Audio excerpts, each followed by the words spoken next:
Lights on and screen up. Oh yeah. Death Witch in the house. Pump it up, pump it up. Sexy gaming stream. Feeling right, feeling right. All eyes on him. In the zone tonight. Zone tonight. Joystick in hand, smooth as silk, smooth as silk. Playing with fire, what a thrill, what a thrill, what a thrill. Chat's going wild, hearts on a spree, on a spree.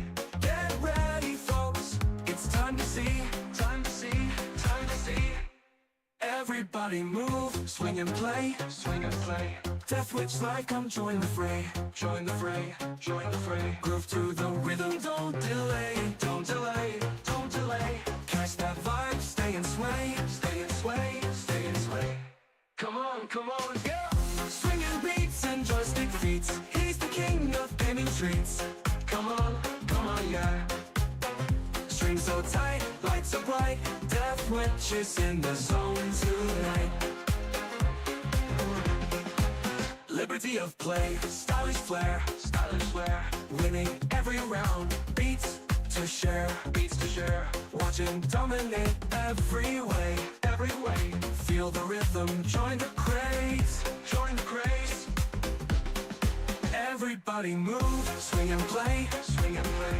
Death Witch like, come join the fray, join the fray, join the fray. Groove to the rhythm, don't delay, don't delay, don't delay. Catch that vibe, stay and sway, stay and sway, stay and sway.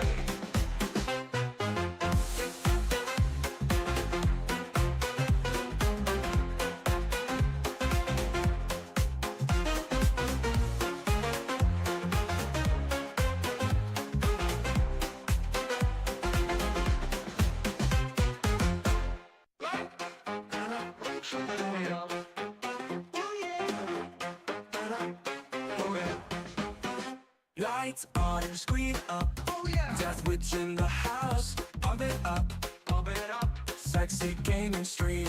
Feeling right, feeling right. All eyes on him. In the zone tonight. Zone tonight. Joystick in hand, smooth as silk, smooth as silk. Playing with fire, what a thrill, what a thrill, what a thrill. Chat's going wild, hearts on a spree, on a spree. Get ready, folks, it's time to see, time to see, time to see. Everybody move, swing and play, swing and play. Death Witch like, come join the fray, join the fray, join the fray. Groove to the rhythm, don't delay, don't delay, don't delay. Catch that vibe, stay and sway, stay and sway, stay and sway. Come on, go! Swinging beats and joystick feats. He's the king of gaming treats. Come on, yeah. Strings so tight, lights so bright. Death Witch is in the zone tonight. Liberty of play, stylish flair, stylish flair. Winning every round, beats to share, beats to share. Watch him dominate every way, every way. Feel the rhythm, join the craze, join the craze. Everybody move, swing and play, swing and play. Death Witch like, come join the fray, join the fray, join the fray. Groove to the rhythm, don't delay, don't delay, don't delay. Catch that vibe, stay and sway, stay and sway, stay and sway.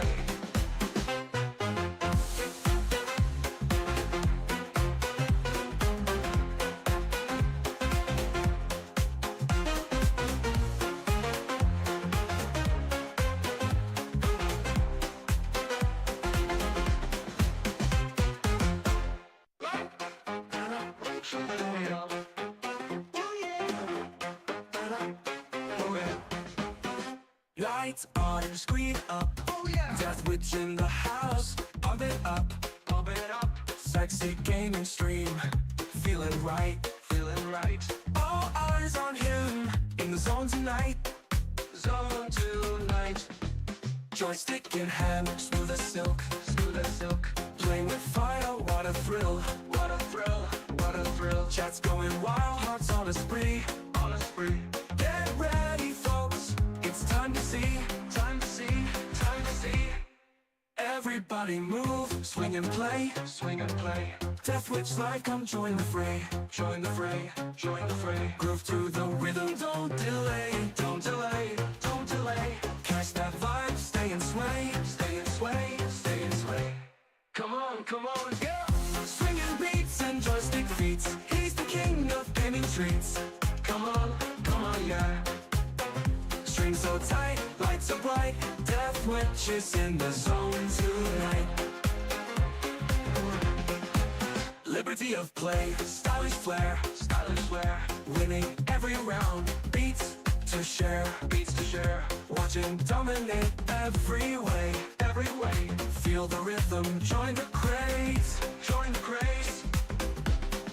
Everybody move, swing and play, Death Witch like 'em, join the fray, Groove to the rhythm, don't delay, Catch that vibe, stay and sway, stay and sway.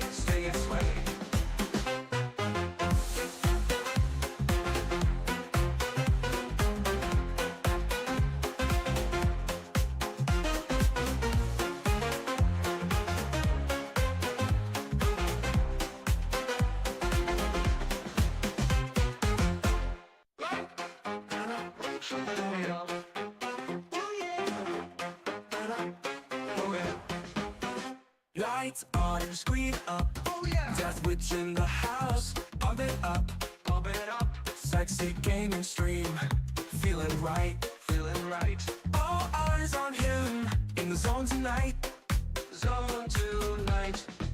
Joystick in hand, smooth as silk, Playing with fire, what a thrill, Chat's going wild, hearts on a spree, Get ready folks, it's time to see,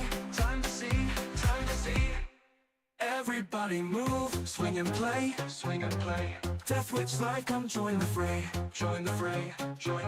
Groove to the rhythm, don't delay, Catch that vibe, stay and sway, Come on, go!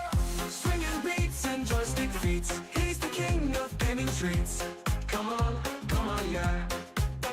Strings so tight, lights so bright. Death Witches in the zone tonight. Liberty of play, stylish flair, winning every round. Beats to share, watching dominate every way. Feel the rhythm, join the craze,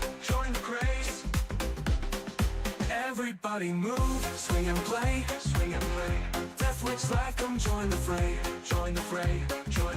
Groove to the rhythm, don't delay, Catch that vibe, stay and sway,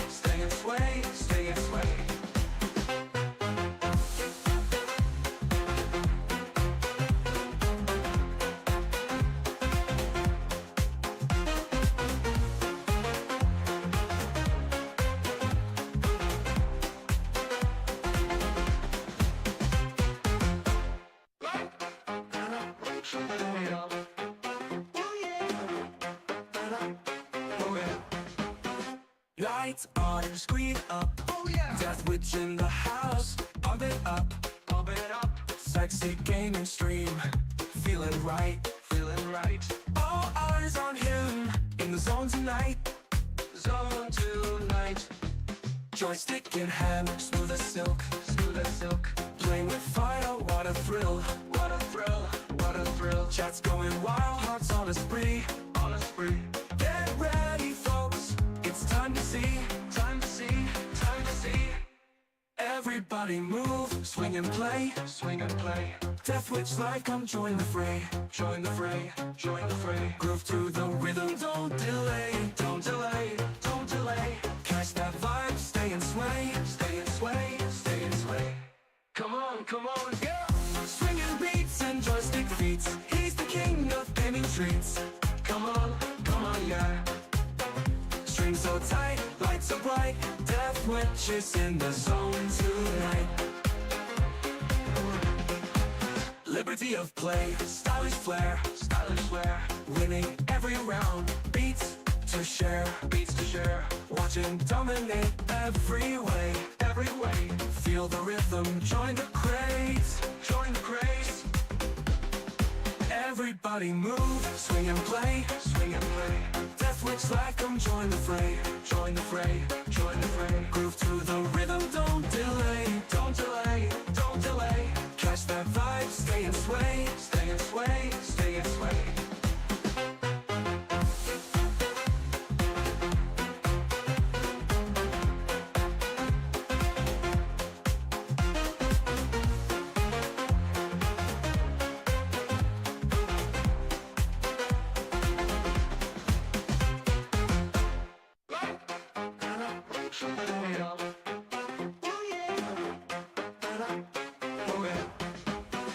Lights on and screen up. Oh yeah. Death Witch in the house. Pump it up, pump it up. Sexy gaming stream.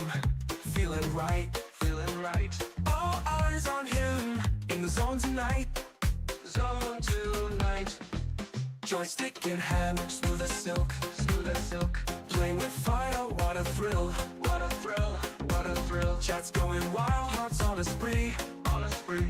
Get ready, folks. It's time to see, time to see, time to see. Everybody move, swing and play, swing and play. Death Witch like 'em, join the fray, join the fray, join the fray. Groove to the rhythm, don't delay, don't delay, don't delay. Catch that vibe, stay and sway, stay and sway, stay and sway. Come on, go! Swinging beats and joystick feats. He's the king of gaming treats. Come on, yeah. Strings so tight, lights so bright. Death Witch is in the zone tonight. Liberty of play, stylish flair, stylish flair. Winning every round, beats to share, beats to share. Watch him dominate every way, every way. Feel the rhythm, join the craze, join the craze. Everybody move, swing and play, swing and play. Death Witch like 'em, join the fray, join the fray, join the fray. Groove to the rhythm, don't delay, don't delay, don't delay. Catch that vibe, stay and sway, stay and sway, stay and sway.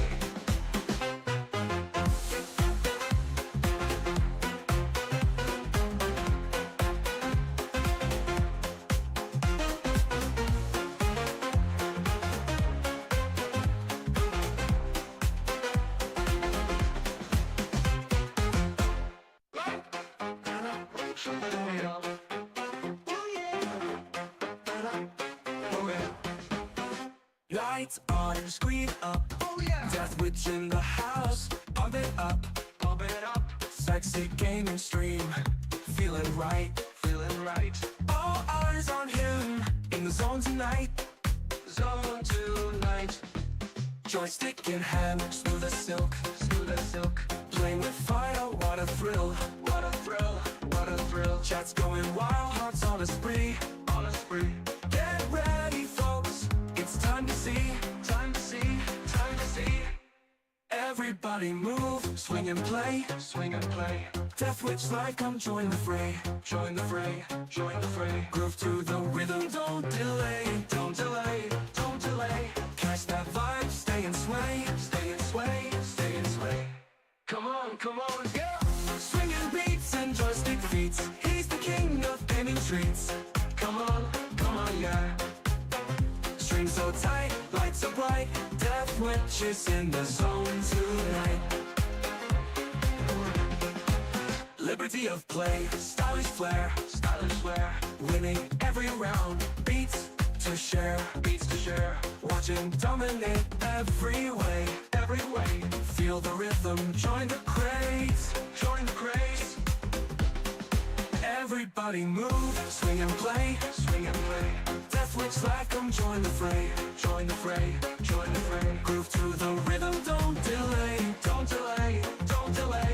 Catch that vibe, stay and sway, stay and sway, stay and sway.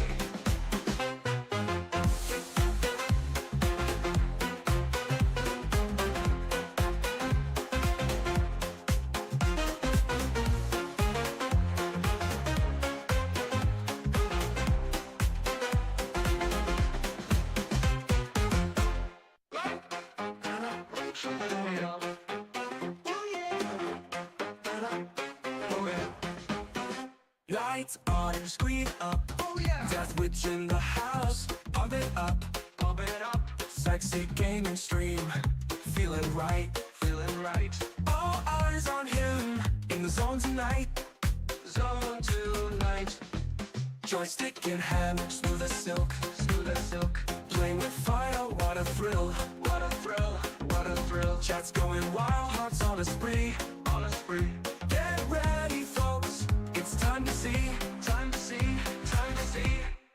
Everybody move, swing and play, swing and play. Death Witch like, come join the fray, join the fray, join the fray. Groove to the rhythm, don't delay, don't delay, don't delay. Catch that vibe, stay and sway, stay and sway, stay and sway.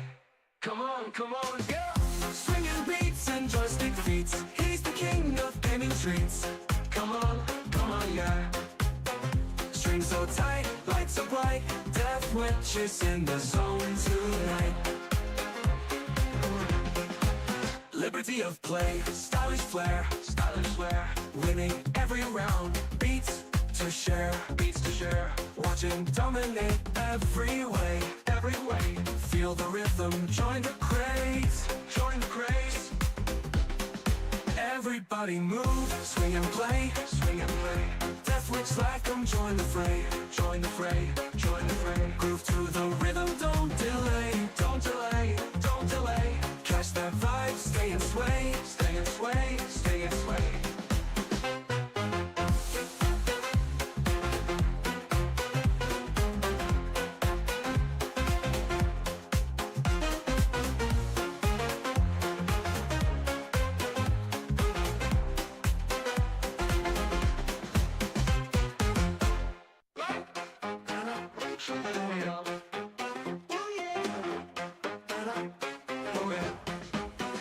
Lights on and screen up. Oh yeah. Death Witch in the house. Pump it up, pump it up. Sexy gaming stream.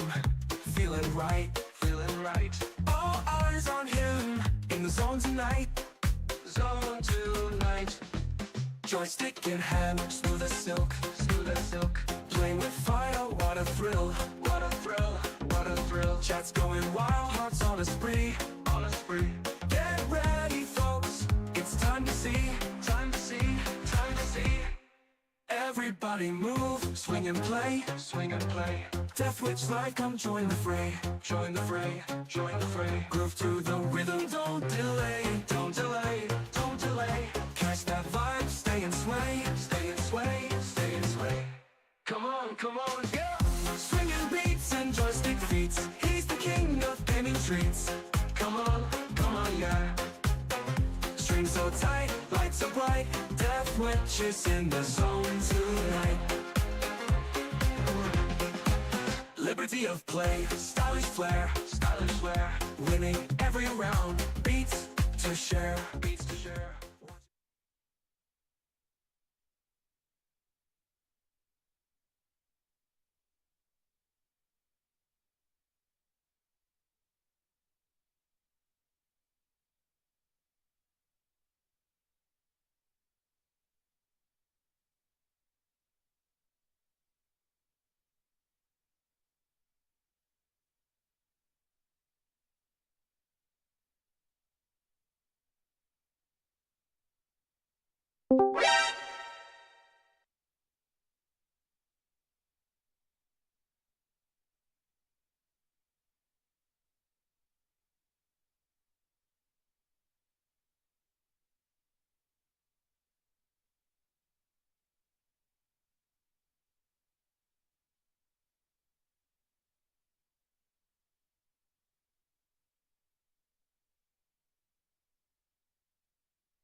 That's really interesting that Destiny out.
なもの Protect my balls 僕が悪い So let's fighting Let's fighting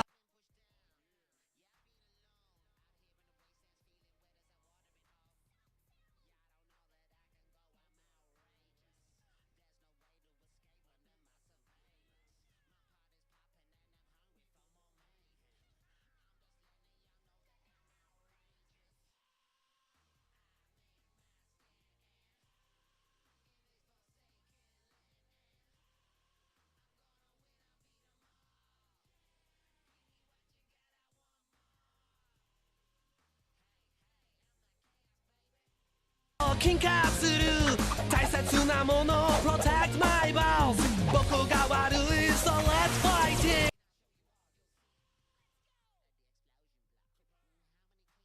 Hey hey let's go 金化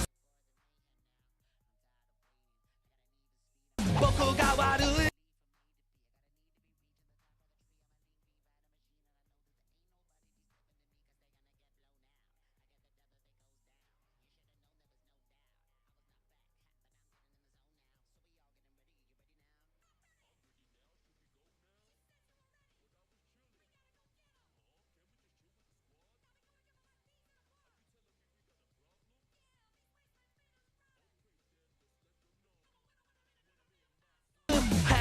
Let's go 金化する大切なもの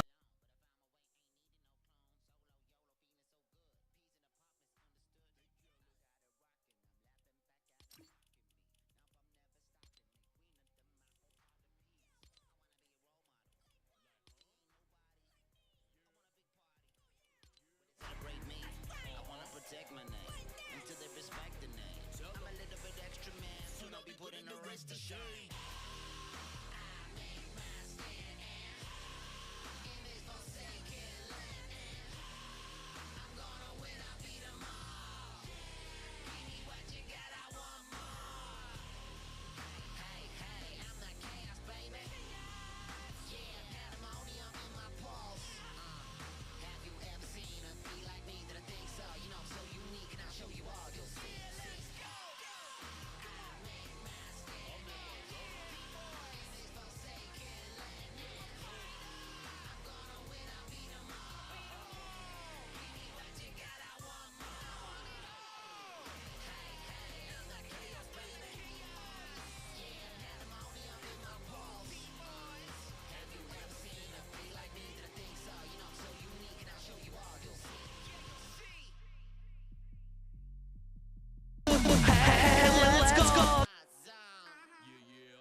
Soon they gon' see doo-doo da-da-da-da-dee-dee. They got no shoes but two left feet. I've been pushed down, yeah, I've been alone. Out here in the wastelands feeling wet as I watering off. Yeah, I don't know that I can go, I'm outrageous. There's no way to escape under my surveillance. My pot is popping and I'm hungry for more mayhem. I'm just letting y'all know that I'm outrageous. I make my stand in this forsaken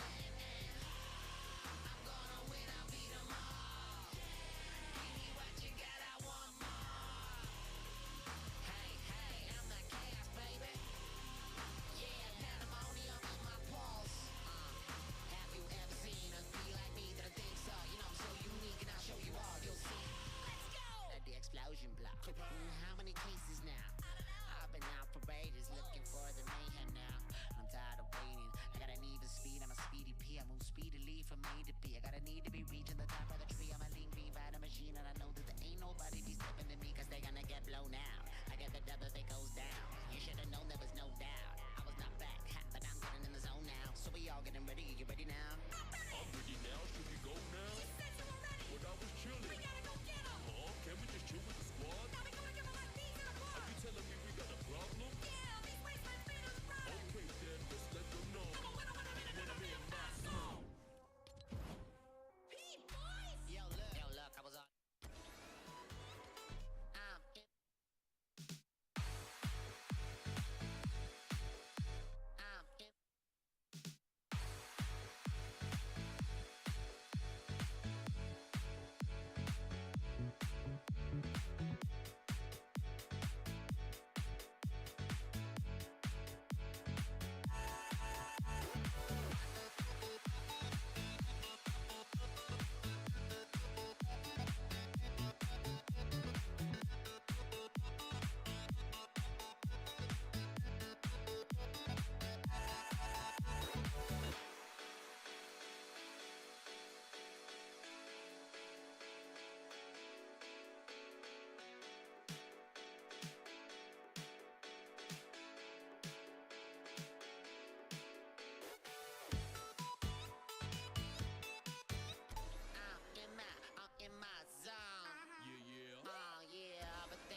pushed down.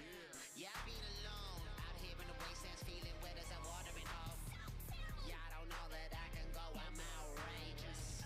There's no way to escape under my surveillance. My pot is popping and I'm hungry for more mayhem. I'm just letting y'all know that I'm outrageous.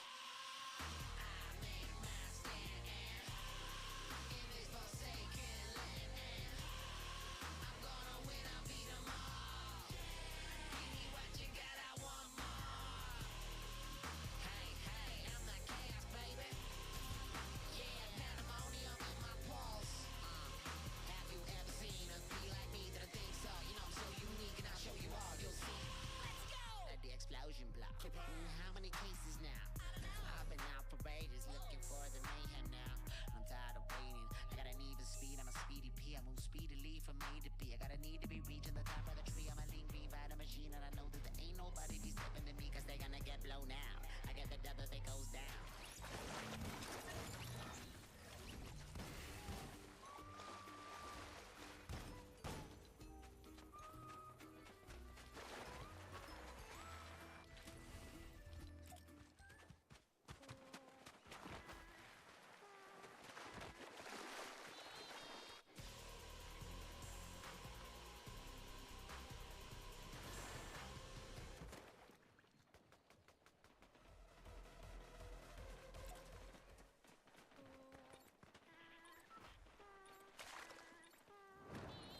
in my zone.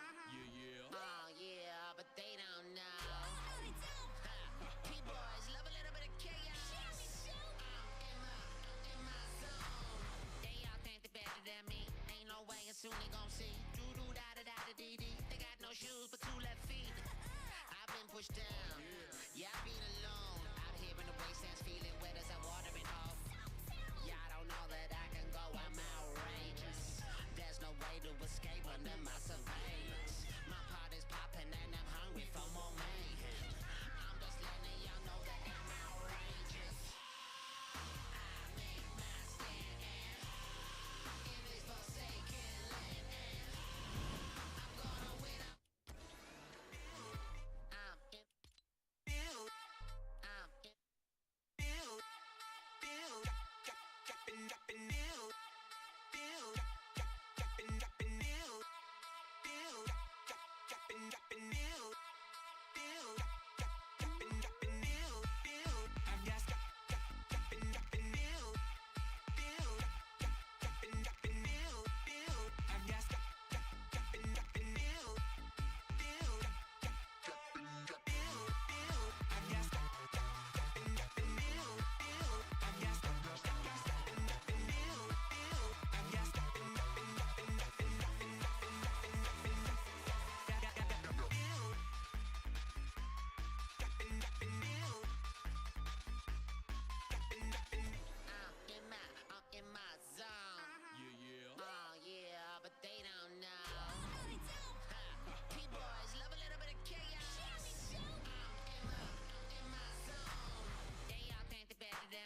You ready to hear me?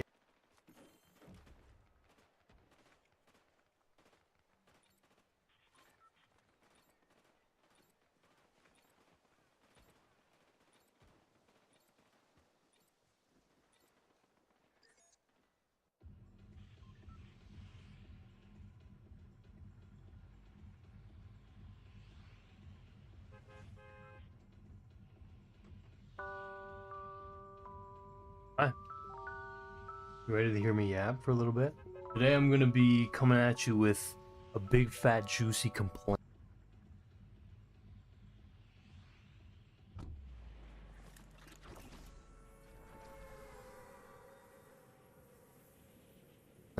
Okay? I'm talking to you. You watching this. You are the CEO of YouTube, and you're gonna listen to me complain right now, okay? You may or may not have known of this channel's existence, but go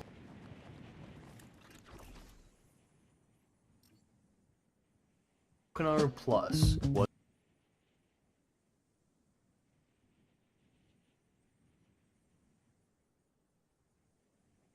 a channel run by my friend and collaborator, Saplo, that we were working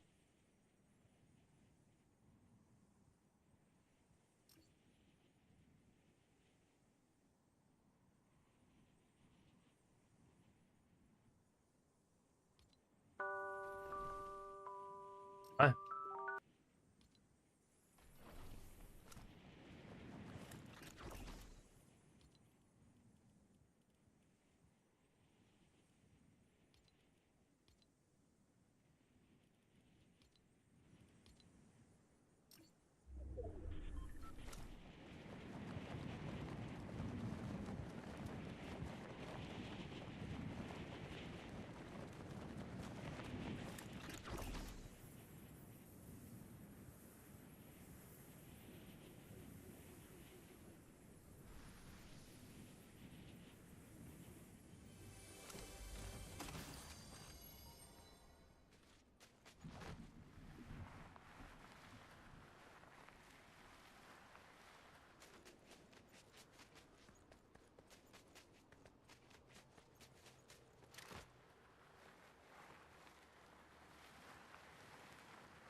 You ready to hear me yap for a little bit?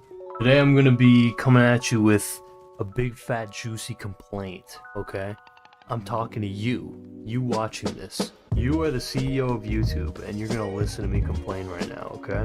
You may or may not have known of this channel's existence, but Gokanaru Plus was a channel run by my friend and collaborator, Saplo, that we were working together to develop. This channel was host to many videos, but most notably, it was the primary place where the White Rabbit prank that we pulled on Sneeko was hosted. For those who don't know, I pulled a little prank on Sneeko. What did the devil really give to Adam? Eve. Oh, he didn't. Will you open the briefcase? I will open the briefcase. Open. Open sesame.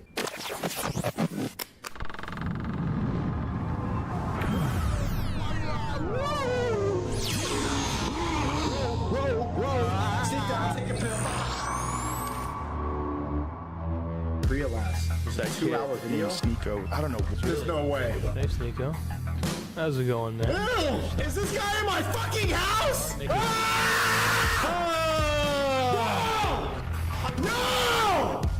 What the fuck? Now, if you didn't know that that happened, I would understand why, because there's no proof of it that exists on YouTube at the moment.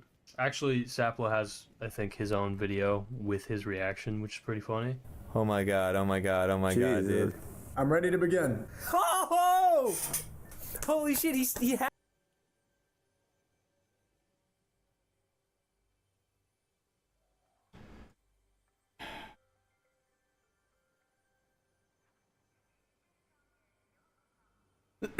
Where is it? Why did my settings get changed? Now my microphone's not picking up. Y'all not been able to hear me this whole fucking stream. Jesus fucking Christ.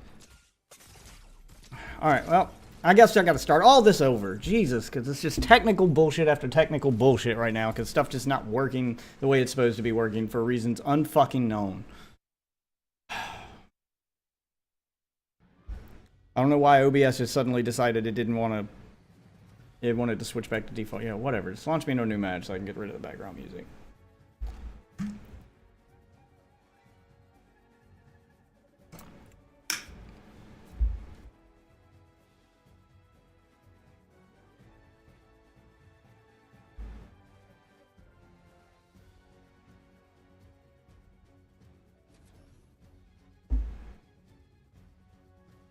Alright, but anyway, looks like he had an extra channel where he hosted the Sneeko prank stuff. He launched a video for Sneeko. His absolute destruction of Sneeko video, which you should go watch. It is like 2 hours long, so we're not going to watch it on stream, but it is fucking amazing. Well edited, highly produced, and the first person in the world to ever see it. He went way out of his way to make sure that Sneeko would be the first person in the world to ever see this video. And he did so by tricking him into a Discord call, and he had a pre-recorded video set up with a guy being tortured, and he used a voice changer of like a White Rabbit to play a game with Sneeko, so Sneeko could try to save this guy's life, blah, blah, blah. And all he had to do was answer some questions and then open a briefcase. And inside the briefcase was a link to the video, and the video was, you know, unlisted. So when Sneeko clicked on the video, it had a different title and a different thumbnail to trick on him to clicking it and watching it, and then you got his reaction live on stream, and then he publicly posted, made the video public, and changed the video title to The Absolute Annihilation of Sneeko so everybody else could watch it, and it was pretty dope. It was pretty dope. So let's find out why they took that channel down, though. has it. It's right here. He has it. Oh, I can't believe this is going to plan. This is crazy. Will you open the briefcase? I will open the briefcase. Oh, he's fucked us up. Looks He like his fucked buddy us up. kept a copy of it. He's got him. Holy shit. The GOAT. The GOAT. Bro, you sound see like you're his getting reaction. the best head of your life. They're- Jesus Christ. Dude, I don't need they're to have shocked sex it actually ever worked. again. Came 3 times already. Holy shit. Peak orgasm, bro. Yeah, that's But probably one of the despite most that epic YouTube original moments I've video ever getting seen. like 200,000-300,000 views, and Gokanaru Plus having hundreds of uploads, it was terminated, removed, annihilated out of nowhere. Basically, it got deleted with no warning for impersonation. Can you guess? Impersonation? Who YouTube deemed Gokanaru Plus to be impersonating? Me! YouTube acted on my behalf to keep me safe and they deleted the channel that we were And deleted working your towards second on channel to protect me for from impersonating impersonation. you. And so we appealed the decision. It was rejected, the appeal. We What? then went Why? to Twitter and tried 3 times to have a human being look at this case and reinstate the channel. It should be an easy fix in our minds, we were thinking. Yeah, I can't Naively impersonate thinking. myself. Surely any human would look at this and be like, okay, we'll just reinstate the channel. No problems here. But no, we got rejected 3 times. Our policy team confirmed the termination was correct. Aplo responds, pointing out that I explicitly approve of the channel's existence. They respond, we understand how important this is to you, but there's nothing more we can do on our side to change the outcome. These Why? decisions are made very thoughtfully, and our community guidelines exist to make YouTube a safer community for everyone. Thanks again for that PR understanding. statement This is answers especially nothing. offensive because in order to get that channel monetized, Saplo had to submit a video proving that I approve and consent to the channel's operation. Okay, so this channel, Gokunaru Plus, Saplo, the person who is Yeah, operating the he channel, already works approved it. for me and with me. This sounds like And, bullshit to I me. gave him full permission to upload all of the videos relating to me. It is Yeah, edited even and it is before the channel transformed was created, you had a sufficiently, in video my of him opinion. consenting to I it. added music So it's to not it. I impersonation. shortened it down, cut out the fat. I made intro here, music added. So the stream was originally over an hour long. And he even The made it original run for this transformative. video, 2 hours, cut down to 19 minutes. Significant reduction. This is my timeline for it. Gokunaru confronts Nico live, a video I recorded. I edited this. This is my video. The participant of this live stream, Gokunaru right here. This is absolutely not reusing someone else's content. This is our content. This is in their system and was a prerequisite for getting it monetized. What makes it even more disrespectful is that now Saplo's own channels are getting personally affected because when you have Oh, a terminated shit. channel associated with your other accounts, all those Oh, other accounts are shit. put in a less trusted standing, and you have to jump Yeah, through it more makes it hoops so in order you're- to gain access to certain features. Yeah, it's clear like to me ban that This is dodging. not an isolated incident. YouTube is clearly cracking down using their bots to remove clips channels and things like that. But what's even more annoying is seeing channels like Portal is Doug random. who are able to get this fixed for channels that he is not even working with, just fan channels. So this can be fixed, obviously. It's just a matter But of they said clout, there was nothing they swag, could do. power, as it almost always is. And so, Gokunaru Plus, a third channel that was more personality focused, that we were developing, that had over 400,000 views, I believe, about 5,000 subscribers, is no more. It's dead in the water. You can't even look and see the body floating. It's just gone. And so, what do I think about this? I think Still sound like bullshit. I'm just tired, honestly. I'm genuinely just tired. I'm tired of complaining. I'm tired of having to explain myself to people and fucking Yeah, 'cause they robots deleted his that main just don't channel give a once shit. before, and he had to I'm jump through tired hoops to of get it having back. faith, honestly, in this platform. And that sounds quite depressive, quite a black pill that I've seemed to have swallowed. And so let me give you a bit more context here, okay? Because at the risk of indulging myself a little too much, I do think that I am a unique YouTuber. And the reason I think that is because I have never really had it easy on this platform, ever, okay? I'm sure people could argue me on this, but let me have this one, okay? Because for those who don't know, me have I it. spent about 8 years trying to pop off on YouTube and technically failed. Yeah, it's not And easy, so man. over those 8 years, instead of giving up, I basically just doubled down on just making better content. I was like, Yep, if I make just keep good enough changing content, the eventually stuff it'll you- work. Eventually, you're doing. I Just made keep the honing Death your of H3 craft Street until you video. find It was something the that first works. time that I basically gained recognition for my work, okay? Got about 1.5 million views, give or take. And instead of capitalizing on that momentum and making some easier videos, I immediately decided to undertake a equally, if not much more, painstaking video. To get to the gist of what I'm saying, for me, okay, the videos that have gone viral have always been the videos where I am putting everything I have into them. And what's ironic is that in all 3 instances, okay, of me making a Video Vigilante video, the series I'm known for, the video has been taken down, has been removed by YouTube. Repeat, the 3 videos that I have spent the Is most that? time, energy, fucking life force refining have all been taken down by YouTube. The Death of H3, gone forever. YouTube's Dirty Little Secret, Removed for having a clip of Elliot Rodger, and then finally reinstated, but demonetized. And then the absolute annihilation Yeah, of what about the Sneeko. Sneeko Guess one? what happened? Opening weekend. It got removed because of a false copyright Yeah, but it's up strike. now. And I mean, so you okay, got it back you might up. be thinking, buddy, relax. It's not that bad.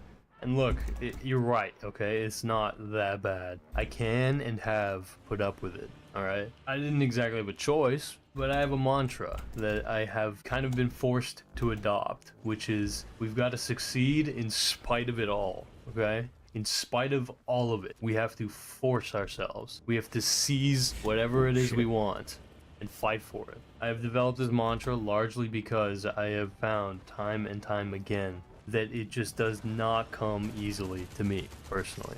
Every gain, every boon that I feel like I've gotten on this platform, I feel like I've fought in tooth and nail for. And so this is where I really start to lose hope, because it's not just that I'm, fighting my own psyche.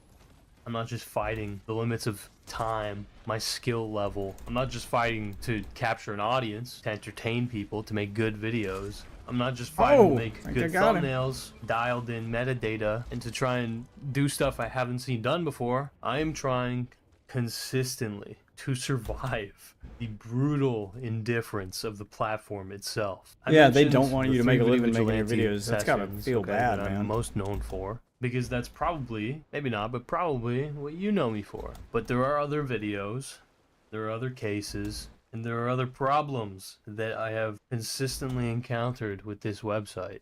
Things that feel so unfair that it's pretty easy to get blackpilled, okay? To realize that the game really is rigged from the start. For those who do not know, okay, myself and Turkey Tom were some of the last people to have the opportunity to interview 2Mad, okay, before his death. Long story I remember short, that video. that interview evolved into much, much more than I was expecting.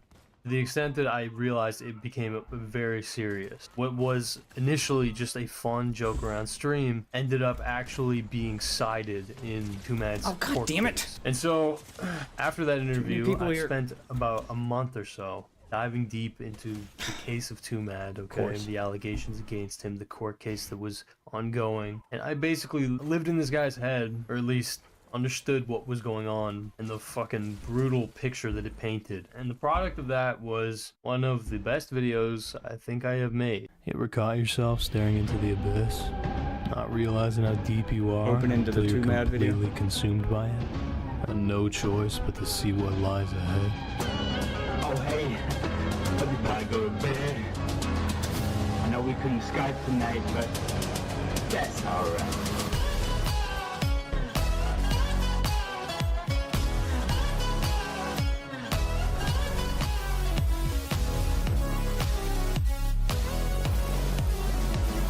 I saw sample text in there. Now, if you haven't if seen that this, edited it would mistake not was on purpose. surprise me because it's been deleted.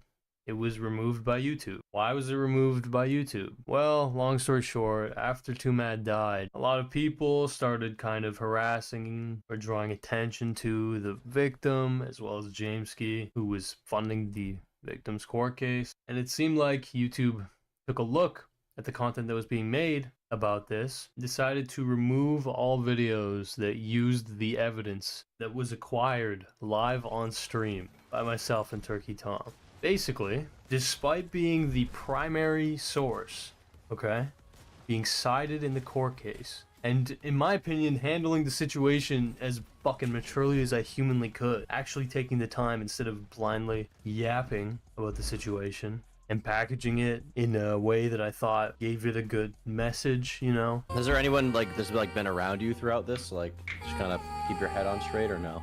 Not really, I'm based.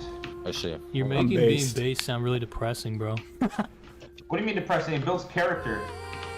Being alone, it can. Yes. I mean, absolutely. You don't think that builds Full fortitude? version having a available hard for life? free on his Patreon, no, so you I can want still a hard watch life. it. I've never wanted an easy Or life. is that just but, for the interview? doesn't Like, I mean want to see the like actual experience video he made alone, on it. Anyway. Yeah. I think having people around you is really important. Well, there's 7 billion people, so eventually it's fine. It got wiped, okay? And to add insult to injury, when I appealed that decision on the basis that I was the primary source, I received a strike on my channel that is still there to this day. You want to hear something even weirder? You remember the Death of H3 video that I was mentioning? First video that I kind of popped off for? Well, most people know already that that video was removed, that YouTube basically introduced new rules to remove my video for creator-on-creator simulated violence. Well, when YouTube removed that video in 2019, they said that I would not receive a strike because it is a new rule that's being enforced. Makes sense, right? They retroactively Well, applied a either rule to their system something that is so existed before the broken, rule. or their bots are so malicious that I received a strike on my channel for that Death of H3 video in 2023. Almost 4 years after They it was removed it. removed. And almost 5 years What? after it was posted. It wasn't an unlisted copy, it wasn't some other alternate version. It was the original version that had already been removed from the website that I received the strike for. And so, this doesn't even begin to get into how having a strike on your channel, having some kind of a history. Yeah, here's could a little, potentially how the throttle sausage your is made for success YouTubers. algorithmically, It's okay? the stuff How that it worries might me, Jesus. Make your CPM. You're basically just at their the money mercy. that you are paid get diminished or devalued. There's a whole host of reasons why these things might not just annoy me, but also actually harm your my ability to potential make money on the platform. And then if you add the fact that a lot of the times when I actually put effort into making a serious video, it gets age restricted because of the subject matter. There are so many scars, it feels like, that I have associated with this career or whatever, or platform that that it really just makes me tired. It really does. I can Like, completely there's no better understand. word than that, honestly, because I feel like a broken record. You know what I mean? I know that me speaking this into the void means Makes you nothing. wonder if I the know employees that are my running words YouTube or will if the fall bots are on running deaf it and they ears. just have to And keep I a check on the appreciate if you are bots, listening which to they're this, failing But there's to really do. nothing you can really do. You know what I mean? This is just a shout into the void. You know, and there's a lot of philosophic analysis that I could do, you know, in talking about this kind of thing. And I'm sure there'll be a day for that, but at the moment, I can't lie, okay? I do feel like I am losing my will to a do decent YouTube, extent. I couldn't blame Now, him. I I'm mean, not I hope too you don't stop. I worried, like his okay, content, because but I completely if understand. there's one thing that I have shown a clear pattern of, it's that, yeah, it takes me a long time to make big videos, and yeah, Yeah, I'm a little bit inconsistent. Those or videos are whatever. highly At the edited. end I of the day, imagine they take time. I do feel like I have reliably evolved over the years, and I have always come back stronger. And I think that will continue to be the case. I mean, if he's getting- It's just that I can't deny the withering of my will. There's a definite decline, not just in my motivation, but in my vibe, you know? It's really put a cramp on my style. Because, yeah, if you want, look, if you I want to wouldn't blame him for understand how quitting, someone but I hope he ends up doesn't. like me, okay?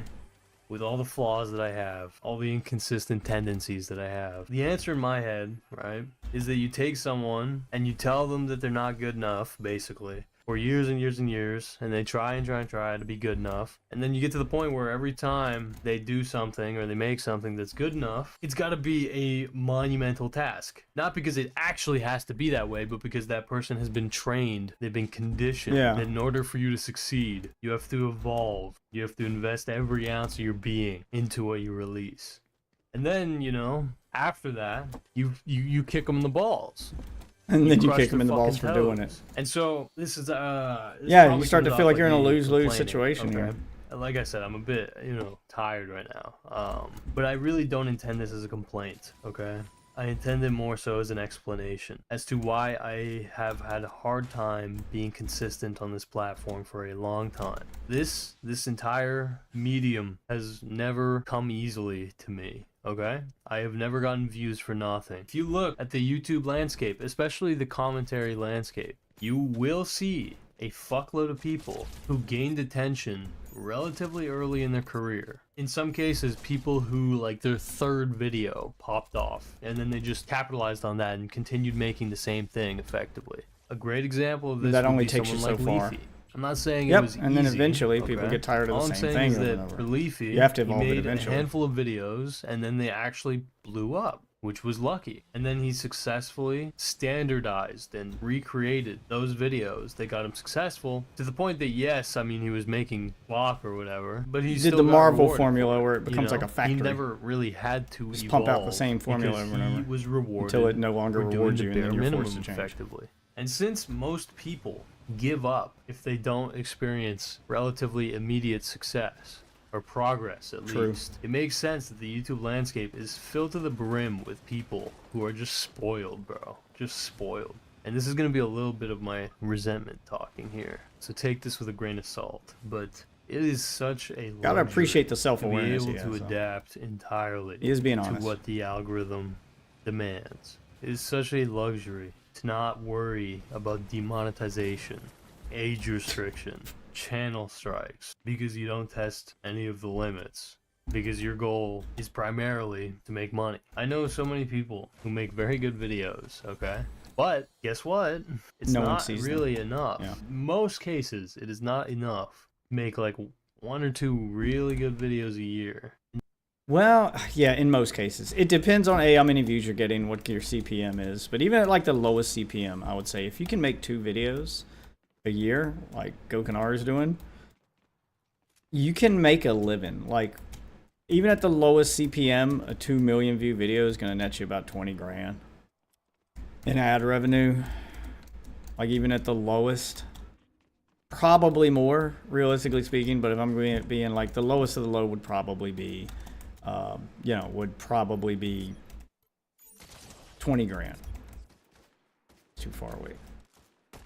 So you can make a living. I mean, that's 40 grand a year. You're not living like a fucking millionaire YouTuber. But if you can just put out 2 a year, then that could be your job for the whole year. 40 grand is not a lot of money, but you can survive on that. Like, you can live on that. A lot of families do. And he's a single guy, so it would be even easier for him than it would if you had like a family. If you can manage to get up to 3 that get those kind of viewership, then yeah. But you are kind of putting all of your, but I see his point. You are kind of putting all of your eggs in one basket when you do that. So you would want to do more. And he's right. Most people would want to just take the easy route because, well, it's easier, it's safer to just try to make the most monetizable videos on the planet as quickly as possible and do like Leafy did and find a formula that works and then just milk the fuck out of it and build your wealth. That's how you do YouTube if you're trying to get rich. It's not how you do YouTube if you're trying to... It's not how you do YouTube... Oh, fuck. Of course, everybody's got anime bullshit. It's not how you do YouTube if you're trying to be an artist. It's how you do YouTube if you're just trying to get rich real quick and then burn your channel out. If you're going for longevity, if you're trying to have a style, if you're trying to build an audience that's, going to stick around, that's there for you and not whatever, trend you jumped on, then it takes more time. That's a lot harder. And that's what he's talking about because he's never chased trends. Gokunaru's never chased trends. He's never gone after a thing. He's always had a specific style, and it takes a long time to make those kind of videos in that style. They're highly detailed, they're highly edited, they're highly produced, and they're very informative. Like, he leaves no stone unturned. He's very good at what he does, but what he does takes a lot of time. And to get your views and then have the video taken away or demonetized so that you stop making money on it, I can see how that's absolutely demoralizing.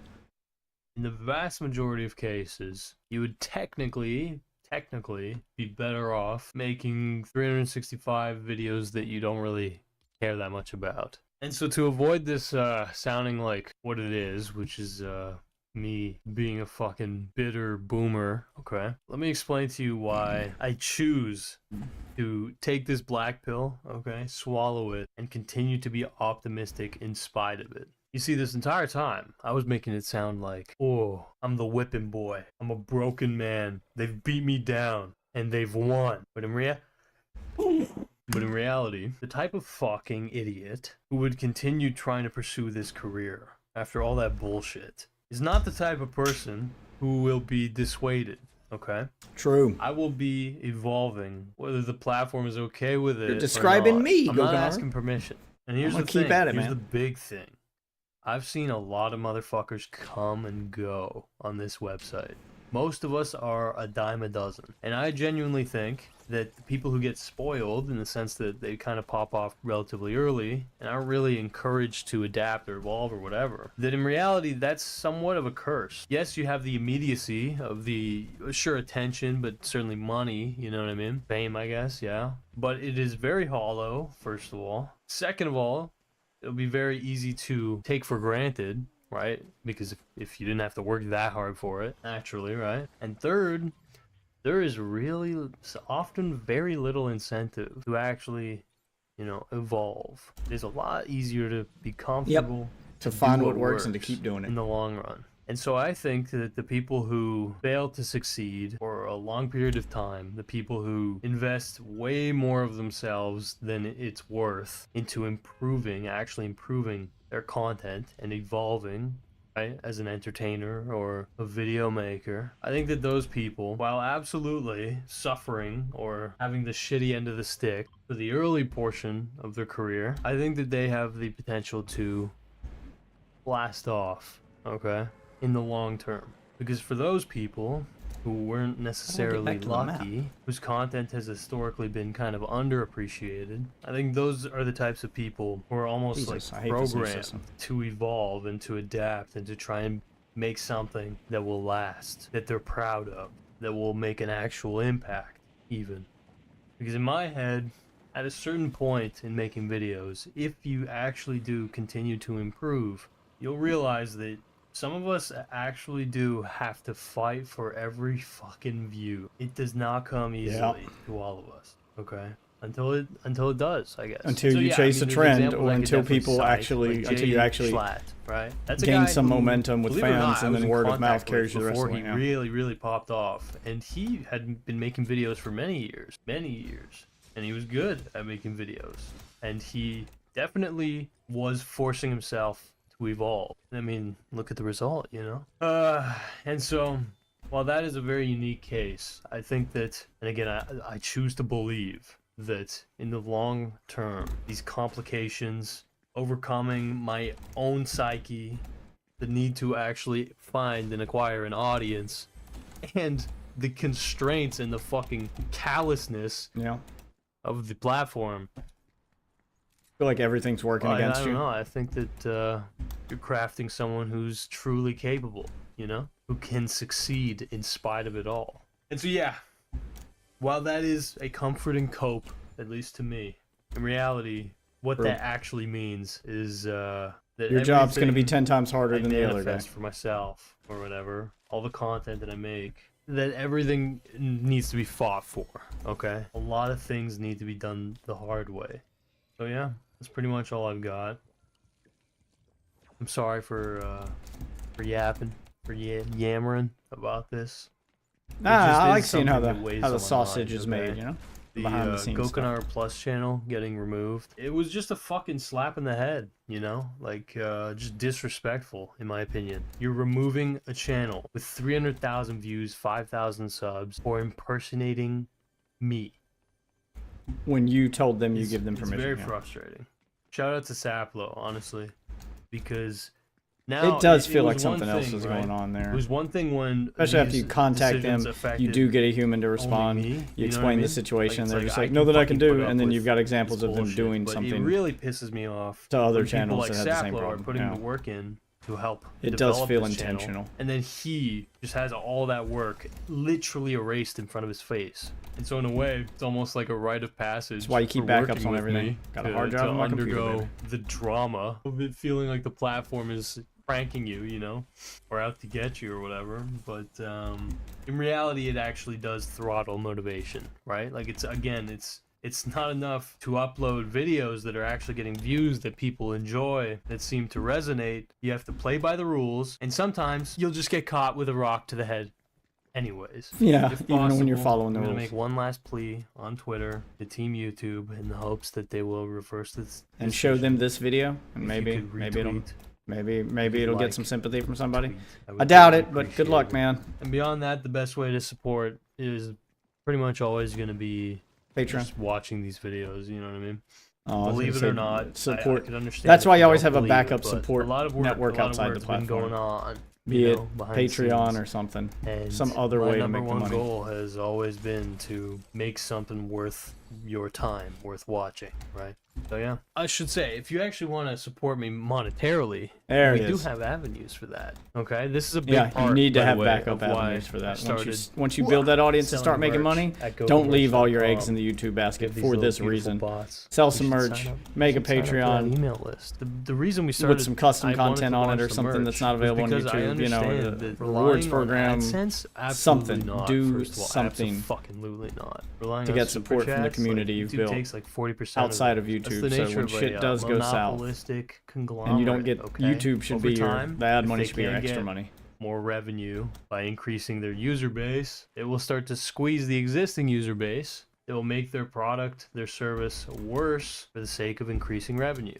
Because as they approach monopoly status, which YouTube pretty much has a monopoly on independently uploaded video content. Yeah, they have kinda less do. and No one less watches obligation Rumble. to provide a quality service, because who the fuck is going to compete with them? So yeah, I mean, selling merch, right? Doing live streams, having this Yeah, donations on live channel streams and that stuff, which provides is why a little bit. I'm of focused more on steady being a income, live streamer you know, than a like, YouTuber. Really isn't that much. Like I am truly do working have harder on low making- CPMs, which just means like the amount that I make per 1,000 views. It's low, and so yeah, you might be watching this and thinking this guy's washed up, bro. He's got Nah. 2 years left in him tops. Nah, First of I all, don't fuck think so. yourself. I'm a young man. Second of all, you want to hear my other cope? Okay, this is my other. As long as you major got the cope. time in the drive, you can keep I going. view the YouTube game, despite me Lord knows I having have. made YouTube videos, having had Even though this I'm channel not for I successful yet. think 15 I'm gonna keep going, years though. now, I'll get there 14, eventually. 14 years. I still I view refuse to give up. myself as early. I'm early. You see, I used to be jealous of every new YouTuber, every sloppy little fucking idiot. Everyone who's popping off, I used to be jealous. I was like, oh, fuck you. Yeah, you can't do Especially that. when I was a kid. But turns out, when you're in an ecosystem for 14 years, you start to see patterns. You start to see that a lot of the times these people who pop off for easy content and make easy money, well, they don't get last. lazy and they do not have much staying power. So the second they get lazy, they fall out of favor with the algorithm, and then they become unmotivated because when they do upload, well, they don't see that easy progression Yeah, that it's they once not did. promoting so their videos I anymore. do think that this site, whether I like Trends it or not, don't last has forever. massive, disgusting potential to completely uproot the standard for media consumption. And so, yeah, I view it as me being early. I think there's still a whole lot of potential to be had on this medium. And if you There think is. I'm You're right. crazy for thinking that, then you You're just not. don't see it. And that's okay. No, he's But yeah, absolutely right. If you want to be on this journey with me, cop some fucking merch, bro. I might buy the bot. I don't care about the rest of the stuff, but I could put the bot on my shelf. I was a huge fan of that video. Join my Patreon, okay? I have, I think, 5 or 6 main channel Gokunaru videos completed and uploaded to that Patreon. And join the Discord, you know? The Discord is the best place to get notified about live streams and videos, because we all know that YouTube's notification system is subpar, to say the least. Oh, and yes, please do me a favor and check out my boy Saplo's channel, okay? Cheer him up. Send him some good vibes if you can, because I know firsthand how thankless, grating, and easy to burn out it can be on this platform. And I don't wish that same fate on other people, especially not him. As romantically as I'd love to look at it, I really do not wish the path that I've taken onto anybody. I enjoy it, but I'm a unique kind of masochist, man. We don't have to get into it, not today, but that's all I've got. Thanks again, if you care enough to be listening to this point. Every time I talk, I get sick of myself, but I don't know, I guess for some reason you guys aren't sick of listening, so I'll keep going. Oh yeah, and one last Got to the thing. back lane. Give your mother a hug. Fuck you. Mother doesn't even talk to me. You want to watch my clips? Should've left that part out. No, he's absolutely right. When you chase a trend, it's hard. Like, as soon as that trend falls off, you've got to evolve your content fast. because the algorithm's going to stop promoting your stuff once that thing that you've been doing is no longer trending. So now you have to switch your content up to something that you think it'll promote, and you got to be on top of it. And if you miss the next trend, or if you're not good at whatever the next thing is, then people leave because they're not there for you. They're there for the trend you were chasing. It's the same thing with these like informative channels or like archive channels. If they make like, if your whole channel is based around you documenting something, like if you're, you know, documenting like a Twitter feud between celebrities, you're there for that kind of thing, and you're putting out a timeline for stuff that happened, and you're just documenting things, you're just reading DMs, you're just, you know, you're the guy that reads the leaks, you're the guy that like, yeah, like you're the channel that other channels use for information. Well, the minute you don't want to be that guy anymore and you want to make videos about yourself, no one's going to fucking care. No one's there for you. They're there for the information. And the minute you stop providing the information, or you get tired of being the guy that has to autistically look at stuff and document stuff and track stuff, and you want to just make videos you enjoy, well, your audience is going to fucking evaporate. Like, it's going to disappear. You're basically audience captured into doing this one specific thing. So I'm trying my hardest not to be that. And I don't have an audience yet, but when I get one, I want it to be because of, you know, because they liked me. So I've always just done whatever I want to do, and I've ignored trends, and I've just done things that interest me. And I've been live streaming for years, but this is my first year actually like doing YouTube and like editing and working on like actually turning parts of those live streams into content. And I do think I want to do YouTube videos separately from just making live streams, but I want them to like complement the live streams. You know, like the live stream is the longer version of the edited YouTube video. So I'll want to be able to marry the two eventually. Right now I'm still kind of focused on live streaming. I've been doing this forever. I have no intention of quitting anytime soon. I've been streaming for what? Waffle, what has it been? Like, how long have you been a fan of the fucking channel? Have you been here? Like, I feel like I've been doing this for almost as long as Gokinaru has, like 7 or 8 years, maybe longer.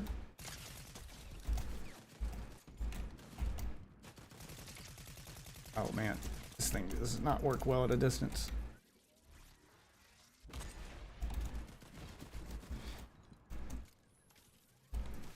Oh man, I'm trying to master the railgun on this bot. Oh, I'm not the only one shooting at him. Oh, you gonna shoot at me? You gonna shoot at me? I'm practicing on this. Clearly a bot. The delay is insane with this. Fucking damn, dude. Bullets just don't feel like they go where I point them.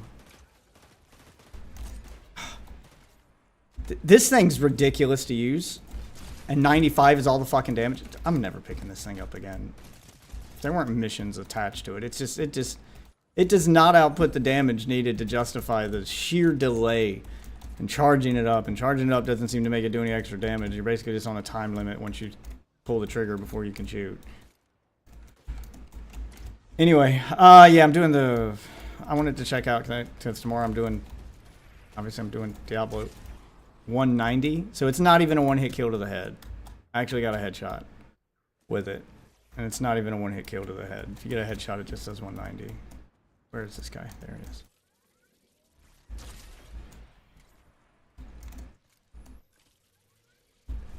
Oh, how did that miss? I swear to God, it feels like I'm hitting him, but... There we go. But... the Godzilla event lets you play as Godzilla. Not like the Godzilla skin, but like 50 fucking story tall take over the map Godzilla. And then the map, like all the players have to try to kill you while you're stomping around destroying cities. I want to do it. I want to do it. I hadn't done it yet. I fought him, but I haven't got to play as him yet. I don't want to fucking play as Godzilla. I just want to check that shit out. Oh, man.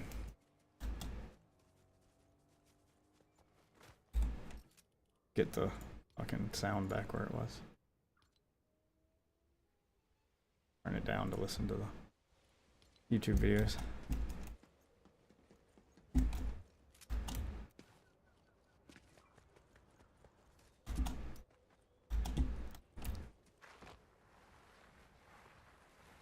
I mean, I'm glad that they fixed the anime bullshit to a certain extent. Now all the anime bullshit has a limited number of uses before it breaks. They added durability to it, so you can't just dominate with it for the whole match. So that helps.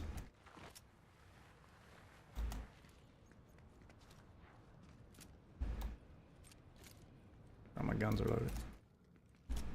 I died the other match where I got down to a 1v1. I forgot to load one of my guns. Fucking popped him in the head with the shotgun, and I swapped him SMG to kill him. He pulls out a sword, and if I'd had that SMG loaded and ready, I think I could have killed him before he was able to kill me with the sword. I think I would have outdamaged it. But I didn't have the gun loaded. Okay. So I swap it immediately, start reloading. He swaps his sword and just immediately like pummels me to death. Where was that chest at?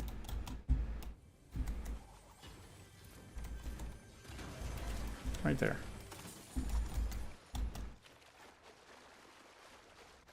Doing the treasure hunt. I looked, you're not in the waiting room, but I mean, I don't have to play Fortnite. Got some drama I want to cover too. It's rather big drama. But I'm not doing it like a reaction video. I'm actually gonna, you know, cover the whole story, and I've got multiple sources and things to pull up, so I'm not sure if I want to do that as a video or try to do it on the live stream. I'm like on the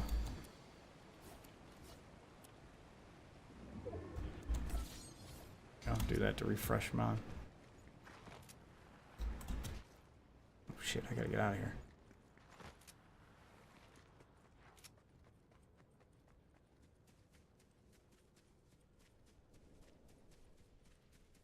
Well, hadn't made up my mind how I want to do it yet. Do I want to do it as a pre-recorded video and upload it and like actually go over everything, or do I want to try to go over it live on stream? I think I want to try to go over it live on stream because I want to be able to like cover this stuff live. So I've got sections of my live stream where I stop playing the video games and I actually go over something instead of just watching a video of someone else go over it and react to it. I actually do it myself, and I do it live with chat, and then just like basically cover all the details and talk about it like a, you know, like a police chief would give a briefing to a detective, you know, and I'm the guy there feeding you all the information. Here's what we're looking at. Here's what's going on, and we can all kind of play detective together. Like that's what I want to do. I want to cover those like stuff that's not necessarily criminal. I do have an interest in the law, but I want to be able to do stuff that like is normally left to the court of public opinion. And then we apply like the court thought room process to it instead of the public opinion courtroom process to it, the court of public opinion process. But we actually look at it and try to be fair and go, all right, this guy's been accused of this thing. Thing's not illegal, but should he be canceled for it? You know, kind of the court of, maybe that's what I'll call the series. Cancel culture court of cancel culture kind of thing. Because I feel like people are being punished without a trial when it comes to cancel culture. So my idea was to be the courtroom for that and to give them a fair shake and be like, did he deserve to be canceled, kind of deal. And then we just go over everything in a story and see, is this worthy of cancellation? And have that be the thing. Like that's my idea. But I want to be able to do it live so that my chat kind of acts as the jury for this court that we're making up on the fly. He doesn't know where he got shot from. God damn it! Now I'm getting hit from somewhere else. Fuck. This guy couldn't even tell where he was getting shot from. Fuck. Forgot that pistol scoped in and I couldn't just hit fire. Fuck. Health do you have left? Didn't even break his shield, so that's a bunch of bullshit. Oh no, wait. I want to go back to lobby. Okay, well. It's my idea anyway.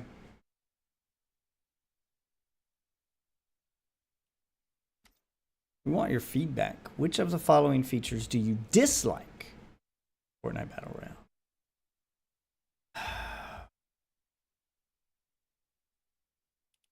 Boss themed items.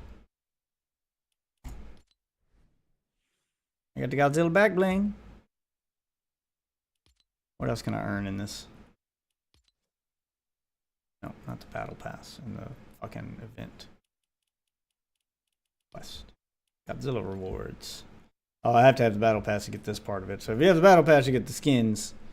You get Godzilla Evolved and Energized Godzilla.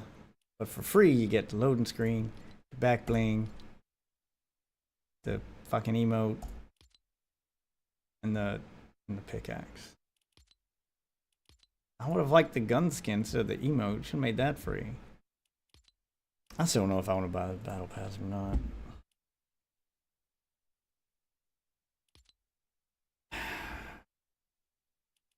What's in it? I mean, I can do a crew and get all of them. I already had to do the crew so my kids could get the Hitsune Miku stuff. I don't know. They like this fucking chick. This fucking AI, yeah, Hatsune Miku thing. Whatever, that's their thing. Nope, not chat. It's an OG pass. It's like bullshit in here. Nothing I would ever want. It's just the default skins with new outfits.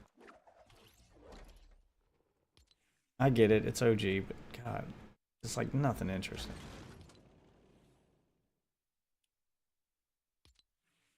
Especially since like you can play OG without having to use the OG skins. Why not put special skins in this too? Who gives a shit? Why do they have to be themed after the OG characters? I get it, you're going for a theme, but he wasn't in the original Fortnite. He wasn't part of Fortnite OG. He came later. So if we're adding stuff from like season 2, 3, and onward, even though that's not considered Fortnite OG, then why not add some? Just make up new shit. Just make up new shit. It's in the Lego Pass. Like, is there anything in any of? Oh, I kind of like the arcade thing actually. But is there anything in any of these passes I would actually want to justify? Those are kind of cool. If I can find the. Where's the rocket pass? Give me the rocket racing pass. Kind of cool. I mean, some cool decorations, but I gotta find. Y'all have either got to do some more work to that Lego Fortnite mode, or give me some motivation to play it.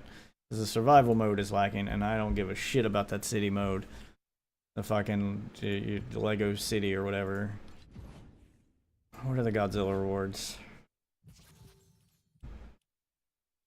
Yeah, it's the same thing that's on the other thing. It's just shown differently. Okay, the emote's kind of cool.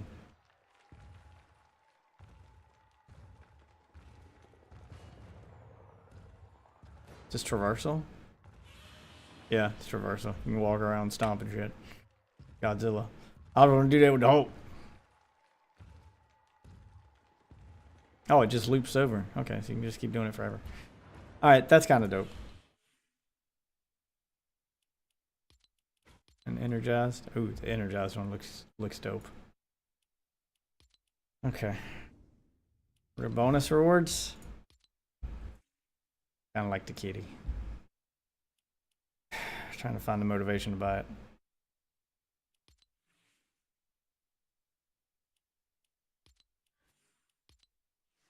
I don't care about any of these other skins though. Yeah, I don't care about any of these. I don't care about any of these. There's no like crossover stuff. Maybe the glowy ones are kind of dope.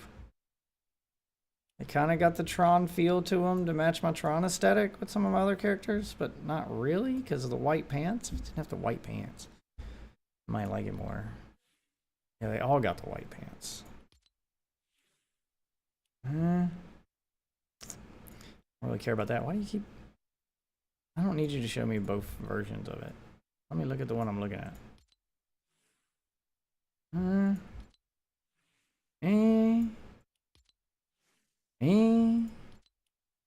It's on the last page? kind of cool, I guess. I don't know if it's worth buying a battle pass for. That's probably the best looking one so far, is that one.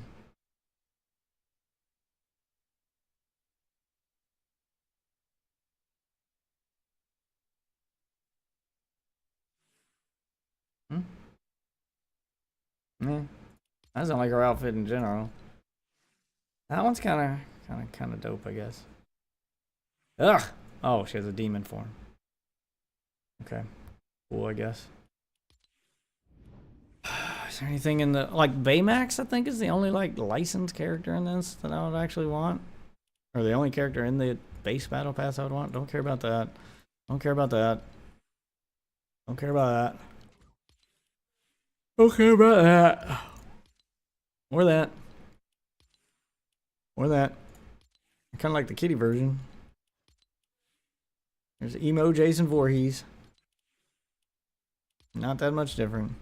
Baymax is the only one I'd be interested in this entire fucking thing.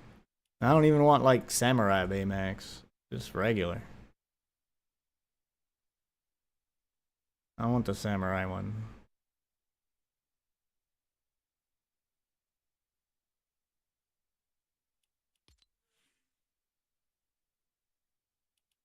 Like I like that one. Oh.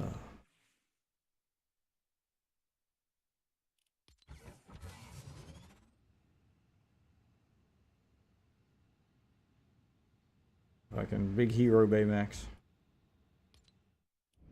Or whatever. I mean, I've leveled up enough to get everything, but the question is, do I want it?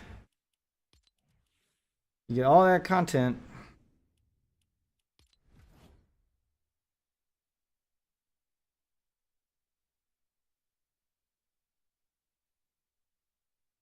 And earn the V-Bucks included in all the passes. Does that mean you get more free V-Bucks now? Since there's multiple passes? Is that what that means?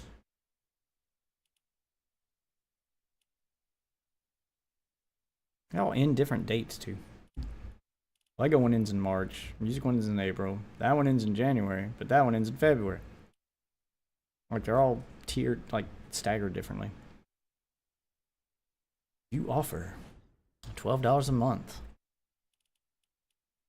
I don't care about the crew pack skin either. The sushi guy. Oh, and you also get the Rocket League Battle Pass. I kind of want to play Rocket League more. Kids were playing it earlier today. I was watching it going, I kind of forgot how fun that game was. I don't care about her. I got all these other ones. 5 out of 6 on him. Or, yeah, like I don't care about these. Stop subscribing. You can see I just don't care about them. The sushi guy. They used to do cooler ones. Like he was dope. Fox would like that one. And that was before they started doing skins. They just did that shit. Wait, so even if you missed a season that had one of these in them, you still get...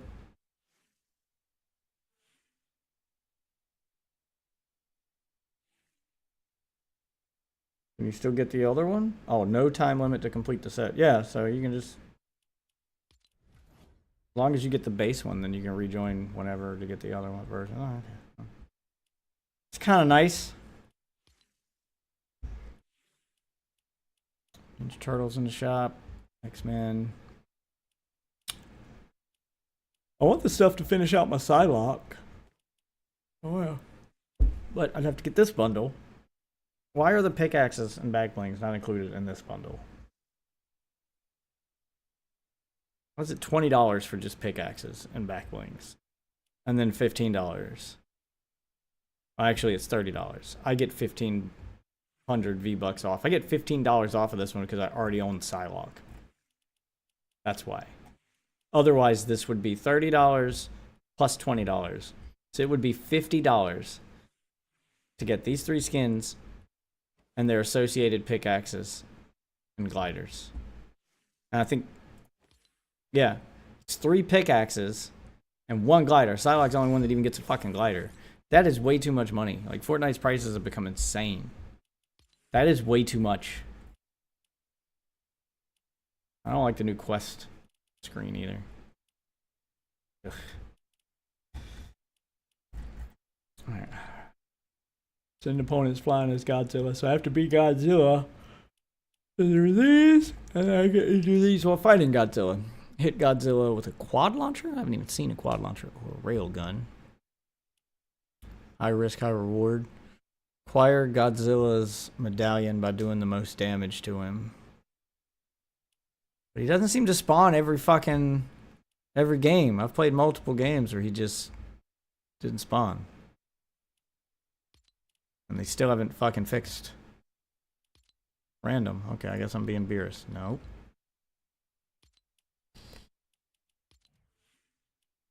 So I gotta put it on random to see what it lands on. And then go back to it, find it, and equip it if I want to just use the random skin. It's random with extra steps. Because I don't know which one to pick. So I pick random to let it tell me which one to go into the list and pick myself. Where was Beerus? There we go. Got Beerus. And it's not defaulting to my locker emotes. Why?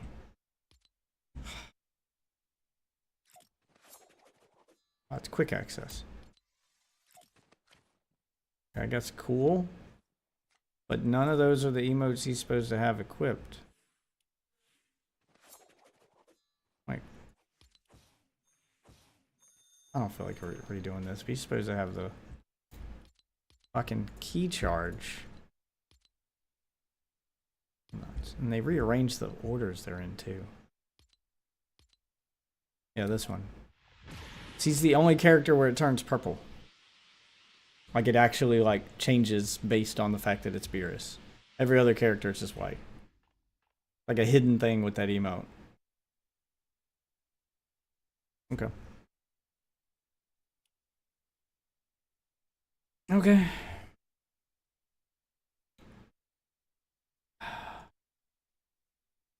Yeah, I'm gonna get something to react to while I play that.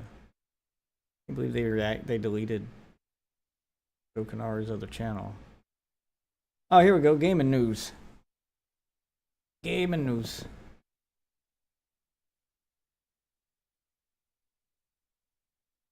The gaming news. But we'll queue up into a match first. You want to join the voice chat and react to some gaming news? I know I shouldn't be. Ugh. I had to stop watching Angry Joe because more often than not, I'm the one who ends up angry.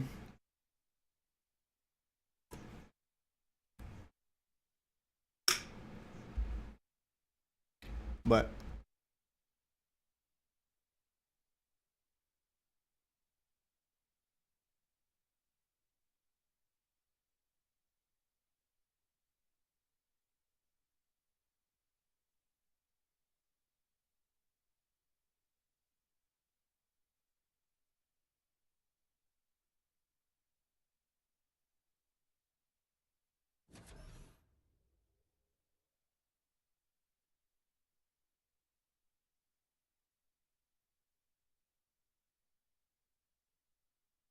so if the CPM roughly equivalates to getting about 10 grand for a 1 million view video, that would mean if you got a video, I'm looking at H Bomber Guy's video on plagiarism, somehow it got 34 million views. Does that mean he made $340,000 off that video? That's an insane amount of money.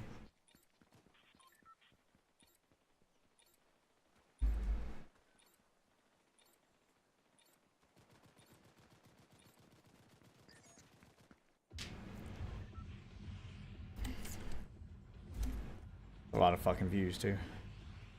What the hell is that? Never seen that icon pop up. Let's go see what that is. Probably gonna die out here. I'll go out here. We'll go check it out.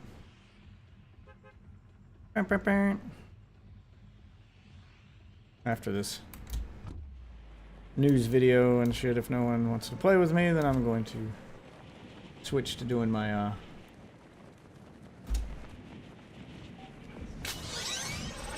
There's my picture-in-picture button. Why is it on now? It was on the last video.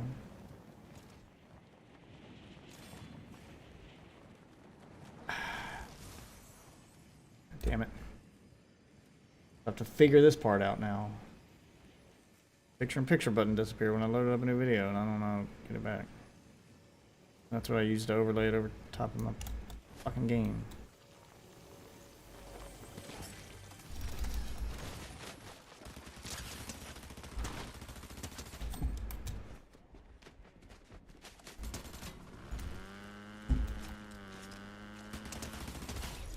Nope.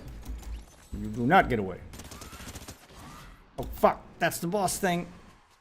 Okay. Leave me alone.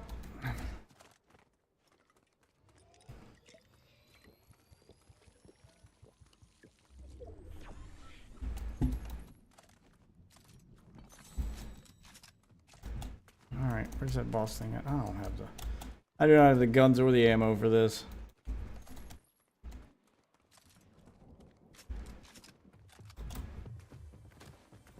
One whole fucking clip.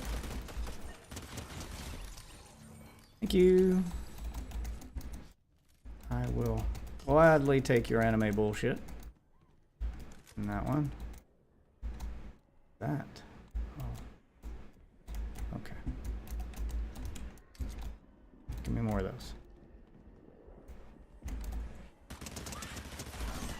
Golf, bitch!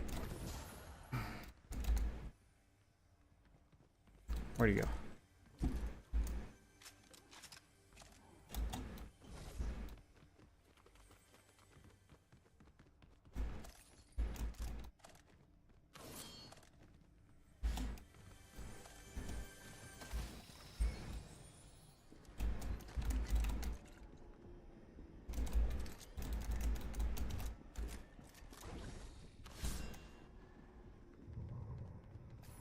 What's up, bud? Oh, that's just a shade. That's not the actual boss. Where's the actual boss? What is this? Where is this thing?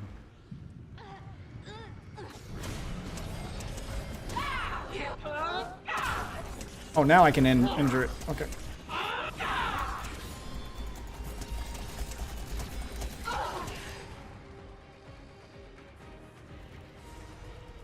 Destroy the demon's eyes. Okay, this is like a whole ass thing.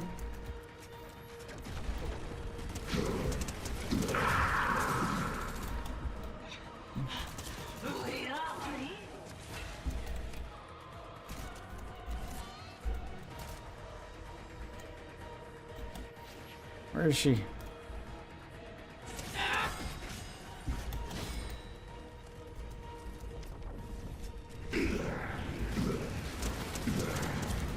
Whoa!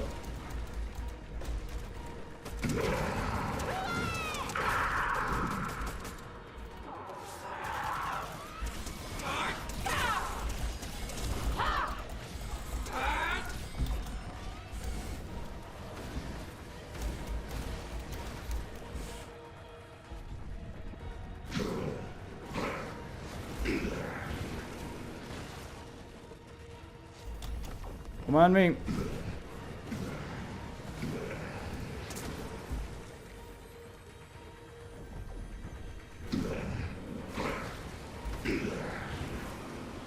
No ammo.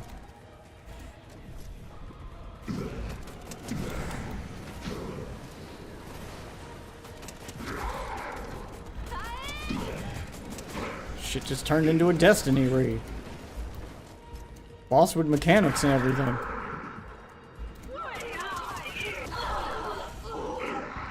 Oh, that's it? Okay, good.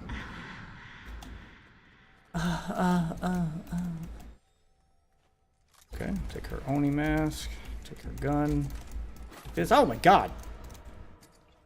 Scared the shit out of me. Yes, patch me up. You're the one who fucking tried to murder me. You're the reason I'm injured.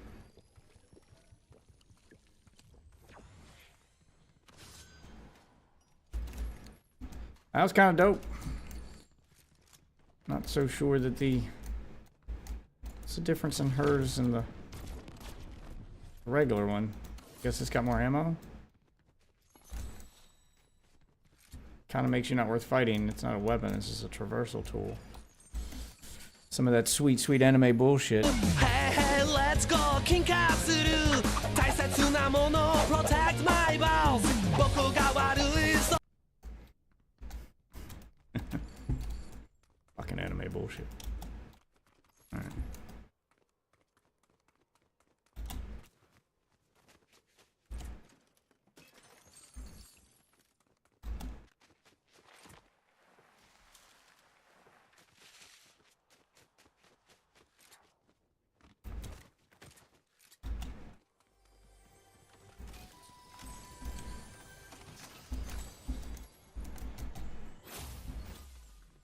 Move faster while pickaxe is equipped.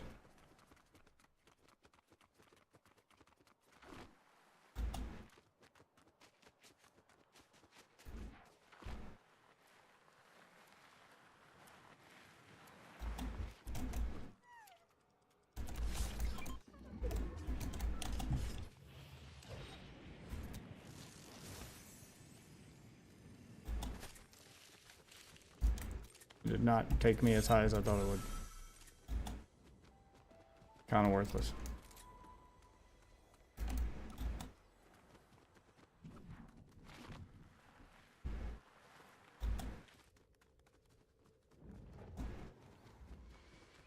Ooh, character I can hire. Finally.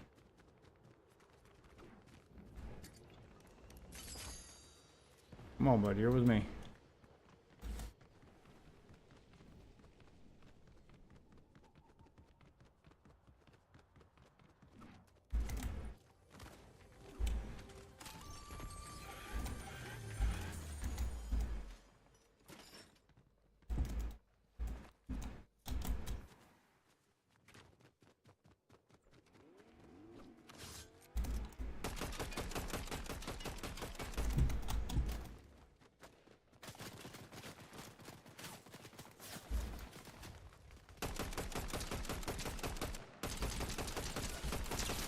Come on, bud, light him up.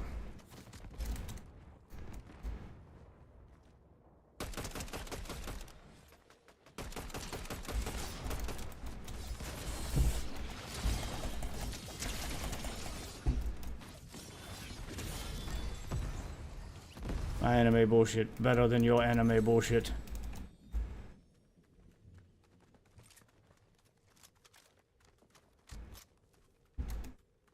Other one?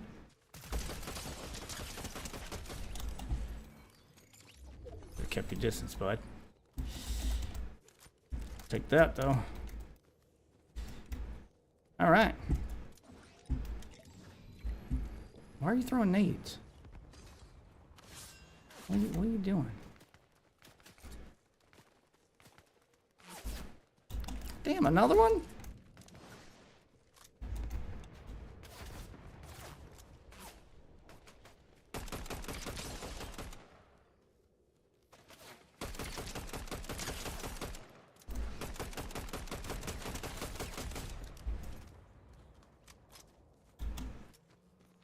Playing cheat code before switching to playing Call of Duty before switching to Fortnite's like a cheat code.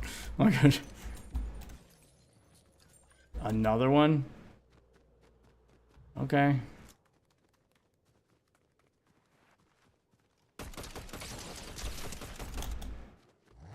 You better run.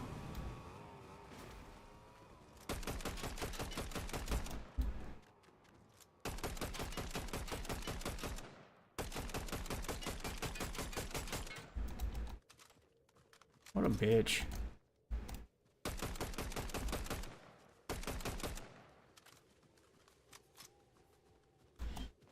Kill him later.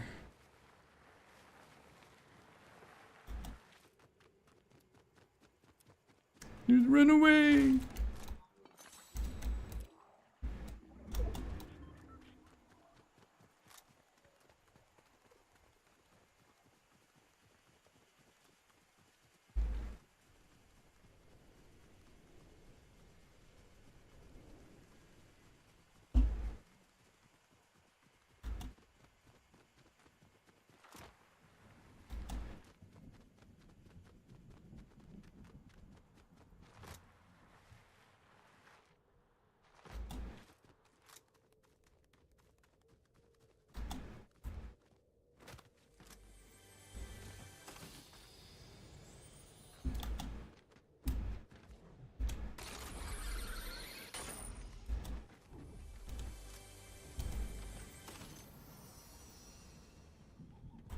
Go this way.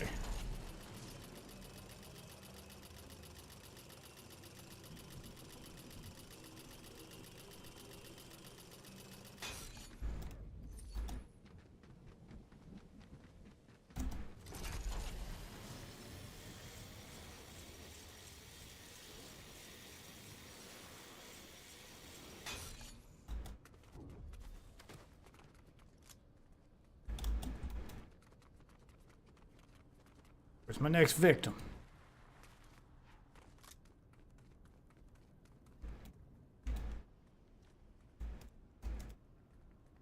Way out there. Like the improved jump mechanic, though.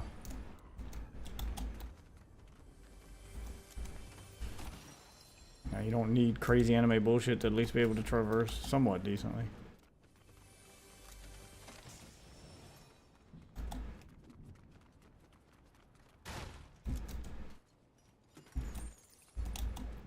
I got enough ammo.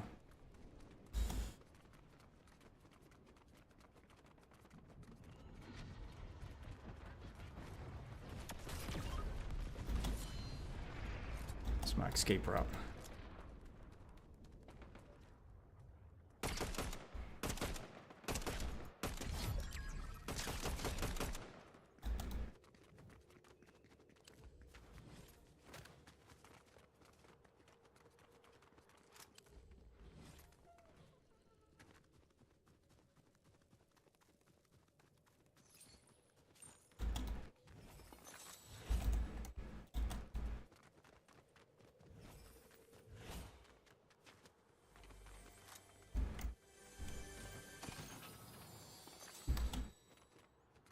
Oh yeah. Nope. Nothing I want in there.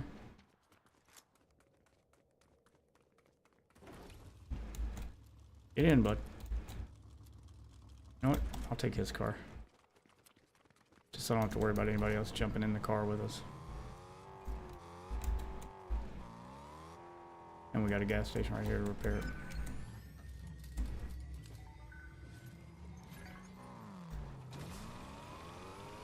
Oh, cool. Using that counts as using a vending machine and restoring health. Even though it's from a car. Sweet. We'll find some more people to hunt down.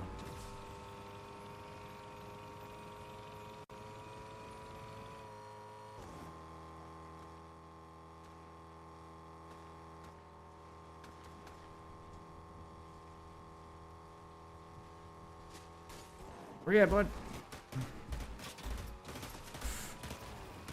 God damn it.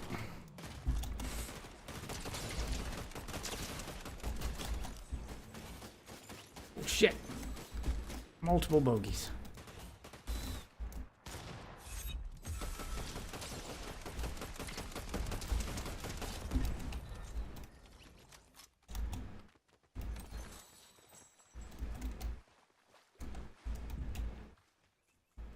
Need that rail gun, but also Godzilla didn't spawn this match anyway, so it doesn't matter. This fucking quest is gonna take me forever to do.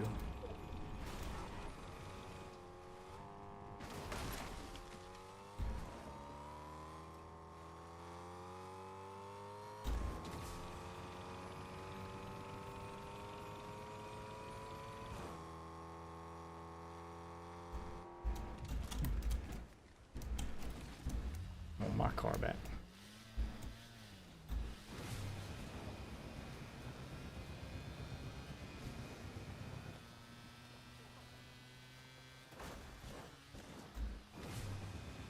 Woo!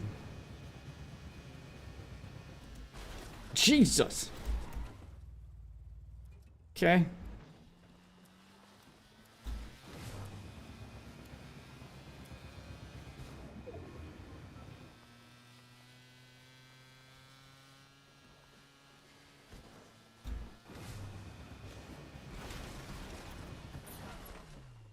Oh shit.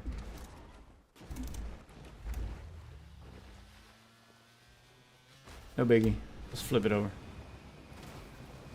Like Halo with the flip the warthog thing.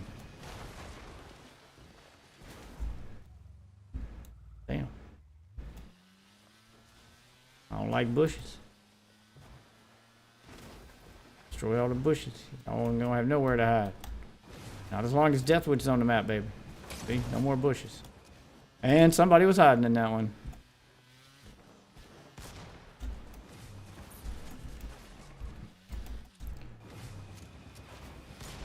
No such luck, bud. Oh, he's running. He's running hard. God damn it. I'll find you. I'll come get you. You ain't gonna camp your way to victory. Not on my map. I will run through all these bushes. Nobody hiding in bushes while I'm here.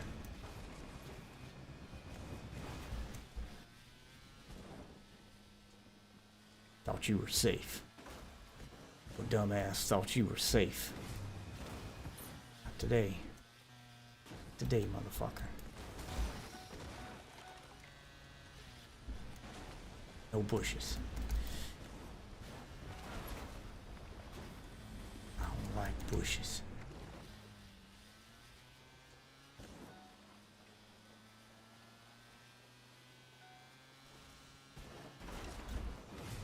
Nah. Ain't nobody in that one. Found somebody. Is it not gonna damage him?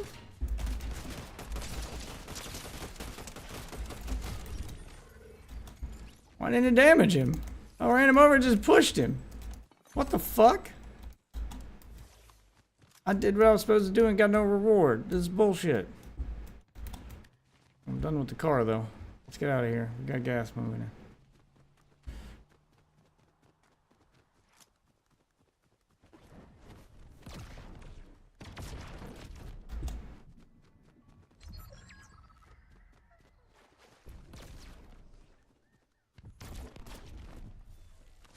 There we go.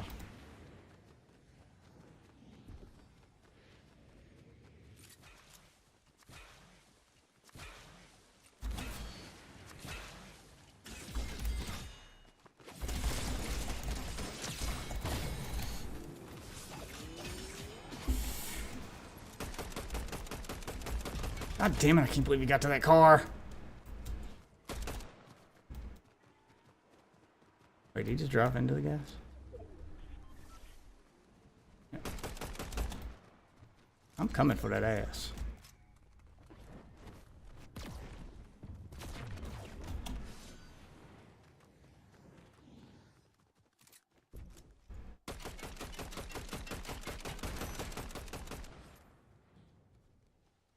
Well, he ain't got his car anymore.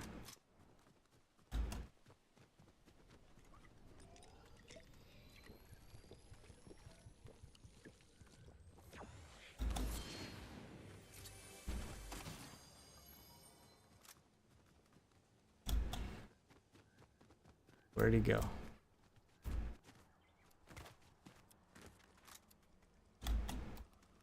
Fucking terror this match.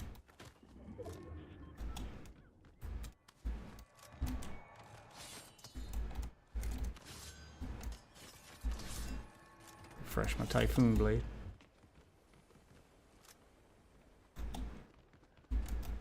Bingo. Yeah, I'm back, baby.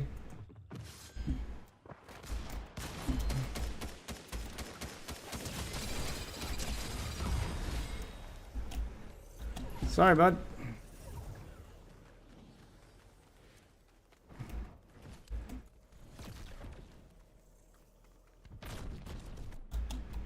Come on, NPC. Trying to save your life here. Get out of the gas. He won't get out of the gas. There he goes. Woo!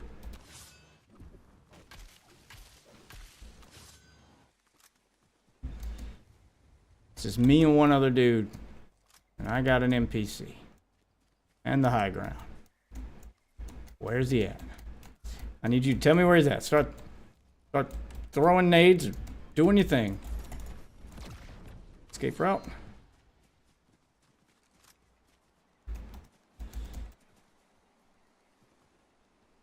Where the bad guy at? Okay, good. It's gonna close in toward me, so he's gonna have to come to me.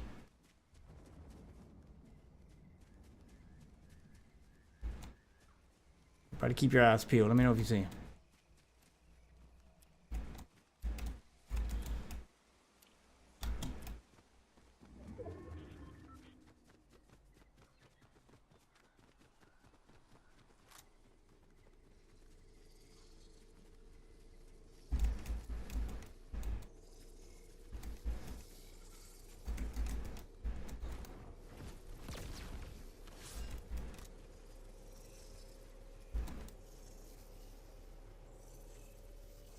Fuck is this guy? Got him. Oh. Oh. Nice shot, kid. Got my NPC. Really? Nope, I'm bailing. That's what that's for.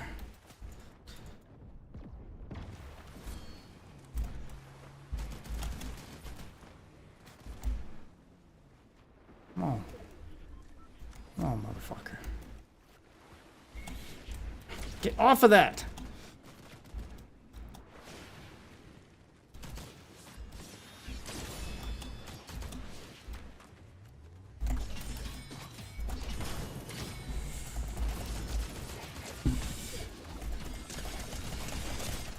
Woo!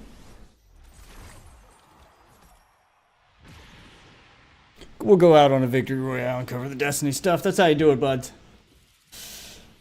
Anime bullshit for the win. Hey, hey, let's go. Kinkatsu. Taisetsu na mono. Protect my balls. Boku ga warui, so let's.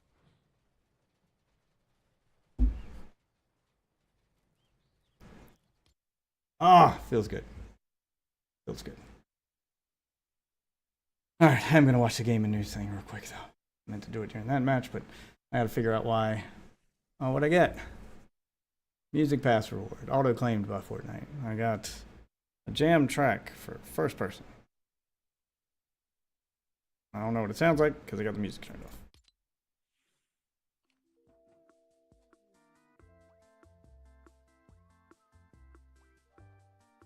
off.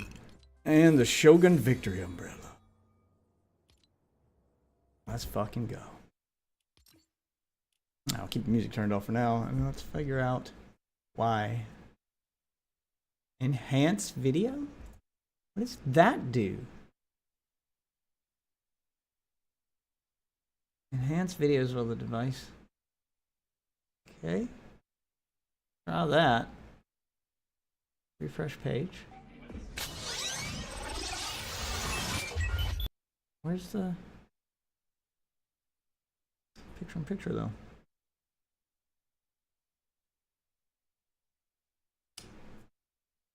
I had it as an add-on because it's built-in picture-in-picture is not reliable.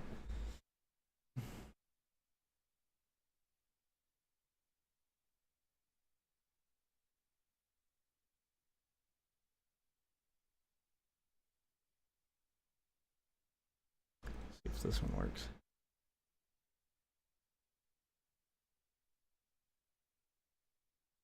Refresh.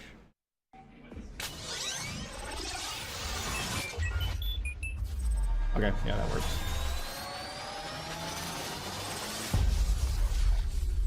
All right. Hey everybody, welcome to AJS News. Skip. What has been going on in gaming news? Well, you mentioned disappointing and worst, and this game may fit into one or both. Starfield. Oh yeah, yeah. So disappointing for me. Yeah, especially even with its new DLC out, but they got talking to the senior artist Dennis Mehilones, and was saying that the game was intended to be gorier than what got delivered. There was that would have been going to awesome. be, you know, corpse explosions, and when you lasered someone's arm off, you would see, you know, like when it got cut, you would see blood and a stump and stuff like that. And then they sanitized the whole thing, and they're, you know, How they just pop up. Yeah, and then little toys. It turned into like a bloodless, lacking impact experience, and awesome. And then it was removed because of a combination of technical and thematic reasons. technical reasons because they're using an old engine and things are hard to work when you're working with an ancient engine that absolutely needs to go. But then also they said that... This is what I was talking about with the fucking Creation Engine. It has its limitations. It is an old engine that is not capable of doing the physics and some of the things that they want to do. And it causes problems. It is an outdated engine, and he's absolutely right, it needs to go. This engine's fucking ancient.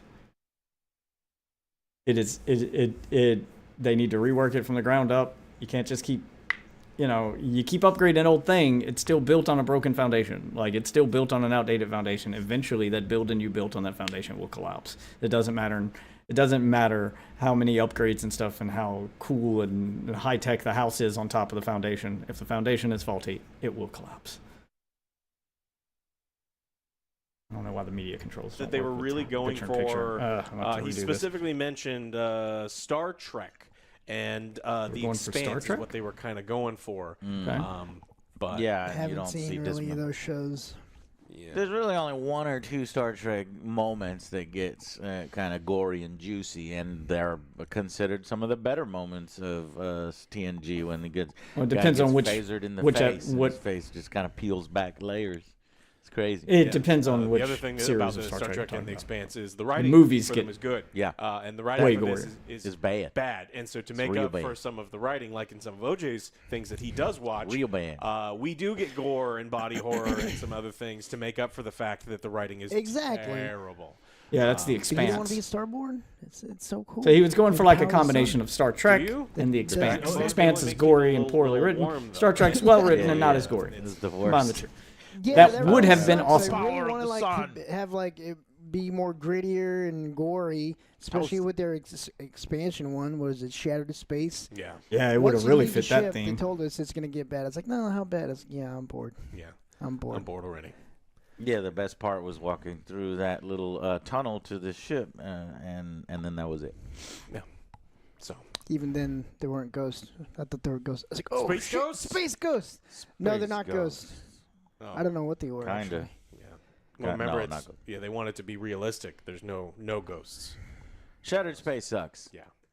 As Look well as, unfortunately, Starfield. Yeah, I checked out of Starfield a while back. Speaking of another game that didn't do so hot, Godfall was a PS5 launch remember title. Godfall. I remember and I forgot. Yeah, we And remember it was bad. Yes. We played it for a short period of time. Everything was real shiny, and it was not great. It wasn't the worst. Yeah, it was wasn't great. pretty and a but great its launch developer title to Counterplay show has off the reportedly graphics of the shut PS5. down. Oh, wow. But it played like They ass. had a partnership that they were working on with another company, Jackalyptic, and then apparently things fell through, and they are Annette no Studios, mas. no more. It's supposed to be like kind of like a Destiny thing, right? Yeah. Something like that. It was supposed to be a one live thing we're going to be service. talking about a lot probably this week is Sony and Sony its was- failures was and its obsessed with live fuck-ups and its services, yeah. decisions. And Godfall was one of them, right? Like, we don't know where, if Sony's like, hey, this is the type of game we want you to make, but it didn't turn out the way that they wanted it to. And unfortunately, they have now shut down.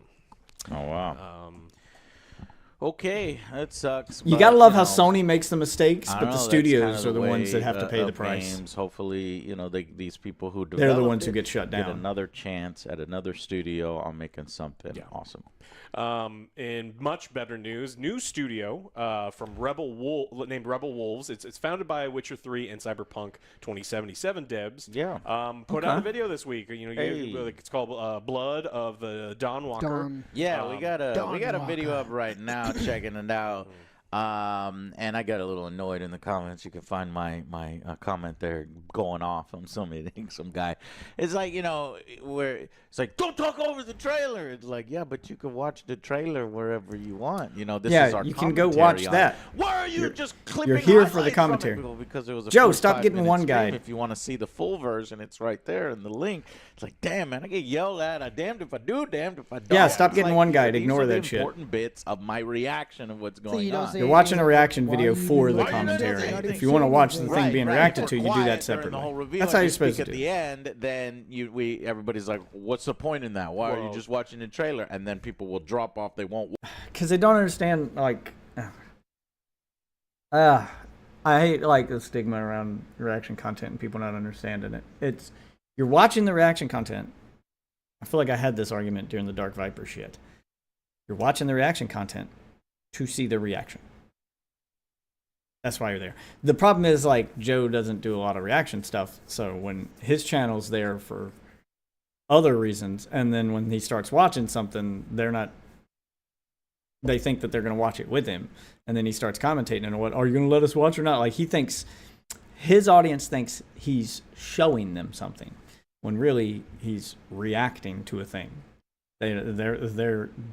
You're basically putting a kind of content in front of them that they didn't sign up for when they came to the channel. They didn't go there to watch you react to stuff. So when you put something up on screen, you're like, check this out. The audience thinks you're showing it to them and that you're going to shut up and let them enjoy it. You're going to show them something they haven't seen before, and then you ruin that experience with your commentary. So now they weren't there for your commentary to begin with. They were there for some other reason, and then you threw this on, and now you're not letting them see the thing you threw on, and they don't care about your commentary. Yeah, and that's why your numbers drop off. Typically, with the reaction content and channels that do it on a regular basis, so you're used to it, is you're there for the reaction. The people enjoy your reaction.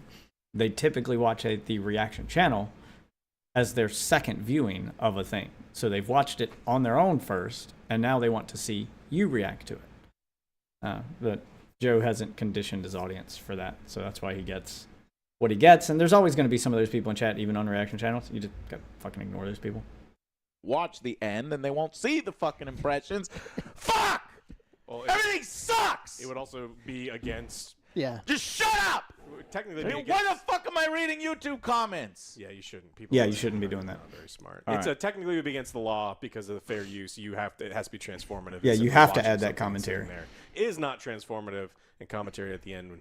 You know, if they wanted to claim it, they could. But so if that's why if you're wondering that, that's why. But they put it out. And it looks good. If you like the idea of vampires rising up, I do. In during the Not Black Twilight vampires, but actual vampires. That's Plague. Are what you I'm- saying Twilight's not? They're No, not. They're sparkly vampires. Yeah, sparkly. Okay. Nosferatu. Okay. Nosferatu is Just plagiarism. plagiarism. I don't support No, plagiarism. it's not. It's not plagiarism. Oh shit! I didn't see you. Need to pull up. Nosferatu is not plagiarism. It is legally distinct. It is the Kmart brand version of Dracula. In case you're wondering what he's driving at, the story of Nosferatu is back in the 1920s when the original Nosferatu was made. That movie was made. Dracula had not entered the public domain yet to be used by anybody. There was somebody who held the license to it, and for whatever reason, they couldn't get the license to Dracula. They were making a Dracula movie, and they were supposed to get the license, and for whatever reason, the deal fell through. But they already had this script and this thing filmed, so they just renamed Dracula to Nosferatu. They just renamed all the characters and tweaked the story a little bit so it ended differently. And there you go. It's called Legally Distinct. It's Dracula, but not really. But yeah, it's its own thing. Being legally distinct. Yeah, it's its own thing, basically. They had to change some of the key plot points so that it didn't follow Dracula beat for beat, and then it ended up getting a sequel and becoming its own story. So it did end up becoming its own thing.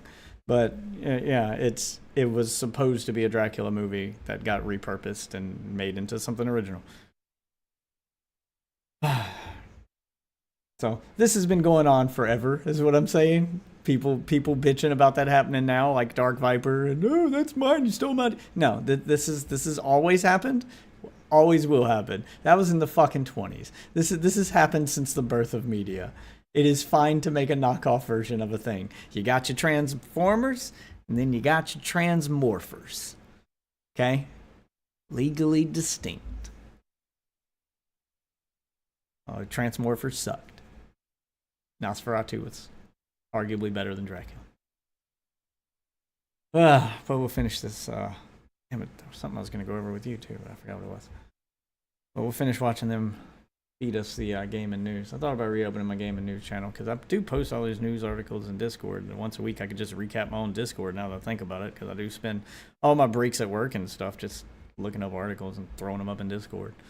Like my game and news videos have just kind of become what the Discord is now. Just me posting game and news shit and all these separate channels. Why is he talking about Nosferatu? But yeah, so it comes out. It's going to be taking place in medieval Europe during the Black Plague. You play a dude named Cohen who's kind of learning this vampire shtick, and it looks really interesting. If you like that kind of like dark fantasy RPG, which I do very much. I'm hoping this comes out around the same time as so they're making a Nosferatu game? Bloodline 2 comes out. Oh. That'll be an interesting fight between the two games. Vampire fight. My money's on. I remember what it was. I'll go. Yeah, I feel like Don Walker has their shit together more. It just feels like they have a vision. Yeah. They have everything they were saying in that trailer speaks to me.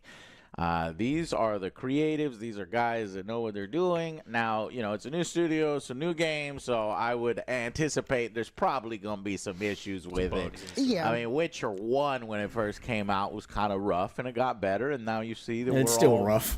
experieing some great games from. So there's fucking animations in Witcher 1 for combat are laughably bad. My wife just laughed out loud when she tried to. There's a lot of issues. How many rewrites? He holds the sword like this. He's waving it above his head. She's like, "What the fuck is he doing?" The new creative director and who fights like that? Team and the new team, and we'll have to see. It was I don't think bad. you're gonna be any better at the second one. Oh, probably not. But he sounds so much cool, like a mafia guy. He's like, I'm the Don Walker. Yeah, Don Walker. Don Walker. Don's here. I like some, Hispanic I like that they're guy. going with the Nosferatu style of vampires, Sexy. keeping it like we already what got our vampires are bird, supposed So to does be that mean instead he of only what walks they've during become the in dawn? modern media. Yeah. He can only Don Walker. there. Yeah. That's a very short period of time that he got to get everything done. That would suck. In our super important story. Sucking away all our goddamn parodies, Joe. That's years away. We'll be It fine. is. People will forget. Yeah. This is a super important story, and not for the, but just, the FTC has said that Genshin Impact deceived children and have ordered it. Yes. The publisher to pay $20 million Holy in fines. shit. Yes! Well, it does. Yeah, They're absolutely right. I mean, over its loot box policy. So it says yes, with the loot Genshin boxes. Impact deceived children, teens, and other players into Good. spending Finally, hundreds of get rid of these dollars on fucking prizes gotcha with games little where the entire chance of purpose of the winning. game is to gamble on loot Now boxes. they have agreed to pay the fine, though they said many of the Cognosphere has said many of the FTC's allegations are inaccurate. They don't appear. Which to be one? inaccurate. Which one?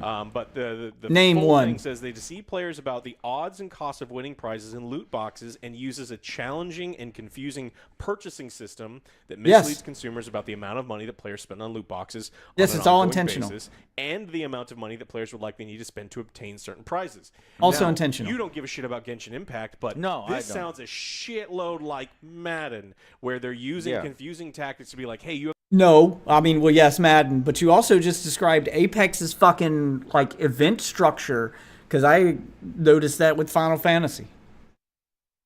That it's very deceptive over the amount of money you'll actually need to spend to get the thing you want.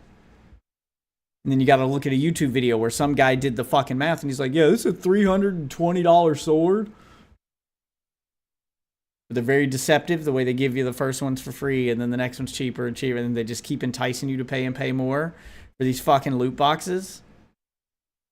And the way that Genshin Impact does it takes it a step further, because let us not forget, it is a fucking mobile game. Disguising itself, it's a mobile game cosplaying as a PC game. It has gaslit you into thinking it's a PC game. It's not. It's a mobile game. It's a mobile game first. And that's why it's got so many fucking currencies, because that's called, there's a name for that, Confusopoly. It is there designed to confuse the consumer so that you buy a thing and realize you need the next thing, or realize you need more of this thing to get this thing, so that you can't do all that math in your head. The average person won't. They'll think they're buying what they need, and then they buy the next thing in the chain that leads to the thing that they need and realize that they don't have enough, so now they got to go back and rebuy stuff. Yeah, it's so you keep fucking spending. It's purposefully confusing. That is a common tactic. That should be illegal. You have that opportunity to get a 99. And that's before somebody, you even get to know, the loot boxes. And then and then you don't know what the chance drop is going to rates be. are. Yeah. Now, does Madden use real money, or do they use like Madden coins or tokens? Yeah, I mean, it's Yeah. real money to get the Madden tokens or Yeah. to get the Madden currency, which they None use of them to have put on loot them. boxes So you pay all of for these with real things money. hit They exactly all the use same thing tokens, so that that's hit how they on avoid the Madden. gambling And so thing. This is a smaller fine based on a smaller amount, but also the FTC also was successful in reaching a $520 million settlement against Epic Games over Fortnite doing similar things with, they called it dark pattern usage, which is Yeah, I mean, if you're going to go after deceiving Fortnite, players you into have not to go after understanding these how other much ones. you're 'Cause spending, Fortnite doesn't even deceiving have players any into clicking gambling on stuff things they in wouldn't it. necessarily click You on. have to then and go it's after wonder Madden if and this all would those other all, ones, yeah. eventually, have if we to. move from the stupid fucking currency to just displaying the price right there, is how these No, companies because will if get they around display the price eventually. on the loot Well, box, these are the things that they're then gonna it's have to do. gambling From now by on, legal children under definition 16 because will you've not be allowed attached to a purchase loot monetary boxes value without to parental the consent within Genshin Impact. the All roulette loot boxes system that they're available for purchase rolling. with virtual currency will also be made available for direct purchase using real money, so you'll know exactly how much things actually cost. Loot box odds and exchange rates for multi-tiered virtual currency will be accurately disclosed and not misrepresented, which is what they were doing before. And then it goes on to say you're not allowed to collect information from kids, but now they're going to be listing it's like, hey, you want to buy this ultra panty pack? This panty pack costs like 22 Bazinga coins or 99 cents, and people will be able to see what they have to tell you the what the crossover value is in coins. so They're still I going to sell it to you don't in coins, but if they necessarily say care it 'cause costs this is actually pretty big for the video game 2,200 industry coins, then in general. parentheses And they people have need to be put the nervous dollar because amount there are of a what lot that companies equals doing to in very, dollars next very to it. similar things. Yeah. EA is Which is being good. one of them. They make all of their money in It's a good MUT change. mode and in It's I don't know why you just want to admit it's gambling at this point, because at this point you're telling them to put a monetary price next to it, but they're putting the price of the coins, not the price. It's still like gambling with extra steps. Like I don't know how you can't call it gambling at this point. It would not be It's fucking retarded. unrealistic for us to be talking about that in the future, and the fines could be great, like massive, because they make $1 billion a year almost in microtransactions. Yeah. This is why fines for this that's big. shit need to be percentage based. Because when you've got a game like Madden making billions, or Genshin Impact, Fortnite, these games make billions with a B in microtransactions every year. So you got something like Madden making billions upon billions off its fucking card packs, which are basically just loot boxes with a different name. So all these guys are busting these packs and spending money, and they make billions with a B, and then you determine it's, misleading, or that they're, not showing their odds properly, or they're doing some shady shit, and you fine them $500,000, $500,000. Who the fuck cares? They're going to laugh at that. They're going to consider that just a cost of doing business. Oh, we made $6 billion this year, but we got to pay $500,000 to the government for breaking the rules. Okay, so it cost $500 million. It costs $500,000. Even if it costs a full $10 million to break the rules, we made $2 billion this year. That's nothing. So they'll just factor that in. They'll still break the rules on purpose, and they'll know it's going to cost them this much in fines. So they'll calculate that in. In the same way a business like Walmart calculates shoplifting into the cost of doing business. They have an acceptable, they expect to lose this much money every year in shoplifting. And as long as no individual shoplifter steals over X amount, we won't take them to court, because then that would cost more than the value of the items they stole. So just try to get the items back if you can. If not, let them go. Yeah, they literally don't fight the shoplifting. It's factored into the cost of doing business to a certain degree. This is why it needs to be percentage based, because if they're making $2 billion a year and it's a 20% fine, well, holy shit, that's a lot of money. That's a lot more than that $10 million fine. And would help fund the government in some ways. So maybe our taxes will go down if these companies keep fucking up. Probably not, but it's fun to dream. Pay like $100 for that 99 Patrick Mahomes. Jesus. If you like. Comes with referee guarantee. He comes with referee. Referee guarantee. Yeah. I don't know. Y'all can stop talking about sports ball. I don't care. I don't care about Straight sports to ball. jail. I have no idea who Don't these allow people are or to what touch they're that, talking man. about. Oh, they actually, police show up on the field Yeah. and arrest the defensive player and haul him directly to jail. And if he gets injured, Which always blows my mind that Angry Joe is a channel that's known for calling out business practices and that kind of shit. And he's known for being the guy that's supposed to, you know, call companies on their bullshit and try to keep games not filled with microtransactions and nonsense and making a stand. But he's an active Madden fan and plays every version of Madden. And every year he makes a rant about how bad, but he still plays them. Like, you're actively doing the thing you tell your viewers not to do. It just irks me. They execute you right on the field. Yeah. Yeah. I get he's a sports fan, but my God, man, but just yeah. You breathe on him wrong. just go play older Yeah. And versions there's of the the game that don't have latitude button where you can microtransactions. run out of I bounds guarantee you and they're then going to play the flop same. like Every year they just plays, update the roster and add soccer microtransactions. like They an don't asshole. change the Yeah. gameplay. And if you look at him wrong, You can that go is play also Madden jail. fucking 2015. That is jail. Go play Madden 15 Straight and it'll be jail. just as good. Yeah. When the Do you really announcers are need the calling- name on the calling you jersey? out on it, you know Really? it's bad. Yeah. Okay, and then in a All right, here big we go. Sony Something news, else. we were talking about it earlier. Sony has confirmed cancellation of live service projects from both Bend Good. Studios and Bluepoint Good. Games. They're backing away from that live service We dream of originally theirs. talked about 12 live service games that were in the works. They closed half of them at the time. Yeah. And this is not included in that half. Like, there is more. Yeah, stuff they're coming, closing so, more. They were the- desperate to find a live This service is hit. following a recent review of the projects. This is according to Bloomberg. No one and wanted it a live reiterated service that God of PlayStation War. is dedicated to Thank making God. online and single-player Gone. games, but these ones just apparently were not up to snuff. And they just, they had this major loss, probably one of the largest video game losses in the history of the industry with Concord. Yeah. And they just don't want more of them. I don't know. And they don't want to take the reputational hits of putting out. That makes sense. Yeah. God of War MMO wouldn't have been bad. In the hands of Sony? I'm not arguing that it couldn't be done right. I'm arguing about Sony's ability to do it right. They do not know how to manage the live service. Destiny 2 is arguably one of the most successful live service games in existence. It's gone on for over 10 years. They sold to Sony, and they have driven that game into the ground. 90% player drop since the sale to Sony. Like, they've managed to drive away the hardcore fan base that has kept that game alive. And they have put up with a lot of bullshit so far anyway. So for Sony to make the changes they made that finally push those people over the edge, it just shows how bad they are at managing a live service. Like, they don't understand live services. They don't know how to run one. They had the most historic failure in live service games in the history of gaming with Concord, a game that didn't last They had the shortest lived live service game in existence. It didn't last 2 weeks, 11 days, and then it was out. Like, that's it. The entire lifespan of that game was 11 days. I don't think they need to try anymore. I think they need to just stop. The easiest way to lose all those God of War fans would be for Sony to make a God of War live service game. Because they'd fuck it up. They would. If you gave it to companies that understand MMOs and left them alone and let them do it, they could probably make it work. But Sony doesn't own any companies like that.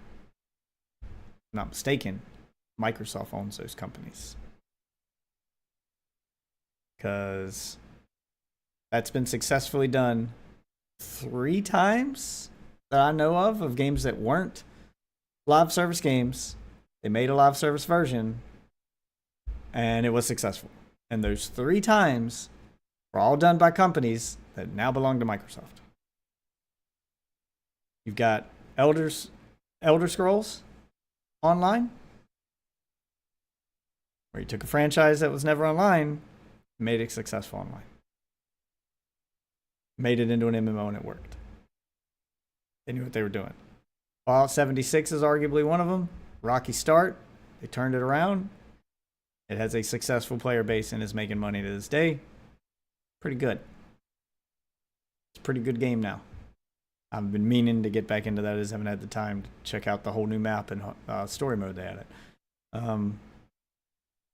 What was the third one? The other live service one that didn't start as a live service game, but then became a live service game. I feel like it was another one by Blizzard or one of those other companies that Microsoft owns. Overwatch. No plan. Which one am I thinking of? Which one? Oh, the most famous one in history. Fucking duh. Warcraft. No Man's Sky. Fucking World of Warcraft. Yeah. Yeah, the birth of the fucking genre. Like, oh, Square did it too with fucking Final Fantasy 14. But they don't own them either. And they're pushing them away because now they're starting to make all their shit available on Xbox. Sony's just terrible at this. I hate them as a company because of the dumb decisions that they make. And I'm not even just talking about video games. How the fuck do you screw up Spider-Man this bad? Every fucking Spider-Man universe movie Sony tries to make, like, fucking the MCU, Marvel Studios already wrote the fucking blueprint for this shit. All you had to do was take notes and make something adjacent to it that could be slotted into it later. You already signed like a joint contract with them for Spider-Man. You have a friendly relationship with them. Just ask them for help. You could have made Venom into something that crossed over with the MCU. You tried it, and then you fucked it up with the third movie. Now MCU doesn't want your Venom. The MCU doesn't want your Kraven. The MCU doesn't want your Madam Web. They don't want your Morbius. It will never be Morbin time. It will they make astronomically stupid decisions when it comes to entertainment. I don't understand how they keep fucking this up. They've done it so many times. They just refuse to learn. They are the definition of insanity. Although this may arguably be them learning, as they're finally... I don't know if this is learning or just giving up. But either way, I'm glad they're not shoving any more fucking live service shit out the door. Ugh, make a proper... It's the reason we don't have fucking the Bloodborne remake. Yep, or a Bloodborne 2, because they had that studio tied up working on this God of War live service game. Just wasting that talent. Actually, I think I saw, don't quote me on this, but I think I saw an article where it was saying that because of what happened with Demon Souls, when they came back to do Bloodborne, they still technically own the rights. They just can't make it on anything but PlayStation. Who? FromSoft? Yeah. I don't know. I'd have to look that up. Like, basically, they're the only... I've heard... It might not be exactly that, but it's some shit where they're the only, like... Then let them make the it. only one allowed. Then, well, there's two answers to that. You either, hey, just let them make it then. You don't need your own studio to make it. You can have your studio working on Demon Souls 2, the thing you do own. Demon Souls was insanely successful on the PlayStation 5. That remake was like one of the must-have games for the console. Why the fuck would you then tell that studio to start working on a God of War live service game when the blueprint to print money is on the table in front of you? All you had to do was make Demon Souls 2 and let them make something wholly original and turn them loose. They have the know-how. They clearly have the talent. And the Souls community is dying. I mean, or, for some new shit. Maybe that was a good point or good time to, like, they made the Demon Souls remake. Now just do your own thing. Like, you do another one-shot kind of story. And if that works, you can then, like how Bloodborne maybe, is but kind of if a one-shot story. Yeah, maybe, but they need to build a reputation first. Like, the only reason FromSoft was able to make those one-shot games and do weird shit... I think now, yes. I think if they had just immediately if they do it started now, working on the other game, it would have been fine, because they would have had enough hype. I don't know, maybe. Like, because I try to think along the lines of a casual, and most casuals don't pay attention to developers until they've gotten a few games under their belt and made a name for themselves. Being successful with one game usually doesn't put your developer name on the map in terms of like casuals, because there's probably still quite a few casuals, like my friend who was on stream with me yesterday, who played Demon Souls and probably still think it was made by FromSoft. Like, they still don't realize that there's a new dev behind it. Like, you'd have to start like getting them used to, like building a bit of a reputation. It would be the same as if FromSoft got that one hit with Dark Souls, because Demon Souls wasn't a hit. That's why they went to make Dark Souls. If they got that one hit with Dark Souls that was multi-platform and then immediately went into Bloodborne, I'm not so sure Bloodborne would have been as successful then. He did. No, he made Dark Souls 2 They had another and then team 3. work on Dark Souls 2. He actually went into Bloodborne. Yeah, that's actually what happened. They had a whole separate Immediately team do after that. Dark Souls 1? Mhm. Dark Souls 1. He went to go work on Bloodborne. Yep. And another team went and made Dark Souls 2 using the... Dark Souls 3 came out before Bloodborne. No, it didn't. Oh. I swear to God.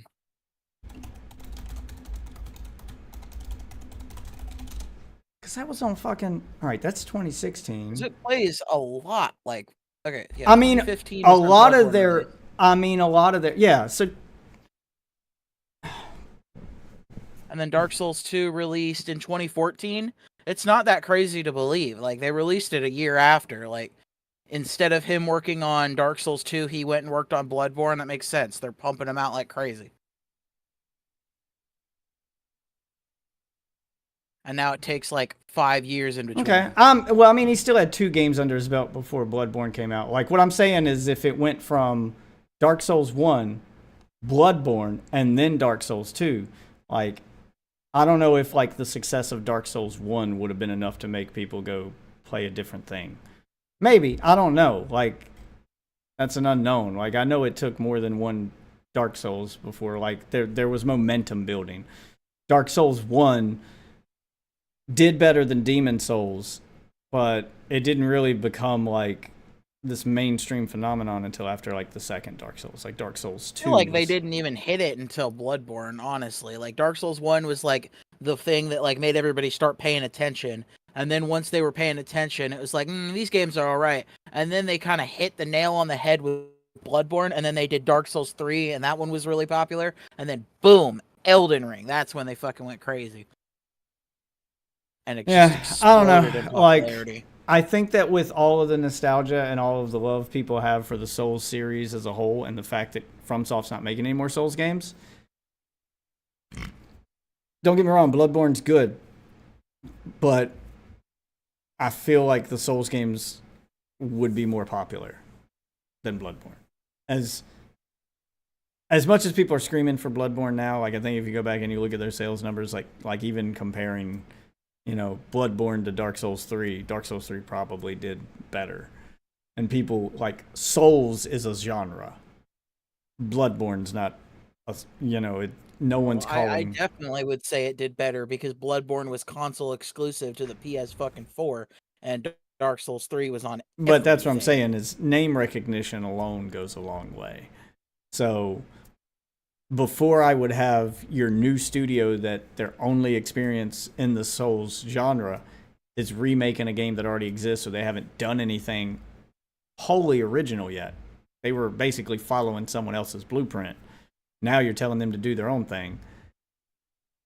Just tell them to do Demon Souls 2. That name alone will drive some sales and it'll help build some... And then after that, you kind of do the same pattern that FromSoft did. You do your Demon Souls, you do Demon Souls 2, then you do your Bloodborne 2, then you do your Demon Souls 3, kind of the same thing they did.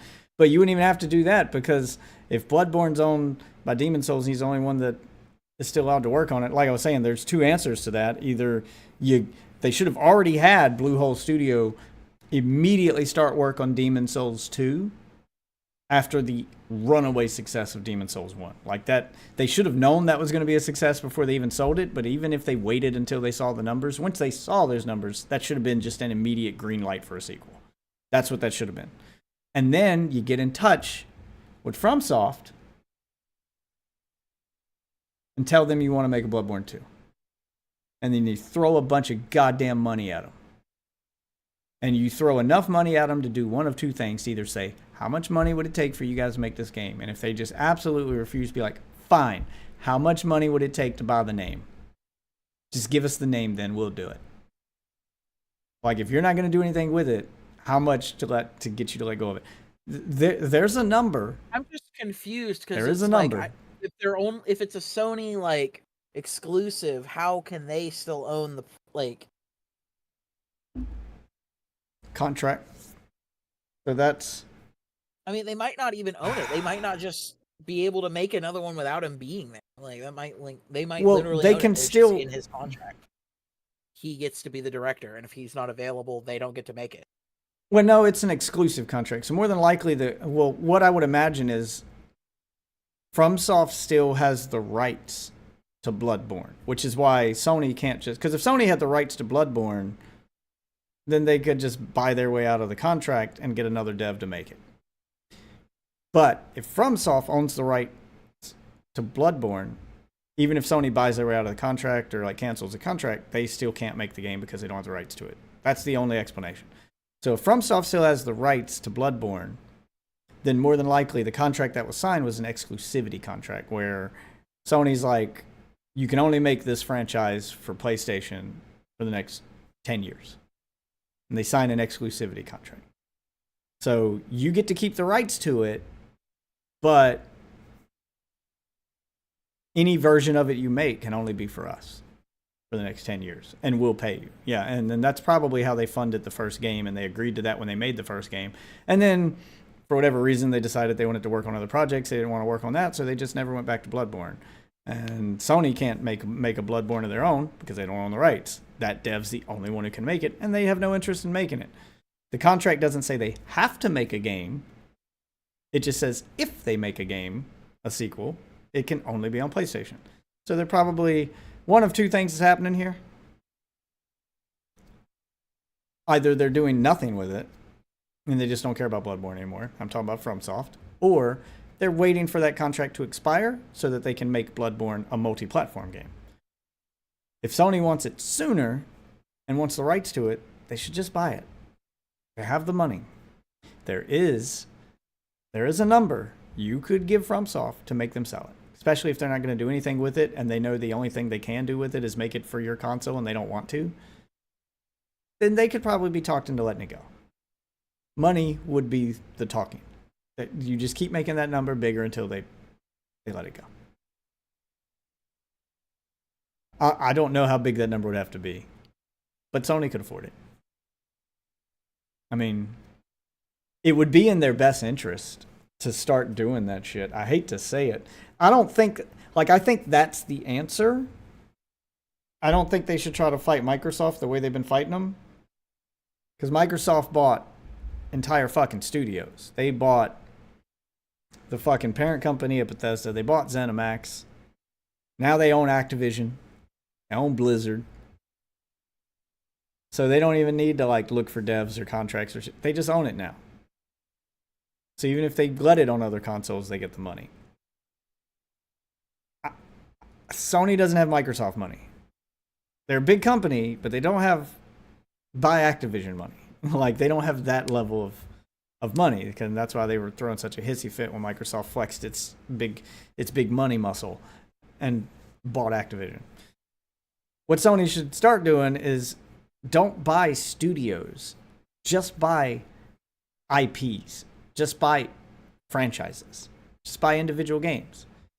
And if the studio you're buying it from isn't interested in continuing their work on that franchise and you just want to buy it from them, well, now you've got the IP and you can let any one of your devs do it. So now you could buy the IP for Bloodborne and Bluehole can make it. And you can buy the IP for, some other game that's popular. And then Naughty Dog can make it, or Insomniac can make it, or one of those other companies they do own. One of those other well-established devs they do own. So that would be my suggestion from a business standpoint, is just buy IPs that are popular. Fortnite's already doing that itself. They bought Rocket League. They bought Fall Guys. They bought Rock Band. And they've just incorporated them all into Fortnite. Sony could do the same thing, but like on a company level instead of on an individual game level. Instead of like incorporating them all into one game, you're just incorporating them all into your system as exclusives. If I was the businessman making the decisions, that's what I would do. I would just like look at what's popular and not owned by Microsoft, not owned by another competing studio.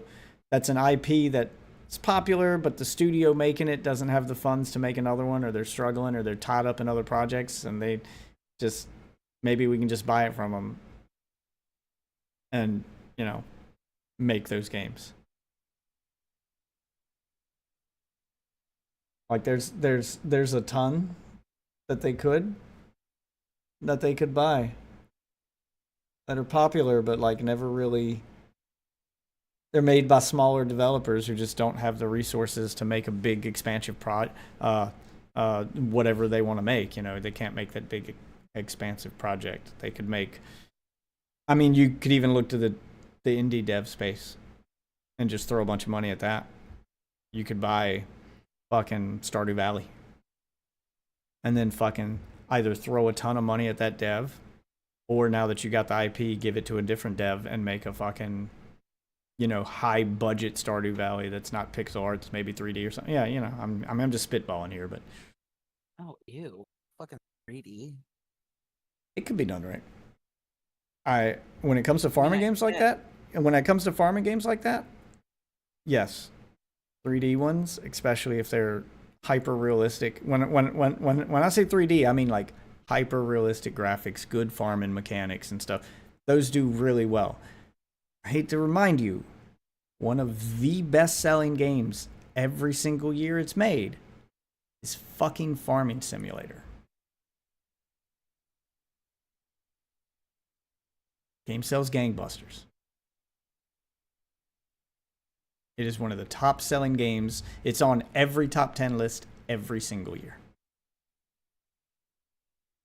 And it's just Madden. And it's just a straight-up farming simulator. Yeah, but for a farming sim game to do that, Madden gets there because sports. Like it's attracting an existing fan base attached to sports. Like sports fans are their own thing. I don't even count those as fucking video games anymore, because the people who play sports games, the vast majority of people who are playing Madden and making that as popular as, they're not gamers, dude. They are sports fans. They buy their console to play sports games on, and that's usually all they play. Like there is a large chunk of that fan base that's what they are. They are sports fans first. The game is just a way for them to enjoy their sport. They don't play any other games. But Farming Simulator, there's no pre-existing fan base for them to tap into. Okay, there's no big farm, you know, fan base that they can. There's no farming equivalent of the Super Bowl. Like, it's not a big thing. And the fact that that game sells the way it does says that there's.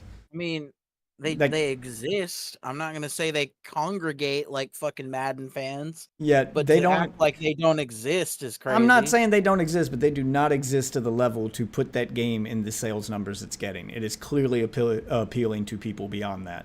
Madden mostly appeals to its already existing fan base it needs the license for.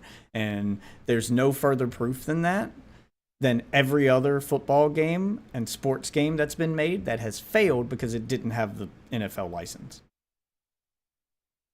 That has happened over and over again. EA, as big a studio as they are, they have lost the license to FIFA, and they tried to make a version of FIFA that didn't have. It's the same game, exact same game, exact same mechanics. The only thing they couldn't do was put the word FIFA on it, so they had to use made up players and made up shit. And they released it, and it sold a fraction of what FIFA sells, despite being identical to that game. It's the same game. People aren't there for the gameplay. They're there for the sports team. People are playing Farming Simulator for the gameplay. It's one of those like cozy, relaxing games that just speaks to everybody. That's why farming games tend to do so well. And there was that big farming boom after how successful, like Farming Simulator, I think it was 23, was the one that just like went through the roof for some reason. And it's not like farmers are playing them. It's not like, you know, the guy actually, you know, like people in the farming community are the ones driving those numbers. I'm not saying they don't play them. There's people do exist. There are farming fans, but they aren't pushing those kind of numbers. It's clearly getting regular people to play it too, in droves. So there's a market for that. there's a market for those cozy farm games, and if you could use the existing and the charm and existing fan base that Stardew Valley has built and find a way to put that into a realistic looking 3D game, think Farming Simulator, but with all the like personal interaction and stuff that you find in a Stardew Valley. Because Farming Simulator is like, it's just Farming Simulator. Like, you're not talking to NPCs and building relationships, and there are no quests, there's none of that bullshit. You're just maintaining a field of crops, and that's it. That's the whole game. You're just running a farm like you would in real life. Stardew Valley's not that. So if you could make a fantasy version of Farming Simulator, basically, that had Farming Simulator's realistic graphics and realistic like attention to detail when it comes to like how farming's done, but then add on top of that all the charm and personal interaction and the ability to go into town and talk to NPCs and, you know, romance them up and all of that shit. Yeah, it would sell gangbusters. It would absolutely sell gangbusters. It could be done well. Sony just doesn't have the ability to do it. They need to like focus on that and learn how to do that, because this chasing trends thing they're doing ain't working. It ain't fucking working.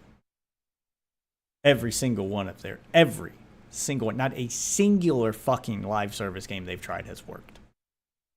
It has been miss after miss after miss after miss, and they even bought the most successful live service game on the planet outside of World of Warcraft that's not an MMO, like successful like console live service game, and fucking ruin that too. Like, it's just, they're bad at it. Like, stop chasing trends. And that's what I would do, is I would fucking start buying stuff like this. Yeah, Heroes of Hammerwatch. Yeah, like stuff that already has a name. Stuff that already has a name. You should check that out, because that actually looks really fucking cool. Yeah, I played the first one. I'll have to look at the second one. But because, okay, so apparently it's like a roguelike. It looks like it plays a lot like Diablo, and then it also fucking has co-op and like a town building thing. Yeah, it sounds a little more in depth than the first one. The first one was kind of like Diablo, but not really. The Heroes of Hammerwatch. I played that one. I played Hammerwatch and then Heroes of Hammerwatch. I hadn't seen this one, but I mean, it's stuff like that. Like, Sony should just be looking at IPs from studios that are small and struggling to keep, you know, because those studios would probably be willing to sell those IPs if they could get a big chunk of money. Because a lot of times what happens is you get a studio like the studio that made Dead Cells, for instance, is you get that studio and most of their games aren't that popular. And then they hit it big with Dead Cells. And now they made a bunch of money off that one game, but they're scared to make anything other than a sequel to that or content for that game, because if they try to do something new, they don't have the funds to do two things at once, so they can only work on one thing at a time. And if they work on something new that's unproven, it might not pay off. But they know if they keep riding the Dead Cells gravy train, they'll keep making money. So they feel trapped. Their devs probably get tired of making the same thing over and over, or keep working on this one franchise, but the studio doesn't have the money to work on two at a time. And that's what ends up happening. Until somebody comes along and throws a bunch of money at them. Same thing happened to fucking Mojang. They were that studio that could only work on Minecraft forever. Then Microsoft came along. Fucking bought them. And then they now have the resources to still work on Minecraft and maintain that while also putting out whatever that other game was they did. And then they worked on multiple projects, and then you get Minecraft Dungeons, and then you get, they've basically got all the resources they need to work on other stuff. They just need to get the green light from Daddy Microsoft, because Microsoft bought the company. The difference with what Sony would be doing is Sony would be like, well, we'll buy the IP. So now they don't have to answer to Sony. They could literally work on whatever they wanted, and they don't have to worry about whether it succeeds or fails in the beginning, because they've got all the money they made from selling Dead Cells. So now they've got the Dead Cells money. They've got this large influx of cash to work on their next 2 to 3 projects. So they've got some, we'll call it insurance. They've got some room for failure. So we can try new things, and if it doesn't succeed, it won't bankrupt our company. And if all else fails, we can call up Sony and be like, hey, we'll work on the next Dead Cells for you. You know, and just get contracted by the person you sold the IP to. So they get kind of a safety net when they do that. That's why that happens. So, if I was Sony, that's what I'd be doing. But Sony was just obsessed with having this endless money machine, because that's what it sees live service games as oh, what if we could make one game and that one game make us money forever? You know, like World of Warcraft and like Destiny. We don't need to keep making good first. Yeah, and they were also. It's not just that they were good first, which they were good first, but also they were the first of their kind, usually. Like, Destiny was the first live service looter shooter. Many have come and tried behind them and failed. Overwatch was the first hero shooter. Many have come after it and failed, because all the people who are fans of that genre are playing that one. You now have two tasks. You not only have to make a game as good as Overwatch, you now have to make a game better, because your game has to be good enough to pull that crowd away from the game they've already invested themselves in. It is hard. Way harder to do that than to be the first of your kind. Because now you have to take, you're no matter what you do, you're going to be compared to that one. So you need to be better. Otherwise, they're going to call you a ripoff and a clone, and no one's going to pay attention to you. And that's exactly what happened to Concord. It's just an Overwatch clone. And no one cared. You need to be different enough and good enough to compete to make the fans of that game go, I'll try this new one out. And the only ones who've been successful enough for that have been Marvel Rivals. And Marvel even had a little bit of a cheat code, because its heroes already had fan bases before the game was even made. So arguably the most important part of a hero shooter is the heroes, and they already had a roster of heroes that had huge fan bases behind them before they even made their game.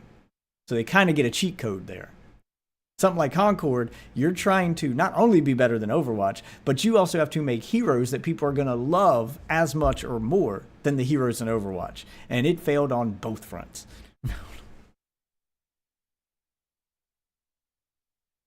Like I said, Marvel gets a bit of a cheat code, and they've been pretty successful at it. Their numbers are fucking insane right now. They've done the impossible. They've made a hero shooter that successfully pulled a large chunk of Overwatch's fan base away from Overwatch. Overwatch's player numbers have dipped by almost half since the launch of Marvel Rivals. And I don't just mean like first week, like they left to go check the game out. I mean, those are the ones that didn't come back. They're still playing Marvel Rivals. So, yeah, I feel like I mean, I'm definitely not a Marvel Rivals fan. I prefer Overwatch. What the fuck? What happened? Why am I like stuck? Well, I am the example of how it works, because I am a Marvel Rivals fan. But I mean, I liked Overwatch and I like Marvel Rivals, and I think gameplay-wise they're relatively similar. You just one's third person instead of first person, so like that's the only big major difference for me. Great, another kickbot. But Marvel Rivals is Squirrel Girl, so I'm gonna play Marvel Rivals. I think gameplay-wise, like I'm probably like they're both just so similar that I could enjoy both. But I had trouble finding that character that spoke to me in Overwatch. And Marvel just wins by default because Squirrel Girl. Yeah, you see, I'm not simping over the character. Yeah, but that's a big part of it for a lot of people. That's why Marvel was able to do what it did, because it had the characters on day one that people were already simping over. Like, it didn't have to build a fan base that would love their new characters. It already had a fan base that loved their characters before they even made their game. And the characters are a huge part of a hero shooter. And there are a ton of people who, I mean, I would play Overwatch, but Wolverine's in this. But I want to be the Punisher. But yeah, they want to play as the characters they like. And Marvel has those characters already, before they even made the game. So that's a big chunk of it. But it also speaks to their gameplay, that the gameplay is good enough that it was able to take a good portion of Overwatch's existing fans that like the Overwatch formula, and it's different enough from Overwatch to feel fresh, but familiar enough that they get it immediately. And I think that's they have the magic it's gonna formula. mellow out because some people are just gonna disagree with how they balance their games. I think Overwatch is not gonna like die or anything. I mean, if they actually Overwatch get their isn't shit gonna die together in any way. No, I don't think Overwatch is gonna die. Everybody's and like, honestly, Overwatch is dead now, and I'm like, I don't know about that. I mean, it took a hit. Don't get me wrong. It took a substantial hit. Marvel Rivals did a number on Overwatch 2. Like, its numbers are cut almost in half, and they're still cut almost in half to this day. They've also But they're not dead. been booming out content like crazy. Like So- Overwatch hasn't like really responded to Marvel Rivals releasing. Yeah, I was with gonna any, say like, it could go either way. If Marvel manages to keep putting out content and does actually start listening to the community and make good balancing decisions or add separate game modes and stuff like that, like if they do that and keep pumping out content at the rate they're pumping it out, Overwatch is in trouble. But Overwatch could put out a massive update. That's what they could be working on right now, something behind the scenes, and they could have a good response to Marvel to try to bring its people back. That could work. They could finally put out that fully fledged single player mode they promised. They could, they could pull out all the stops, and they're not dead yet. But this is a get your shit together moment for them. So they could pull it around, and they could pull those people back, and they could get their shit together and deliver on all those promises they've made. Or they could shit the bed and pay the price. It's really up to Overwatch at this point. Because Marvel has all the resources it needs from its parent companies and from Disney to just, they've got all the funding they need to keep going at the speed they're going. I don't think they're going to slow down. And it's not like they have a shortage of characters, because everyone's like, how can they keep pumping out characters at this pace? And yeah, for a company like Blizzard, it's hard to pump out characters in Overwatch at the pace that Marvel is, because you have to make new characters and people have to like them. So you have to make your shit from scratch.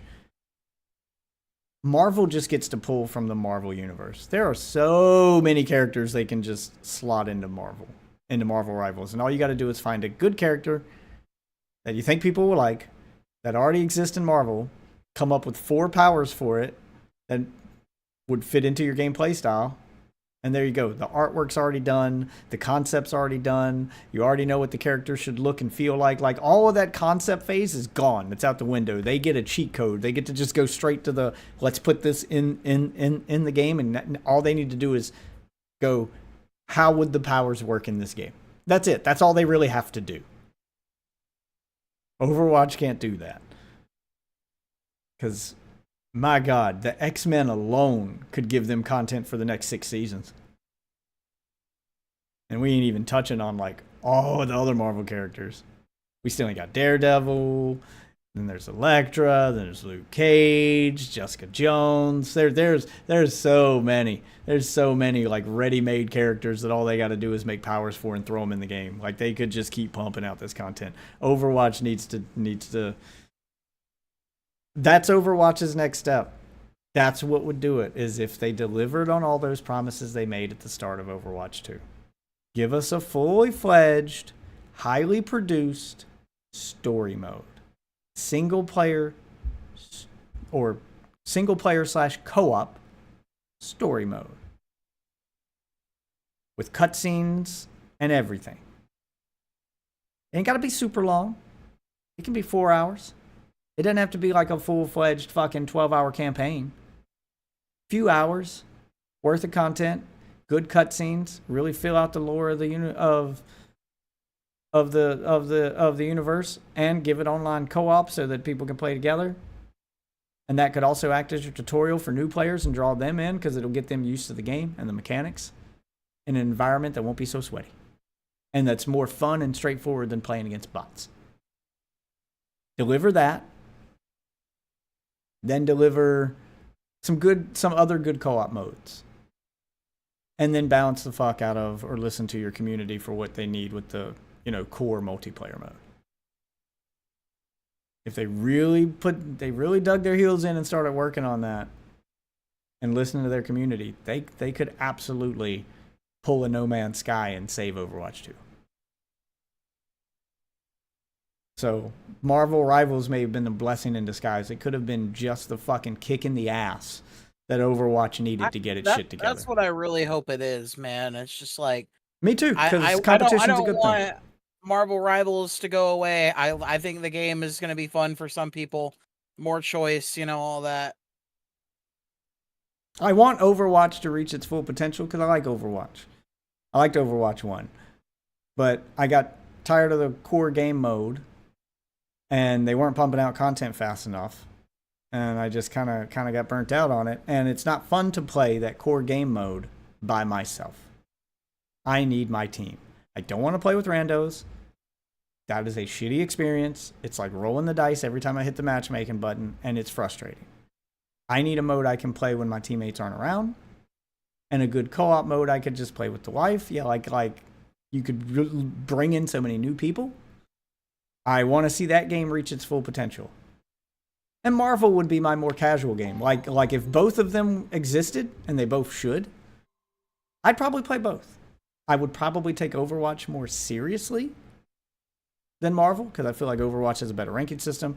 Overwatch is better balanced. It's had, so many years of experience to balance those characters that they're just that it's just better balanced. It's going to take Marvel Rivals a bit to actually balance everything out. Like, it's just the game's going to have to get some more time under its belt, and like for metas to be established and things for players to find stuff that's broken and for them to make adjustments. Yeah, like balancing takes time. Overwatch has already had that time to balance the majority of its roster. I would probably take Overwatch more seriously. I feel it's a more fair game. But Marvel is that fun game to play for fun and not take seriously. In the same way I take Call of Duty a little more seriously when I play Warzone, and I completely turn my fucking brain off when I play Fortnite. Like, I enjoy both for different reasons. So, I think that those two games could be the same. They're different enough that they can both exist and appeal to two audiences that overlap at the same time. But Overwatch just ain't ready yet. Like, it ain't there yet, and they're paying the price for it. So I'm hoping this will. Specifically this for Overwatch. They need to get over their fucking bullshit with their characters looking like their characters. And if they want to keep the competitive integrity of their game, they need to just have an option to turn cosmetics off. Go crazy with them, but let people have the option to not fucking see them, or at least not see any like crazy cosmetics, and you can like mark it to where, like, if they change the model of the character too much, this isn't allowed in competitive. Yeah. Or some shit. Yeah, I'd be fine with that. Because then you could still make all your sales off the casual quick players. Because that's where the majority of your cosmetic sales are going to come from anyway. Like, your competitive ranked people, they don't really care too much about cosmetics. They actually probably... They don't care, but they do... They usually... want stuff. They usually find the one that becomes their default, so to speak. And then they don't like to change their skins every game like a casual does. They want that skin that, like, this is going to be what I look like now, and then they usually stick with one. And that becomes, like, part of their brand, is that they use that skin. Yeah. So, you make your money off of... I mean, that's how all these, like, competitive game works. You make your money off the casuals, but you make your notoriety and the name for yourself. You make your reputation off of your competitive players. Fighting games are very much guilty of this. Fighting games get their legacy and their reputation from the competitive players. But in modern times, they make their money off the casual players. Casual players are the money that keep the games coming. But those people who know life the game and learn every new combo and discover new shit and do crazy Evo moments, those are the ones who make the games, you know, that give the games the reputation they have so that they can be successful. Like, you need both. You honestly need both. You need the competitive people and you need the casual people for different reasons, but you do need them both. Marvel gets to kind of cheat on one side of it because they don't have to work too hard on their cosmetics and shit, because that's all done for them. They don't, like, every hero in those comics has so many different looks you could pull from. And every time Disney puts out a new movie, they're going to pay you to put the movie costume in the game to promote the movie. So, like, you just win in the cosmetic department by default because Marvel. So they don't have to worry about that as much. The balancing is going to be the problem with Marvel because the roster is so much bigger and it's going to continue to grow so much bigger that balancing that many characters is going to be difficult. That's the thing I worry about with Marvel. Is you're going to have this large roster. You're going to end up with a Marvel vs. Capcom 2 situation where you've got this gigantic roster, but only like 10 characters are viable. Because everybody who plays Marvel vs. Capcom 2, like, if you're playing it seriously, you're picking one of like 8 characters. That's it. And that giant ass roster. The rest of the rosters, those are the ones we play for fun. Everybody knows that. Like, you're getting Magneto, Storm, you know, like you're getting the meta characters in Marvel vs. Capcom 2, unless you and your opponent agree not to use the meta characters and to play with the shit ones for fun. That's it. And I feel like Marvel is going to go down that same path if they don't learn how to balance that gigantic roster of theirs.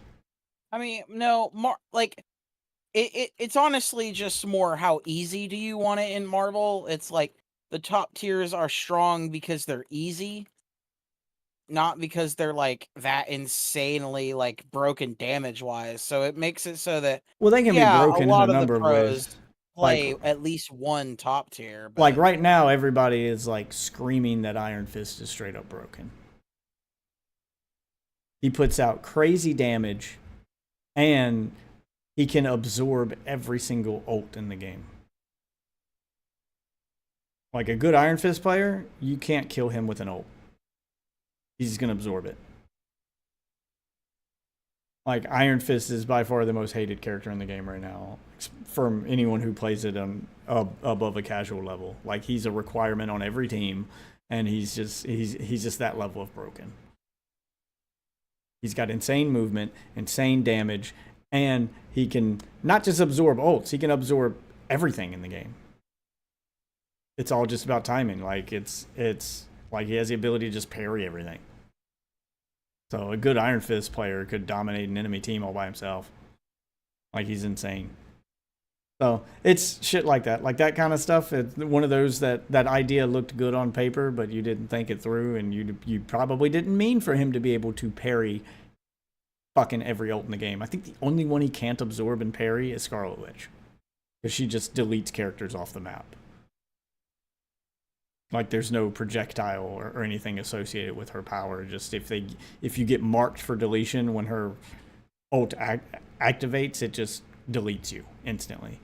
And I don't think there's a way he can absorb that. Everybody else, though, there's a projectile or something associated with their ult. He can absorb it. He can parry it. He can block it. He can absorb it. There's a ton of Reddit threads on him. People hate Iron Fist. A good Iron Fist player will ruin the gameplay experience. So it's shit like that. Shit that they probably didn't think would be a problem when they made the character, and now people are abusing it, and they're like, oh god, I didn't know that was possible. So people are discovering things in the game they didn't know were possible, and now they got to go back and rebalance things to make it happen. So that's what I'm talking about with balance. Is I see that mistake being made more than once, especially with a lot of these characters and the crazy things that they can do in the comics, and you got to find a way to fucking incorporate that into a video game that's not OP. It's like trying to put Superman in a video game. Like, how the fuck do you do that? He's like, just power wise, he should be able to win everything all the time. He should basically just be a god. But if you're going to make him fight Captain Boomerang, well, you got to find a way to make that fight fair without making Superman look like a bitch. It's hard. It's hard. You either got to come up with some plot hole bullshit that explains why everybody's able to hurt Superman, or you got to nerf Superman into the fucking ground. That's just how these games work. Overwatch doesn't have that problem because it gets to make its characters from scratch, so it can build around the gameplay style. So there's positives and negatives to both. I think both can exist. Somehow they fail at that. Yeah, it's just Overwatch. I'm hoping that the existence of Marvel and the absolute explosion of popularity it has, because it's like numbered, like you pull up Twitch right now. It's like, it's above Fortnite right now. Like, it's just, it's insane the number of people playing Marvel Rivals right now. So, you want to grab that audience back. I'm hoping that this is the kick in the ass Overwatch needed to get its shit together. I'm watching you, Overwatch. Get your shit together. I want to see it happen. I do want to see it happen. God of War live service that no one actually wants. No. It's like, I want Let's God see of what War else. games. I like God of War, but they're discussing. What's the purpose of it, though? money. No Well, more. yes, but see, Yeah, it's always money. This is gamer's perspective. good news, because we don't need more live service games, especially ones that are just predatory, that are just designed. Yeah, there might be some good game elements here and there, but it's like literally Overall, designed no. to suck you dry. No. And they were done poorly, and eventually the market can't even sustain too many fucking live services. You can't play these games like they're your job. When you go to you work, Yeah. and you come home from work. That's and the you go problem to with these. fucking A lot work, of these live basically, service to games unlock shit, want you to know? play them It's like it's a different. job. That's why I had to get away from fucking Well, that Joe's Warframe. playing The Fast amount Food of grinding Simulator, and it's needed to taken him progress once you forever reach a certain to level unlock would lettuce. mean that I could only play that game Mustard. ever for the rest of my life. And I can't do that. Nuggies. You would think that your restaurant would launch with mustard, You gotta work your way up to the ketchup, top. Your plain lettuce, burgers. tomatoes, and Me and onions. Joe would go there. That's why you open it, because me and Joe, we're plain guys. We don't put much on a burger sometimes, so. That's a different kind of job, though. I don't want to do live service. They should just take their best, That is a live service. live service and have that one and cancel everything else. Just have one. just one, just control's Destiny so much forever. better. Oh Or my whatever God. they think is the next best one. Work on that one, and then cancel everything else. What's that? That game I sent you, it had a demo. I'm trying the demo. Oh, the I can't remember the name of it. Slam Jam. Yeah. Sanjam Slam teams. That's So you were telling me how like earlier you were like, man, why is there no like fighting game tournaments that like feature like not just professional players? Well, there you go. That's happened since. Yeah, I'm gonna be looking at that in a minute. I finish this first, and then I got something to go over with you, and then I don't know. I may just make a video All on right. what I was gonna do at the I'm end of the down stream. for less live services. I don't know if No, you'd be I don't interested in care going through about it them. with me. Put your focus and money into much Man, better. what is I it? like single player. I like full multiplayer experience. I wanted to do my first. Well, let me finish this first. We got like one or two stories left here. First-person shooters, RPGs. We don't need to be making a ton more live service. No. The market just can't handle it. Yeah, I mean, I think the big problem that I personally have is that it's just low quality gameplay because Yep. it's like I played 150 hours Okay. of Path Right. of Exile 2, I'll stop and the it's like chat. that's going to go on for that. They're gonna ramble. I was looking at what's coming after the live service thing, and I don't care about the last two stories anyway. It's just Warhammer shit. An unannounced Warhammer game got canceled, and then the other one is possible Warhammer Total War 3. Well, okay, cool. Just more Warhammer stuff. So I was gonna do my first instead of doing like reaction content where I watch something someone else has put together and then I react to it. I was gonna do my first like I'm gonna try to piece everything together myself on a developing story that's happening. but it is kind of YouTube drama stuff, which I get the feeling you don't really give a shit about. So. But it is interesting, and I was gonna take like the legal perspective of it compared to how people are reacting to it, and kind of take that approach to it. Basically, in a nutshell, dude leaked. God, it's a little more complicated than that. I'm trying to think of the best way to. Okay, DMs leaked for a streamer, but those DMs contained sex tapes. Okay.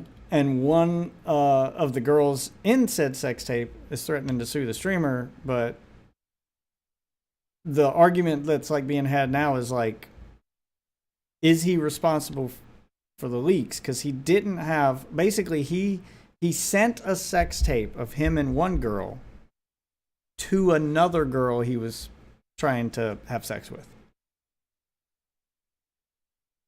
So he showed his sex tape with a different girl to the girl he was talking to. So they're like, but he didn't leak the DMs. So it was done privately. And the argument being had is like whether or not that's revenge porn. And I mean, I can give you the legal answer, but like everyone's like how responsible is he? Because yeah, he sent a sex tape to someone else privately he was talking to. But then a hacker hacked and got the DMs and made them public. So he didn't leak the sex tape to the public. A hacker did. But he did leak the sex tape to an individual. So, yeah, and that's the argument that's being had, and everyone's kind of picking sides as to whether or not, or like how in the wrong he is. I mean, arguably he's in the wrong no matter what, because if she didn't say you could share it and then you shared it, I mean, yeah, I would agree with that. You shouldn't be showing it to anybody, even if you're showing it to an individual, not without her permission. It would be like me showing me and my wife's sex tape to you, but she didn't tell me I could do that. And then a hacker hacked your Discord and leaked your DMs, and my sex tape was in there. So it gets a little complicated. I got statements from the girl. I got like she's threatening a lawsuit, and she brought all these receipts, and I was going to go over all of them and try to be like, I haven't even looked at the whole thing yet, so I was kind of going to go over it all on stream and look at it and try to decide like how wrong is what he did, because it is wrong to show that to people if you don't have the consent, but like, is everyone overreacting, or how bad is it? And then I was going to look at the actual case, because she's threatening to sue, and see like, does she even have grounds to sue? Because now you have to look at the legal side of it, which is going to be vastly different than the public opinion side of it, and it's going to vary wildly by state, especially when it comes to something like revenge porn laws. So I was going to go over all that, but you know, I'm not going to drag you into it if that doesn't really interest you. I don't know. It's just like I don't really have. I mean, it's a big high profile streamer, so it's gonna be. Who is it? Ludwig or some bullshit? Well, it's several involved. So the streamer who shared it was Destiny. It's his stuff leaking, but the two women involved, because he leaked it to one woman and the sex tapes with a different woman, but both of them are also streamers. And there are DMs with other streamers in there, so XQC's involved in it. Let's see, Destiny's involved in it, XQC's involved with it, Not So Erudite. The girl's name is, one of the girl who was actually having sex with, her name is Pixie. I think she's a VTuber. I can't even remember how the hell XQC got dragged into this shit. And what he always does. Yeah, XQC. Mumbling retardedly. I want to say someone else from Kick, like Trainerex or somebody. But yeah, there's a number of people involved in this. It gets a little complicated. So I was gonna kind of go over it, but I was more focused on like the legal aspect of it, because everyone's gonna gossip over all the other gossip. So I'll let the drama channels have that. But I'm more interested in the legal side. I figured it's like he probably would be responsible because he shared it. Like that, like so that depends on the state, So, like in my state, for instance, it's only considered revenge porn and in violation of revenge porn law if you share it publicly with the intent to defame. So the intent, like why you shared it, also matters. So in order for me to like be guilty of revenge porn on like my wife, like if me and my wife break up, showing the sex tape to you would be nothing. But posting it to fucking Pornhub or OnlyFans would be against the law. Because now I'm intending to show it to the world. And I'm trying to do it either for profit or to embarrass her. Showing it to an individual privately with no intent to show it to the public, no intent to embarrass her, you know, like no intent to defame her or affect her job, would be nothing. And the consent rule, even in my state, wouldn't even matter whether or not she consented to me sharing it, because then it becomes ownership of the video itself. And if she consented to being in the video and gave me a copy of it or well, now I own that video legally. And it's my video I'm sharing with my friend. She just happens to be in it. But because she consented to be in it, that's fine. So if you're in a little more liberal state, it's going to be more sided against the victim. Yeah, that makes sense. Yeah, and just like my state's also a one-party consent state. So, for instance, I can record any conversation I am a part of without telling the other person I'm recording. And it's fine. That would be admissible in court. But if you were in like Washington or Seattle where, you know, Myth lives, he has to inform the other person that he's recording the conversation. Otherwise, he can't use that conversation even in court. So if he was trying to like get evidence for something used in court, he has to tell them they're being recorded. I do not. One-party consent state means only one party in that conversation needs to consent to the recording. And since I'm in it and I'm the one recording, obviously I consented to it. So yeah, so it does vary by state. So I'd have to see like where the lawsuit's taking place. And like, because it was done online, like whose state do they fall on for what part of it? I would imagine the sharing of the video itself from Destiny would be done where Destiny lives, because Destiny would be expected to abide the laws where he lives. So basically it's like, well, he shared it online, so it shouldn't matter. But you go, yeah, but he didn't know. The only laws he knows are the laws in the state where he lives. He can't know that another law, that the person he's sending it to, he doesn't know the laws in their state. So it's unfair to ask him to abide by laws in states he doesn't live in. It's typically how they lean on that, which makes sense. But it's also a lawsuit, not a criminal case. I don't think he's criminally... I don't think he's committed a crime. I don't think he's guilty of legal revenge porn, because charges would have been pressed instead of a lawsuit. The fact that she's going the lawsuit route means that she probably doesn't have a case to, like, you know, criminally charge him. So that's the stuff that interests me, the like interesting, like nitty gritty legal stuff, to be like, why is she going a lawsuit instead of like calling the police and pressing charges? Yeah, like why is she going this route? Like, what is she claiming happened? Yeah, like all that stuff. Like, I want to go into the like the legal side of it, well, while everybody else is going into the whether or not he's a disgusting person and should be canceled side of it. Because I'll agree with them all there. He shouldn't have shared it, especially if she like didn't give him permission to share it. Like, if she let him film and he told her, this is just for me, you know, it's my spank bank stuff and I'm not going to show it to anybody, and then he showed it to people anyway, then yeah, fuck him. But that doesn't mean it's illegal. So, but that's what I was going to get into there.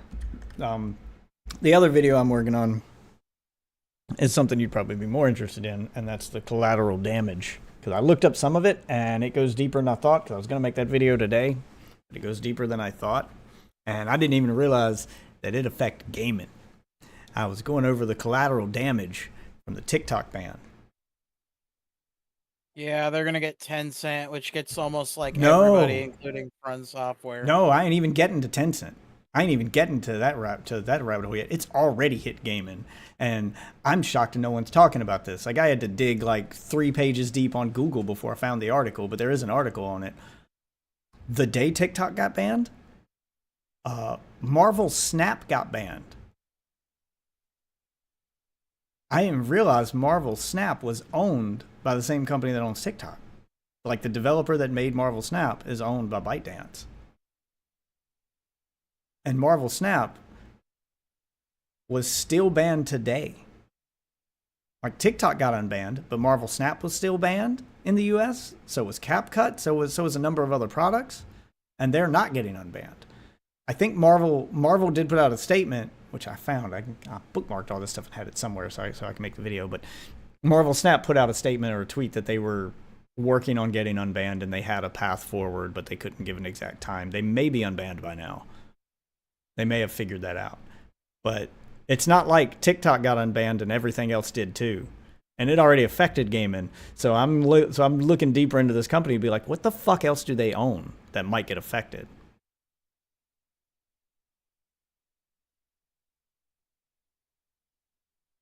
So I need to do a lot more research on that before I make the video now, because yeah, I know about the Tencent thing and everybody's scared of the Tencent thing, but I don't think the Tencent thing is I don't think it's going to happen. I don't think that's anything.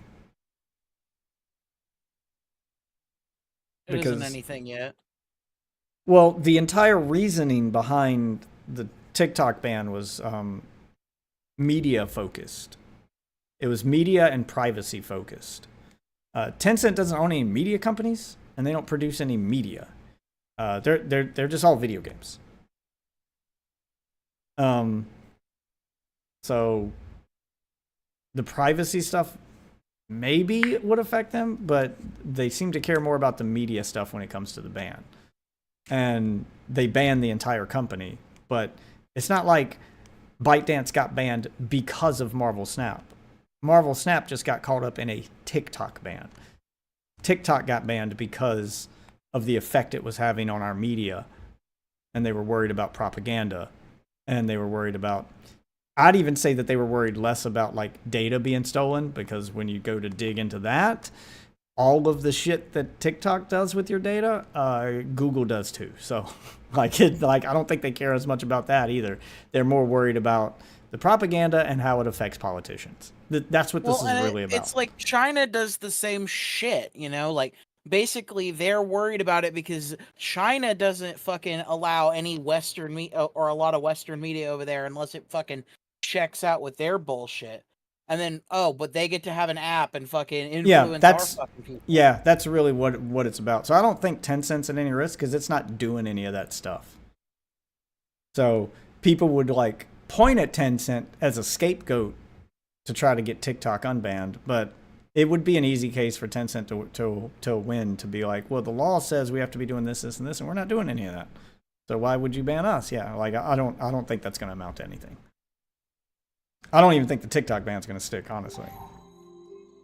Because if you alter it, like the way it's written now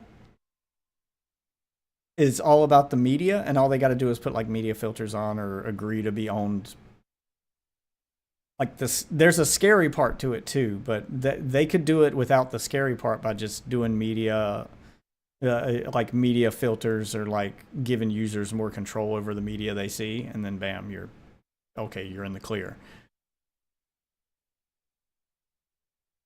If they make it about the privacy thing, then you run the risk of it affecting America. Like if you do that by law, then you run the risk of that law being applied to American companies like Facebook and Google, Amazon, etc.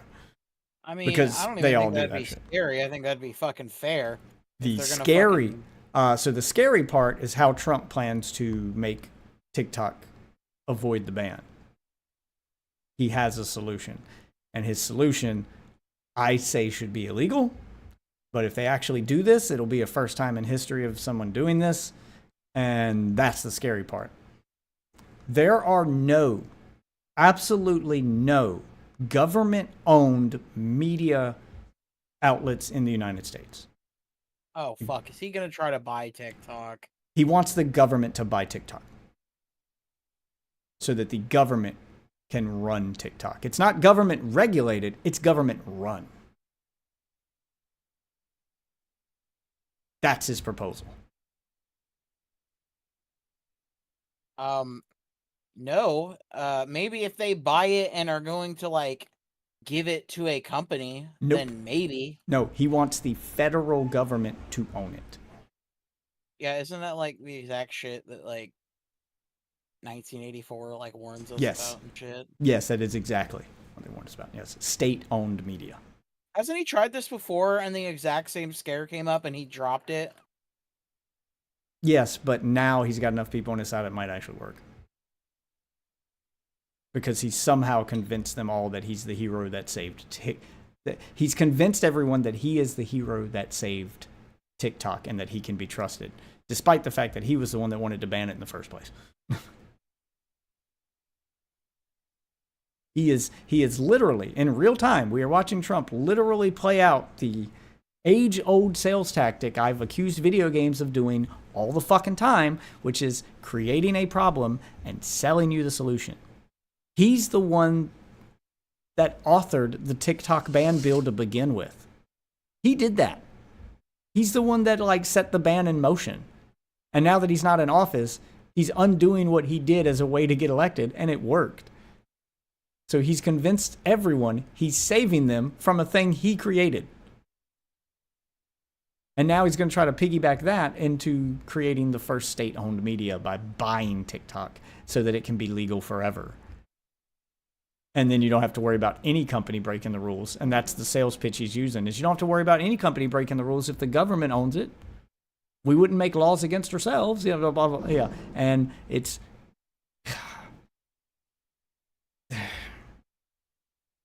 I'm saying it shouldn't work, but a lot of the shit he's done shouldn't work. So that's the scary part, is it might actually work. God.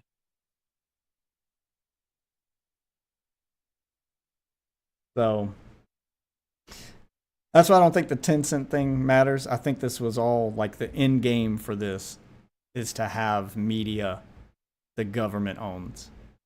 So you can't accuse it of being influenced by a foreign government. You can't accuse it of, misinformation, because the information's coming straight from the government, so it must be true. Yeah.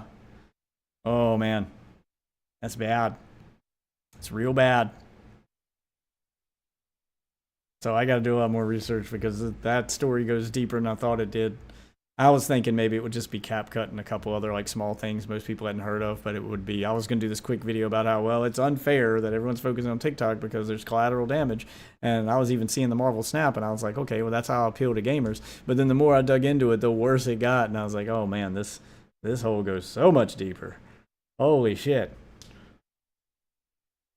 And then he put out that statement about wanting to buy it. And I was like, oh God, no, don't let him do that.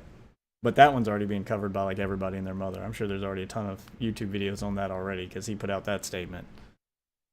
And I'm sure everyone jumped on that because that one's obvious. That obviously shouldn't be allowed to happen.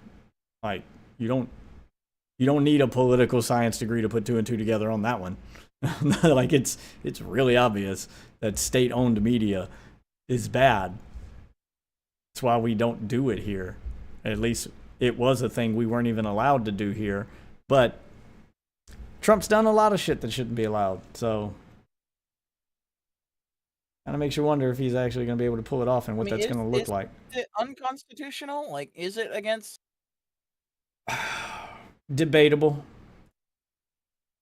Unfortunately, a lot of stuff, specifically around free speech and media, in the Constitution is one of those things that's open to interpretation, because you have to remember the Constitution was written before, like, media was a thing.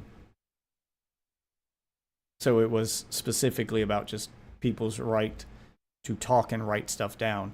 But at the time the Constitution was written, like, the printing press didn't even exist. So we didn't even have newspapers. People were just literally writing stuff for themselves and were showing it in their local communities. There was no nationwide news that existed at the time the Constitution was written. None of these problems existed then. So we're taking the laws written around just people's ability. Like when they say people getting up on their soapbox, that's literally how it happened back then. People walked outside and stood on top of a box and like screamed into the streets and gathered a crowd around them, and that was how news was delivered. So you're talking about a constitution and laws written at a time when that was how news was delivered, to a time now when everyone has instant access to everything. Kind of makes you wonder if they would have written it differently if they had known this is where we would go.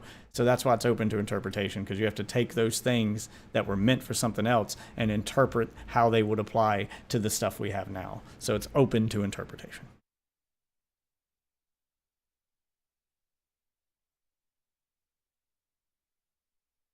That's the same way. gay.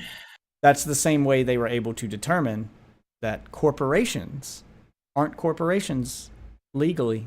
Waffle, I don't know if you knew that one. What? Yeah. Facebook, Amazon, Google, they're not corporations, not legally. They're people. And they have rights.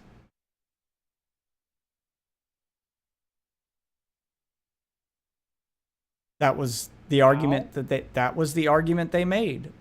And they somehow won that. Yeah, it was interpreted to say that the freedom of speech also applies to corporations, not just people, which would then make corporations legally people. So they have all of a corporation in its entirety, all of Google. Google as an entity has the same rights you do as an individual, legally speaking.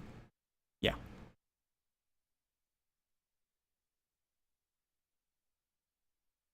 So that's why it kind of goes up in the air when you talk about the Constitution, because it can be interpreted in many ways, and sometimes crazy shit like that happens. But yeah, that's the world we live in right now. Corporations are people. I just feel like that's just lobbying being an issue again. Ugh.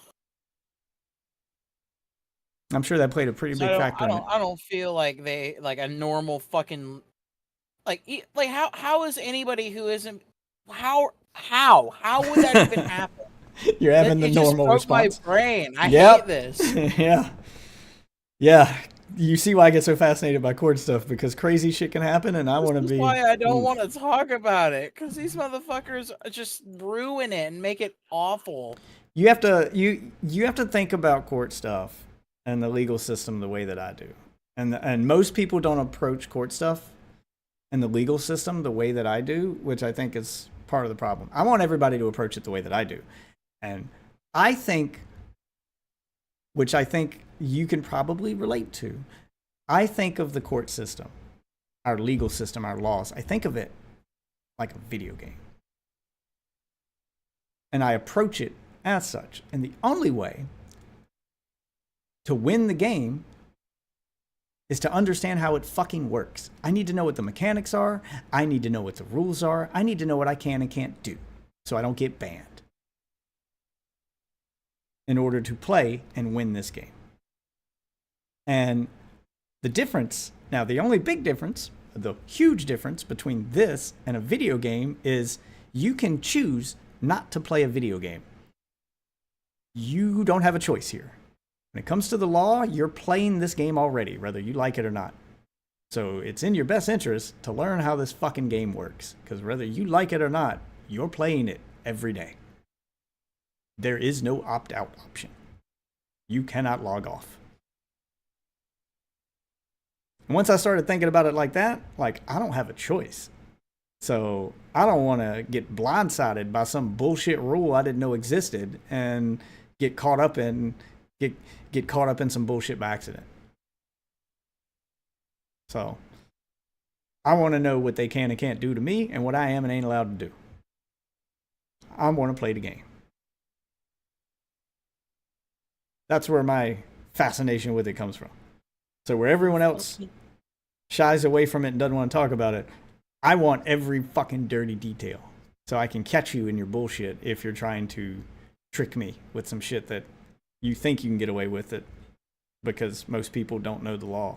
And that happens all the time. Your bosses do it. Cops will do it. Pretty much every figure of authority will do it at some point.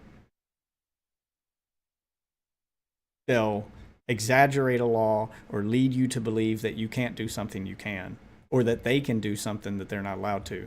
Because if you believe they can, then you won't call them on it. And if you won't call them on it, they won't get punished for it.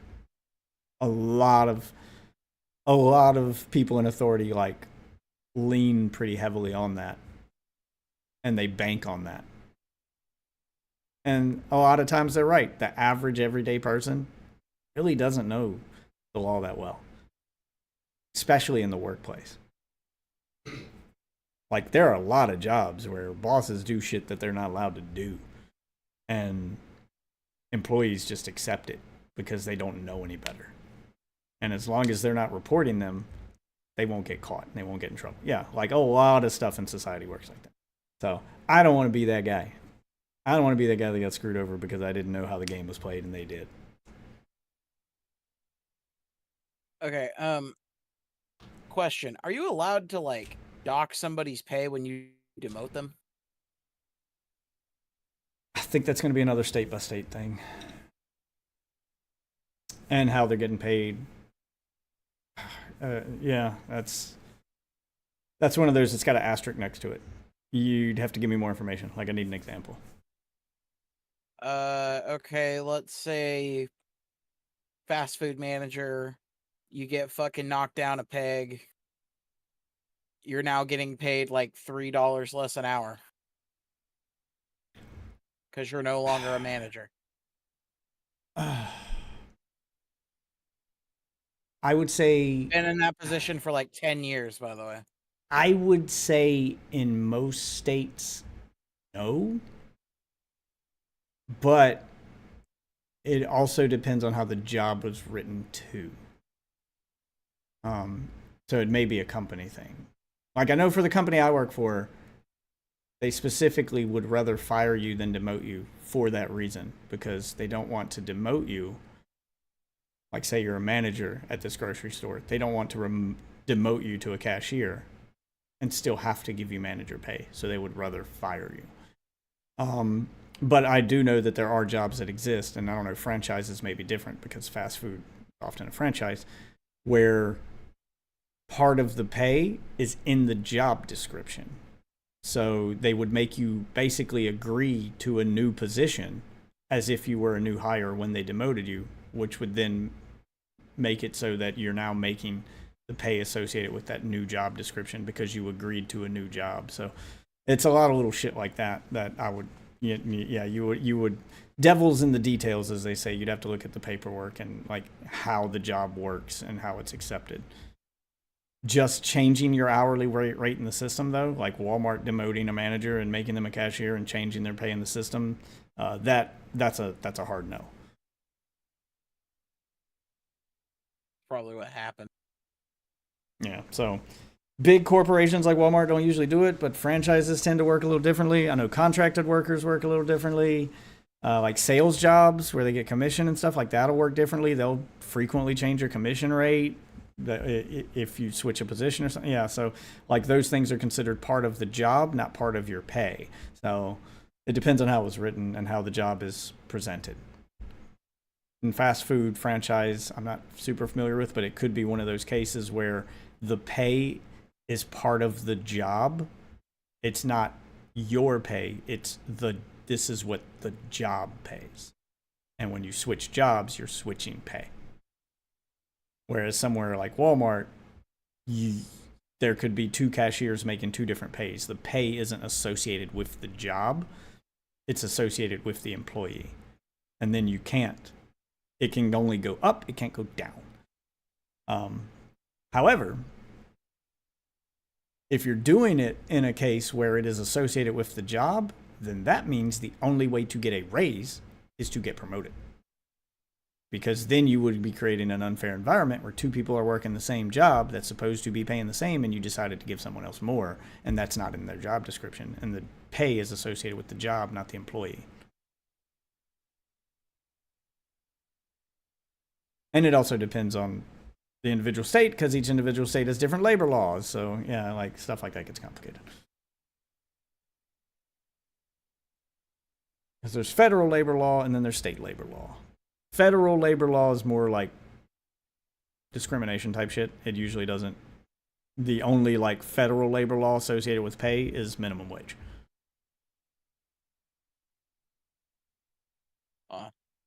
Yeah, like fun fact, it is very common in my state, because I'm constantly having to remind employees of this. I had to do it at Walmart all the time. It is a common misconception in my state that you are legally entitled to 2 breaks and a lunch during your 8-hour shift. You are not. Legally. You were entitled to 1 break. Just a lunch, no breaks. You're not entitled to any breaks. There is no labor law in my state that says you have to have a break at all.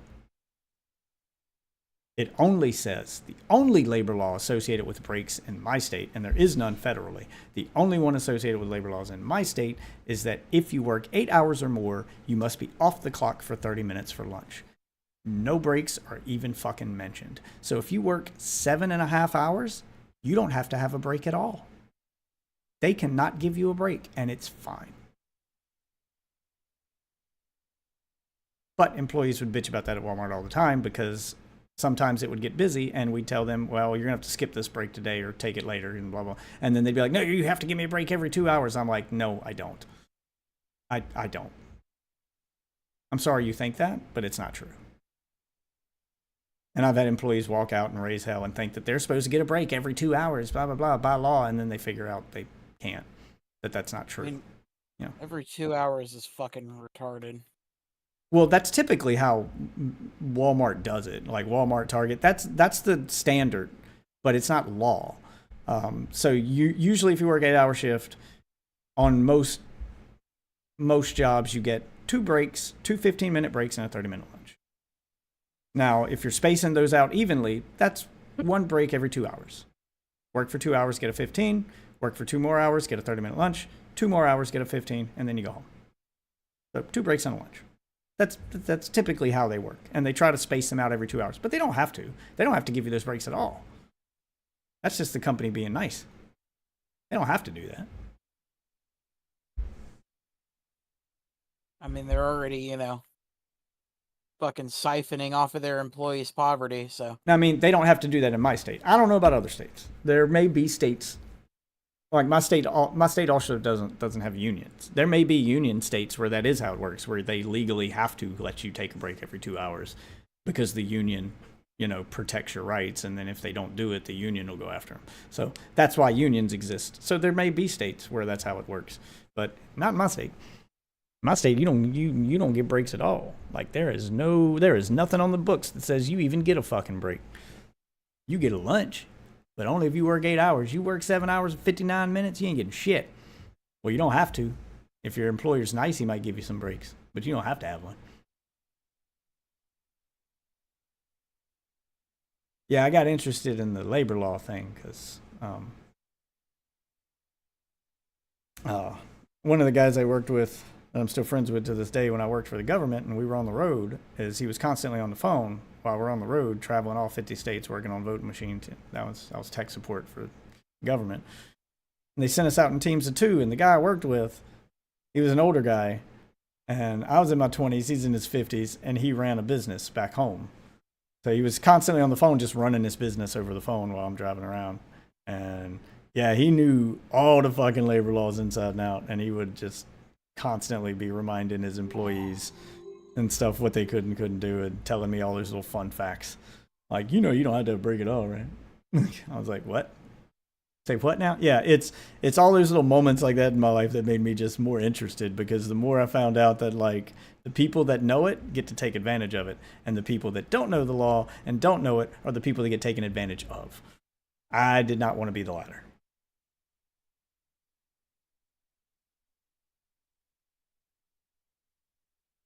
He also stopped paying his employees by the hour and made them contractors. I don't know if it's to save money or not. I think they ended up making more money, but the business also ended up making more money. Because he runs a business where he runs a printing business, and he prints T-shirts and clothing and all sorts of shit. It's not just clothing, but he prints all sorts of shit. Anyway, I remember he got a huge order, and this is when he changed his pay structure. Because he used to pay them by the hour, and they'd produce shirts. You know, he'd get contracts from, you know, local businesses and stuff, or, you know, schools and stuff to print jerseys, print shirts, and whatever, blah, blah, blah, blah, blah. He got a huge order from the biggest radio station in our local area. They were doing a big fundraiser type thing, and they needed 1,000 shirts, like the biggest order in the state. And they chose his little company for some reason instead of one of the bigger name ones, probably to save money. And he was paying the employees by the hour to do it, and they were not producing the shirts fast enough to get them done in time for their event. So he fired them all and then rehired them as contractors, not hourly employees. And he said, here's the deal. You get paid for every shirt you print. I don't care how many breaks you take or when you take them. And if you don't produce X number of shirts a day, you're fired. But the more shirts you produce, the more money you make. So you choose how long you work, when you take a break, and you also get to choose how much money you make today. And that's how he pays his employees to this day. They produced 6 times the amount of shirts the next day than they did the previous day. They also made 6 times the amount of money. Everybody won. Makes sense. Yep, and that's how he pays his employees to this day. He hires them as contractors and tells them that they get paid by the shirt. Added bonus to hiring them as contractors is state law says you also don't have to give benefits to contracted employees because technically they don't work for you. They're self-employed. So you don't have to give them vacation days or health insurance. That's another fun little fact to contractors. Yeah, and it's very gay. Yep, they're responsible for their own. Oh, you also don't have to take taxes out on them. They also have to pay their own taxes. So they're responsible for all that stuff, and you're not as an employee. That's why a lot of jobs will use contractors with 1099 forms instead of W-2s. Because it's a lot less headache on them and saves them a bunch of money and puts all that responsibility on the employee. But those employees also made 6 times the amount of money, so they should have been able to afford it. Or 10 times the amount of money, or however much more they wanted to make. They chose how much money they make. And they could, faster they went, more money they made. That is a better way to do it. You can't do that with every job, though. But there's so many jobs you could do that with that they don't. And that's why they're so lazy and unproductive when you go to those places to do business and you see lazy employees half-assing their jobs. Yeah, it's because they don't get paid to full-ass their job. Now, when you got a job like a cashier, I mean, yeah, you're going to pay them by the hour because their job is to man a station. Like, they have to stay at that one spot and they don't control the amount of stuff that goes in front of their register. You just need somebody at that register when the customer's ready to check out. Like, so, yeah, pay that person by the hour because you're literally paying for their time. It's less about the job they're doing and more about having someone there. But you get a job like if we're going to go Walmart retail, like you got a job like a stocker, stocking the shelves. Well, yeah, the faster he gets that done, the better. Let's pay them by the box. Faster you unload that truck, faster you get the stuff on the shelf, the more money you're going to make. And then your best performing stockers make the most money. And the shelves would stay stocked. Yeah, so it really depends on the job. That's how I would run it if I ran a business. Just smart. We've gone off on a tangent at this point. But yeah, that's how I was gonna go over the Destiny stuff. Was read her statement, look at her receipts, then read his side of it and how he's reacting to it, and try to give the public opinion, the court of public opinion verdict on it, and whether or not he should be canceled, or like how court of public opinion is going to feel, because that's more just is he a good or bad person, and then throw all that shit out the window and look at the legal side of it as well, okay, we've determined he's a piece of shit, but is he a criminal? Yeah, and then look at that, because those are two different things.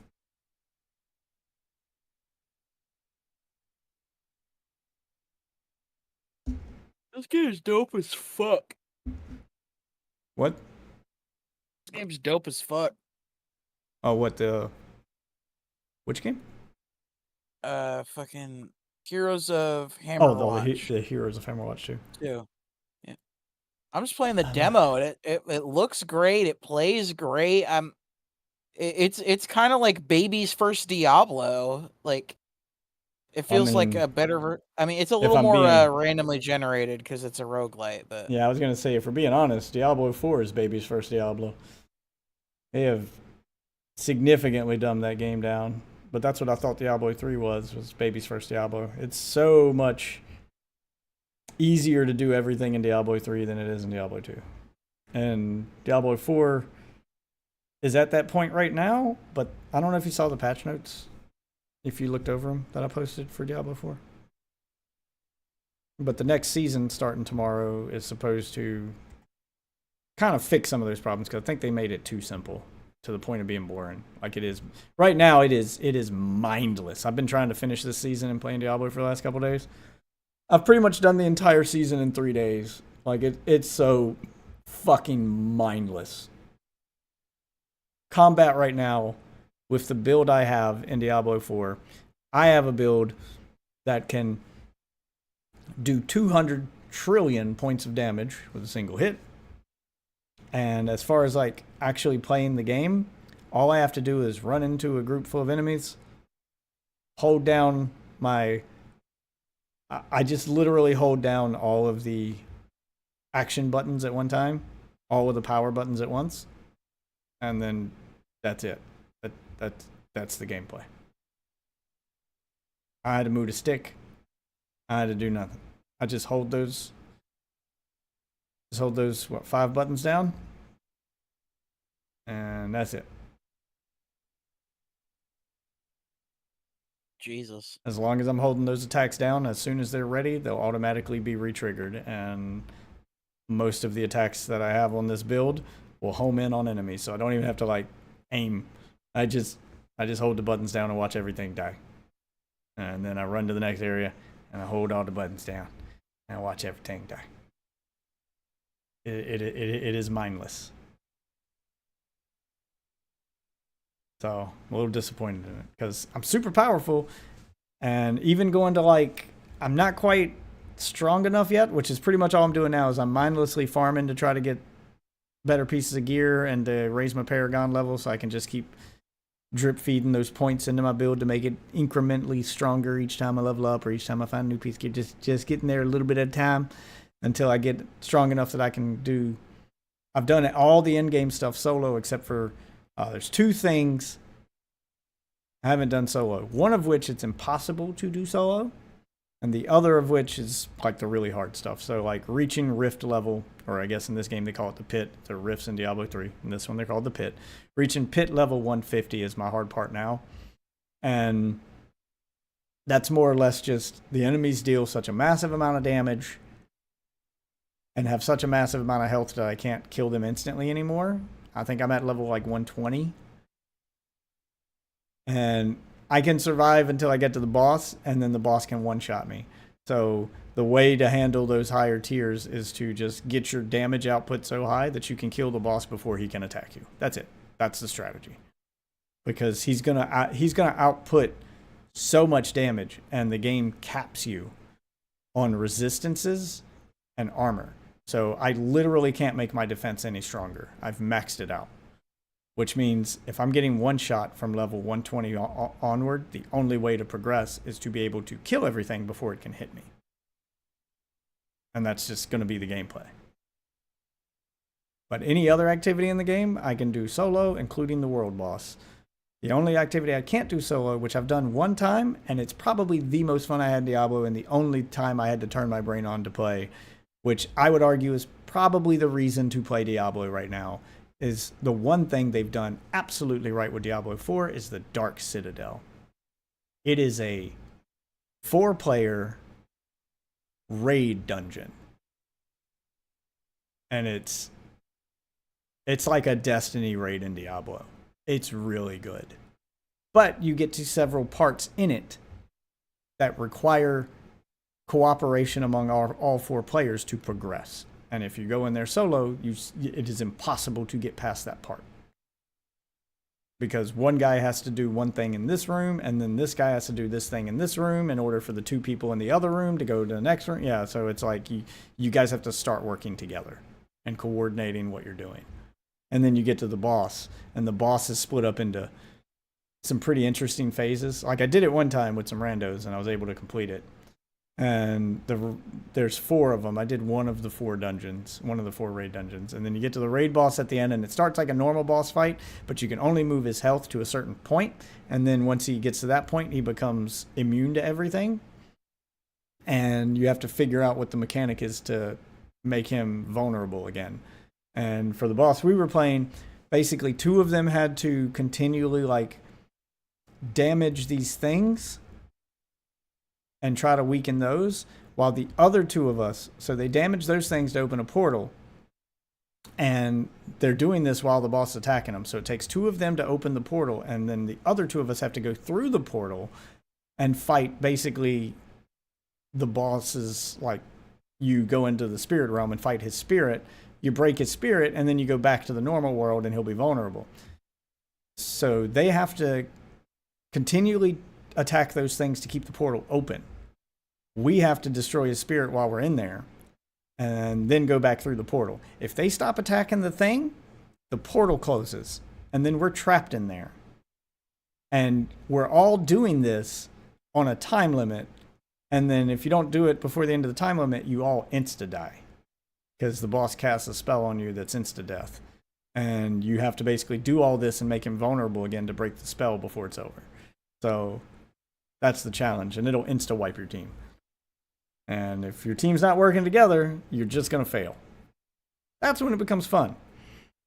Assuming you have a team that's willing to work together. Otherwise, it's frustrating. But yeah, Destiny has a lot of raids with similar type mechanics that work like that. Where all 4 people have to be doing a thing together, or you're not going to get anywhere. That's when it becomes fun. But the other 90% of Diablo right now is I'd say it's challenging up until like you master Torment level 1. And by then you've started to get the good gear and actually finalize your build. So it's hard while you're farming the gear to complete your build. Once your build's complete, then it becomes easy and mindless as you slowly make that build better until you can do the raid. So its balancing is kind of all over the fucking place right now. And the massive amount of updates they've made to the next season sound like it's going to fix a lot of that stuff.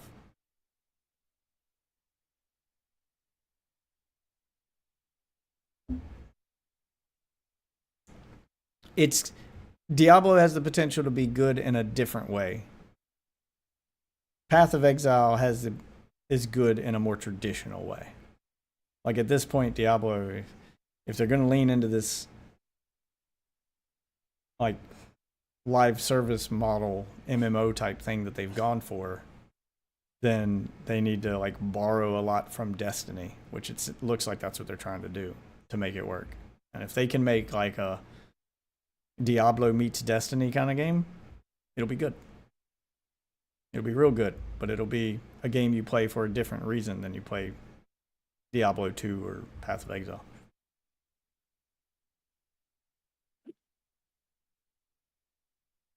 But anyway, I figure we can check that out tomorrow if you want to. I don't know. I might watch you play it. I'm going to be streaming that early tomorrow. I'm going to be streaming that the time it goes live. Try to do a launch stream for it. Try to make an event out of it. a gaming focused event. This stream tonight didn't go the way I planned it. I planned to do the whole Destiny thing, but it's already like 4:30, almost 5 a.m. I'm just gonna make that video tomorrow off stream and go over everything. Then just post that video. It probably wouldn't hurt me to have a little extra time to do the research. Well, maybe not tomorrow because I'm gonna do the Diablo thing. Maybe I'll do it during the Diablo stream. I don't know. I haven't decided yet. And I still got to do research for the TikTok video. Because when I saw Marvel Snap got banned, I immediately like opened Steam and launched Marvel Snap, and sure enough, I got the banned message on Marvel Snap. And TikTok had already been unbanned at that point. Marvel Snap was still banned. I'm surprised that didn't get more press attention than it did. Because Marvel Snap's a pretty big game. Yeah, I'm surprised I didn't hear about it before then either. Like honestly, before you said anything. Yeah, so then I started looking at other stuff. Of course, CapCut is one, and a bunch of the other ones, because that company owns a lot of shit. A lot of it was Chinese specific stuff that would have been unaffected, but they have a lot of businesses here in the U.S. It's not just TikTok. Or Marvel Snap, but a lot of the other stuff they had, like CapCut was obviously one of them. So now I got to learn a new video editing software on top of all the other videos I'm trying to make. And a lot of their other businesses were like business-focused businesses, like stuff businesses in America probably rely on, like accounting software, that kind of stuff. So it has the potential to like cripple businesses if that ban goes through and sticks. Because all these businesses will have to migrate, because it had stuff like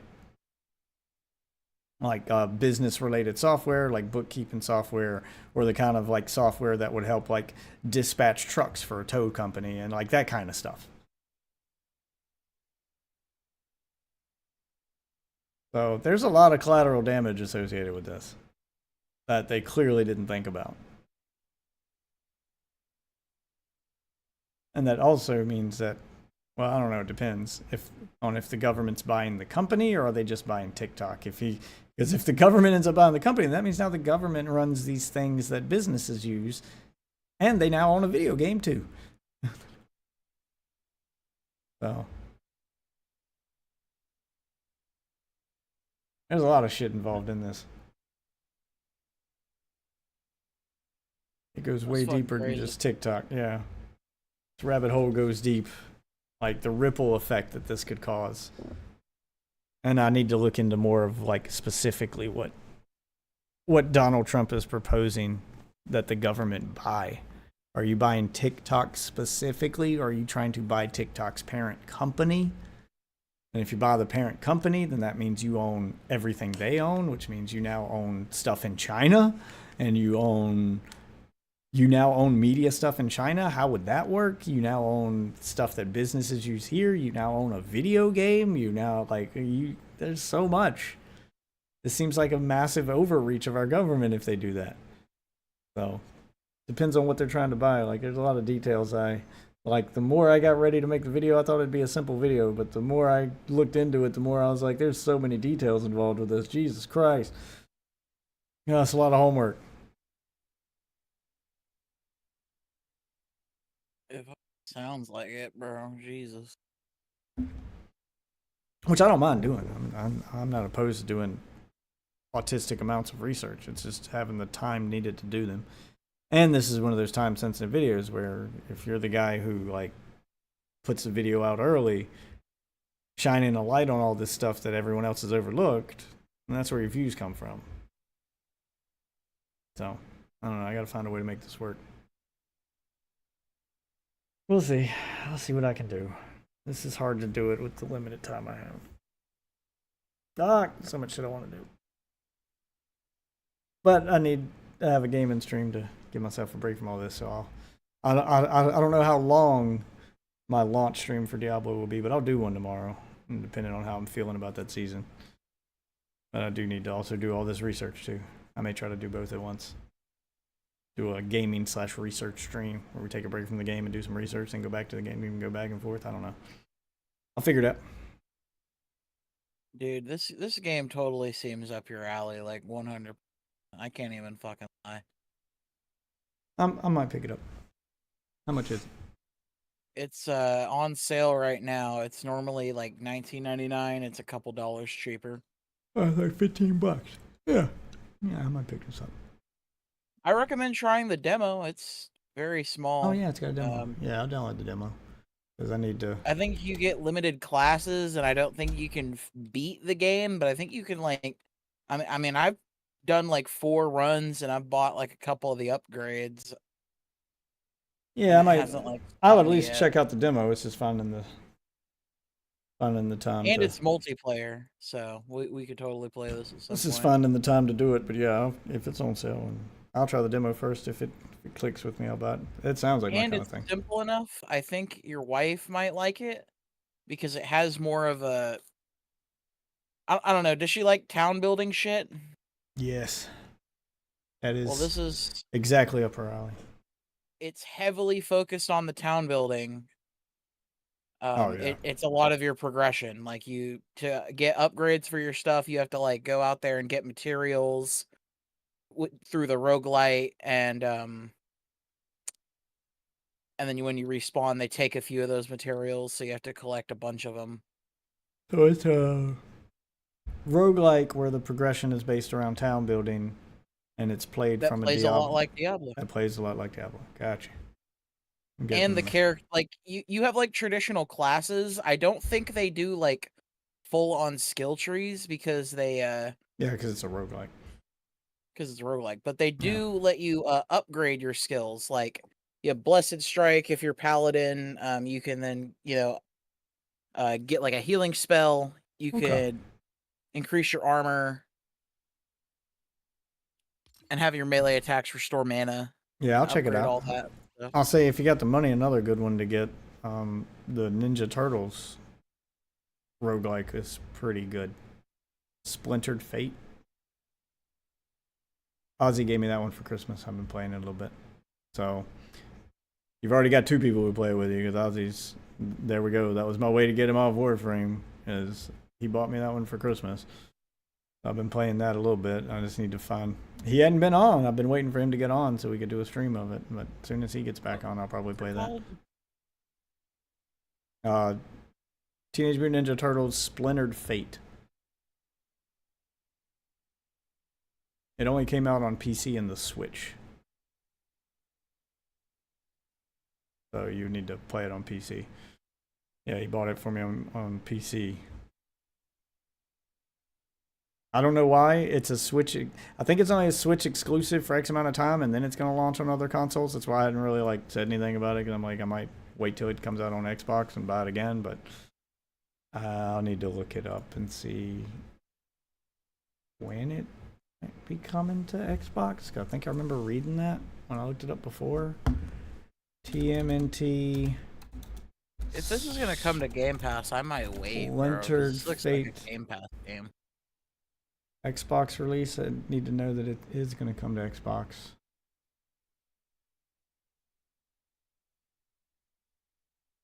Super Evil Mega.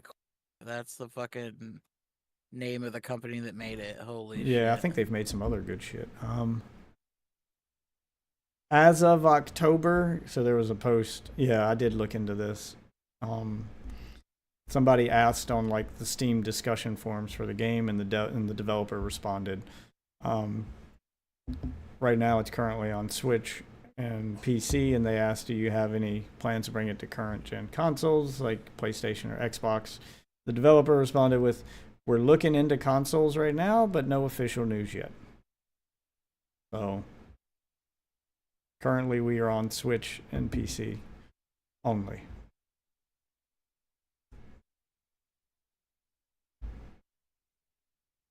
Yeah, so the way it's worded though, because he makes it sound like we're looking into consoles but no official news yet, makes it sound like they haven't made a console point, and then someone pointed out below, and they're like, "Well, it's already on Switch. Isn't that a traditional console?"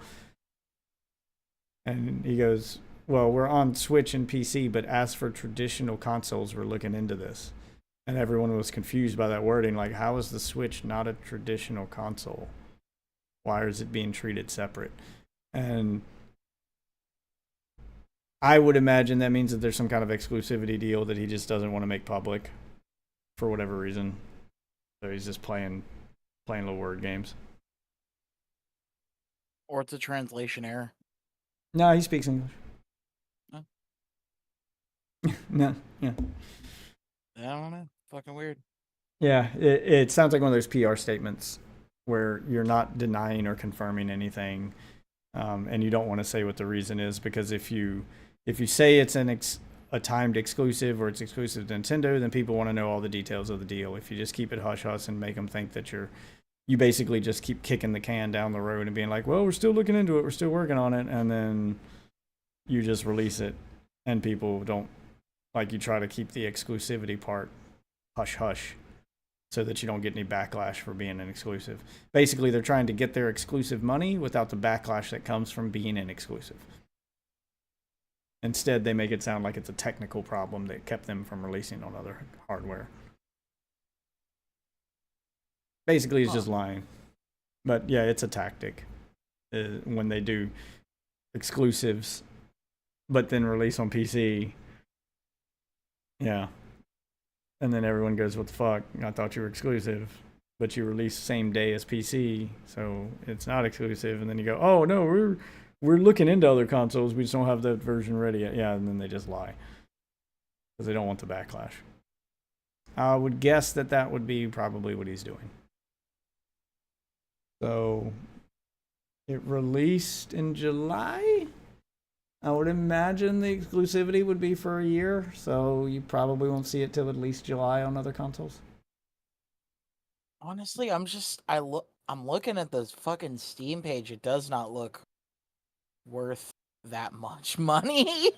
I mean, Ozzy bought it for me, so I don't even know how much it cost. I didn't look at it. How much is it? Fucking, it was,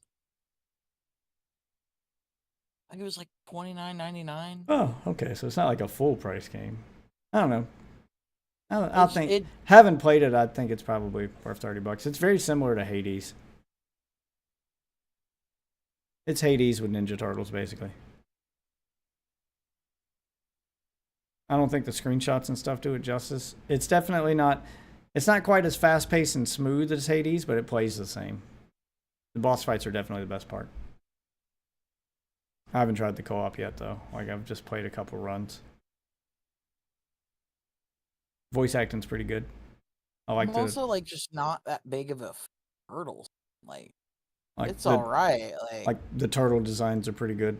I prefer them to the turtles they're going with now. Now, the other new Turtles game, and it looks like the next, like, maybe 2 Turtles games are going to be using that fucking art style from the new movie. Fucking what ones? The bad one. Which one's the bad one? All I've seen is Shredder's Revenge, and that one, the Splintered Fate. There's another new game. I don't know if it's out yet. Fuck, what was the name of it? Game. There's a new TMT movie. It was Mutant Mayhem, and that was the one that had like the really bad looking turtles and the bad looking art style that I hated. Rooftop Mayhem. Yeah, that might have been it. And I think there's one more planned after that one that also uses that fucking art style. I fucking hate that art style. Oh, there's another one. TMNT Mutants Unleashed is apparently going to be the next one. Or maybe that one came out already. That might be the one I'm talking about. Mutants Unleashed. That one's the art style from the... Yeah, that one came out in October. So that was the other one I saw. And I think there's one more after that. So I think the one you're talking about, this one, and then one more use that fucking new art style that the fucking they made Seth a movie Rogen. tie-in. Yeah, and they're trying really hard to make this a thing. The fucking Seth Rogen Ninja Turtles, because he wrote the fucking movie. Can't believe they just like. Why do they look like literal 3-year-olds? They're They're 13. supposed to be teenagers. They're 13. They're literally the youngest age you can be and still be a teenager. They're basically kids. I watched that movie Well, that's because fucking beta. yeah, I watched that movie because my kids wanted to watch it, and it was being praised for the fact that they're like accurate to their age. And by that I mean the voice actors voicing them are literal children. They're being voiced by voice actors who are like 12. So they sound like kids and they look like kids. They're 13 because they have to be teenagers since they're Teenage Mutant Ninja Turtles, but they act like they're 10 and 11. Like they Oh act look, younger. Ralph's still got the do-rag. Let's Yeah, go. that's just become the That's standard for sticking. him, I guess. That's it now. Yeah, I don't even hate it. It's not even that bad. Like for some reason, alright. Donnie's tooth gap's stuck. Why? Don't know. It's in this movie too. Donnie has the tooth gap. That's just the thing now. Donnie gets a tooth gap. Raph gets the do rag, and Donnie gets the tooth gap. I don't fucking know why. But that's become the standard for those two characters.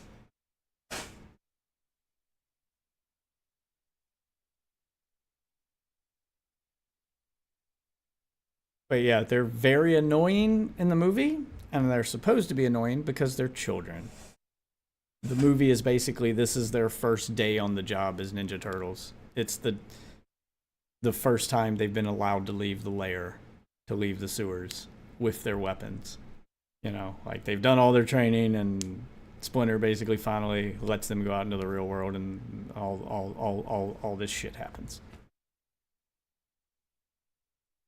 So that's the plot.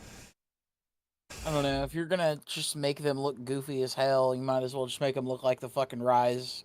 Yes, and they look like designs. children. Yes, and they look like children. They're all skinny as shit and small as fuck. They're very. But when they do it in 2D, it actually looks nice. Hold on, look at this. Yeah, they. I don't actually hate that. I don't like how skinny they are. I get they're children, but I just don't like this design for the fucking anorexic turtles, and they're small as shit too. Like in the When movie. they draw them in 2D, it looks all right. That's kind of a shitty quality image, but Yeah, no, I get it. Yeah, it's just I don't like the skinniness, but yeah, but they're also really small. Like when you see them in the movie, they're like half the size of Bebop and Rocksteady. These turtles are like 4 feet tall. Like they're kid sized. They're supposed to be kids. This was made for children. So I don't know. I'm ready for this to go away and then find another art style. I think the fucking I am desperately hoping that The Last Ronin is a fucking badass game and they go more in the direction of that and stop trying to sell Ninja Turtles to kids and start focusing more on the, you know what, we have an existing fan base and they're older, let's make something for them. That's what they did with Last Ronin, and it's arguably the most successful thing the Turtles have done in fucking decades. yeah, it's almost like sometimes, you know, they don't really reach a new audience, so it's just better to just pander to the old audience. It's hard to reach a new audience without reinventing the characters to the point that you're going to lose your old audience. Well, if Because you make the old audience happy, I feel like you get new people who show up. if you just make a good product, but they also, like, times have changed. Like, I couldn't get my kids interested. I tried to make them watch Ninja Turtles on more than one occasion, and I wasn't even going to make them watch the 80s cartoon show because it definitely shows its age, but I wanted to get them to watch, you know, like, the 90s movies are probably the original 90s movie anyway. That one's probably still good. I feel like that one's kind of timeless. And then the 2007 CG movie was good. It's just the show, but a movie. It's like if you weren't going to show them the show, then why show them the movie? Because it's easier to get them to, like, sit down and watch a movie than to invest in a show.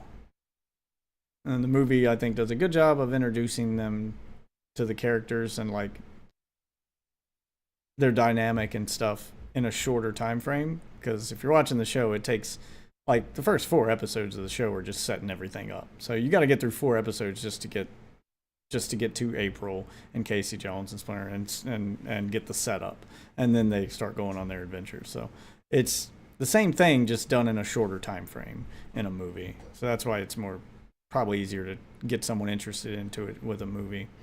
I wouldn't make them watch the Michael Bay ones because those are fucking nightmare fuel. But the 2007 CG movie's good. I tried to get them interested in it with, I think, probably the best design. Like, if I were going to go with a modern day design and try to do a new Turtle show or a new Turtles movie, instead of this, I mean, this new one that they did here was clearly trying to get kids to watch it. And it worked to a certain extent. They weren't willing to watch anything Ninja Turtles till I showed them this. And then they heard the voices because I showed them the trailer, and they recognized one of the turtles' voices. So I don't know who voices these turtles, but they're like younger influencers. One of them my kids recognized, and that made them want to watch the movie. That was the only way they gave the turtles a shot. So it worked. They watched it. They didn't hate it. But now they want to see more, so now I can introduce them to more stuff. And then I showed them what the turtles are supposed to look like, not these little anorexic children freaks they got in the movie. But I showed them, I think that the best, like, current day design for the turtles that still incorporates, you know, like the do-rag and shit, is what they look like in Fortnite. They're Fortnite models. They still look like teenagers, they still look young, but they look 16, 17. They look like young adults. And they're kind of buff, and it's believable that they could kick your ass. I don't believe these fucking anorexic turtles could beat up Bebop and Rocksteady. I just don't. Just like I don't believe a child could beat me up. I don't. They're not believable. And I get that I'm talking about turtles being believable, but it just physics-wise, I don't believe that they have the strength to make their weapons do enough damage to like beat up the stuff they're beating up in the movie. With these little fucking twig arms they got.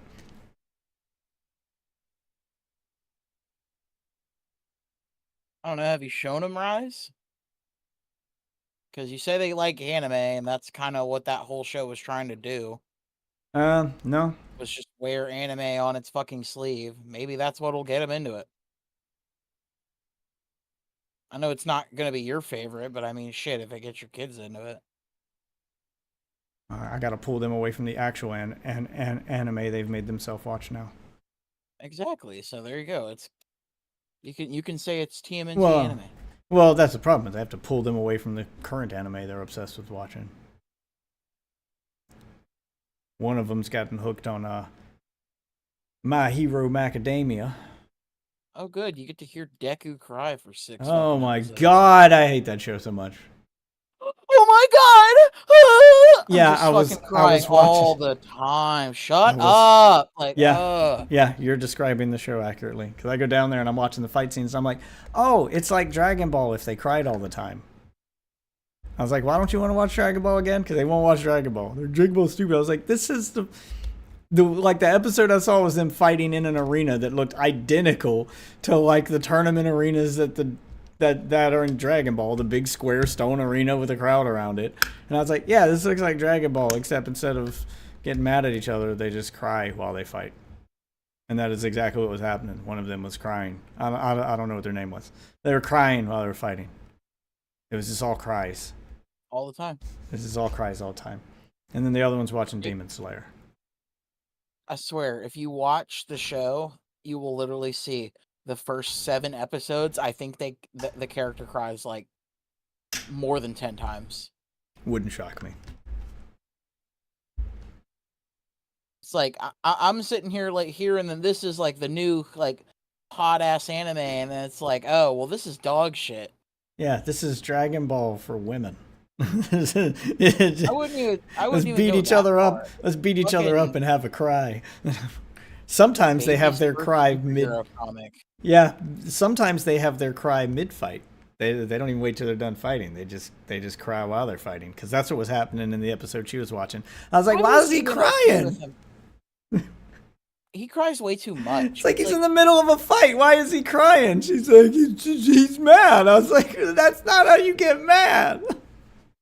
I'm just talking shit to her when she's watching shit. She's getting so mad. I mean, if it gets emotional and, you know, like, the character gets a little teary-eyed, that's not the same thing as sitting there and fucking crying, bro. Like, that motherfucker would sit there and cry. It's like, dude, you just got chosen to be the fucking next, like, so, do you know how, like, the dynamic works in that show?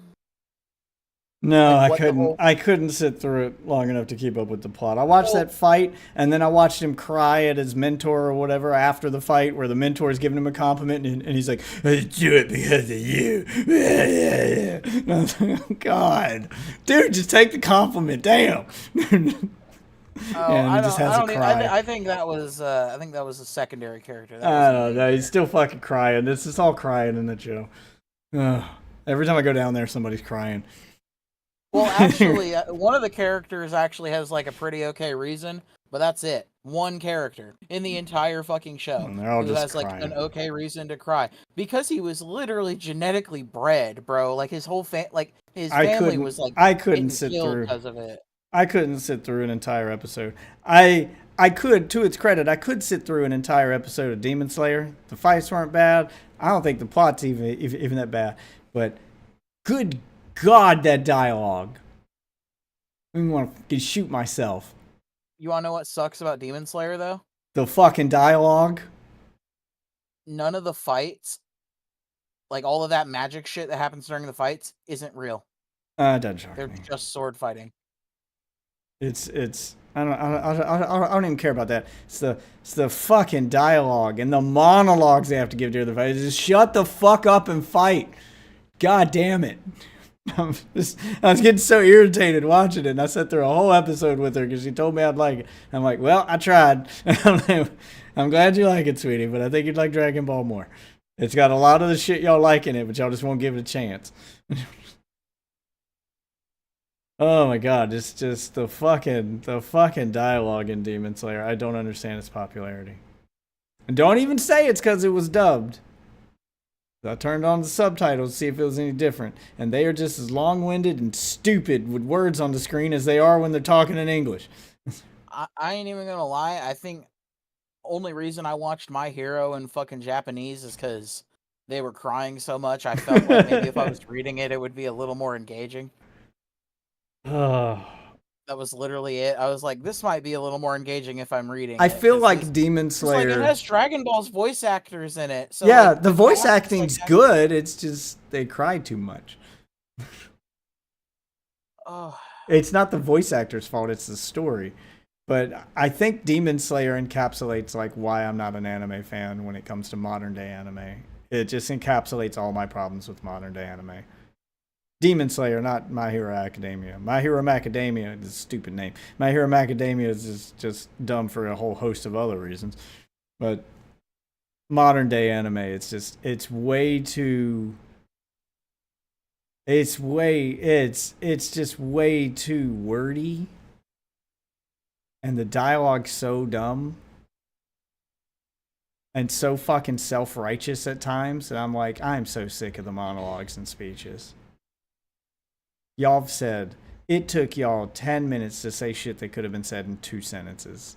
They over-explain everything in modern day anime. To the point where I was like, is this motherfucker thinking out loud? Just do the thing, man.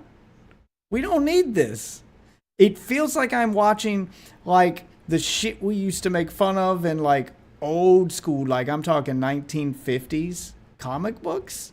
Where the hero explains everything that's happening to him. I can't move. Hey, the lasers on this are immobilizing my muscles, and I can't move. What am I going to do? Stay tuned next time where will Spider-Man... Yeah, just... thought we were past this. I thought... That was literally Demon Slayer.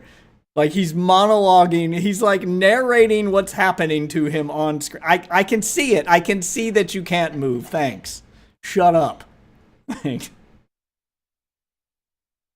This is like 1950s Batman I'm watching in anime form. It's bad. Oh, okay, my rant's over. Jesus. Fucking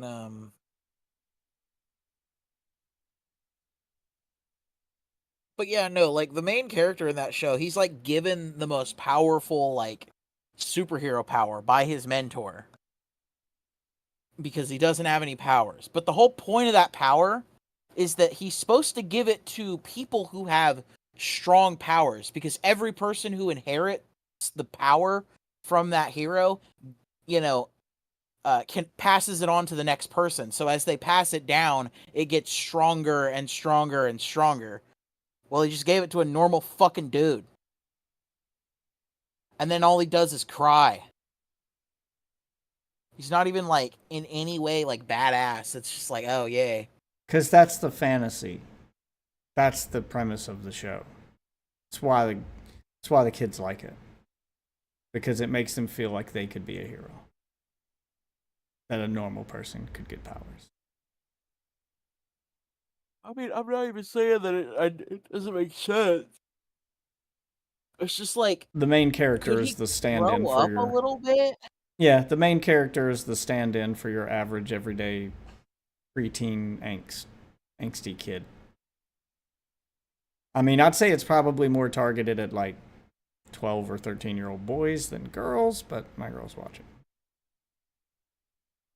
So, that's the idea, is... It's the same idea that goes behind a lot of superheroes and what made them so appealing. It's just done infinitely worse. Because that was specifically what made Spider-Man the most popular Marvel character ever. Like, he just is. Spider-Man's way more popular than any other character, especially before the MCU, when the MCU proved they can make any character popular. But yeah, Spider-Man was their most popular character, their best-selling book forever. Why? Because he was an everyday, average, teenage boy who got bit by a magic spider and got powers. And he had to basically still live the life of an every average day teenage boy. Because that was the average age of their comic book reader, and it made each one of them feel like they could be a hero too. That's why.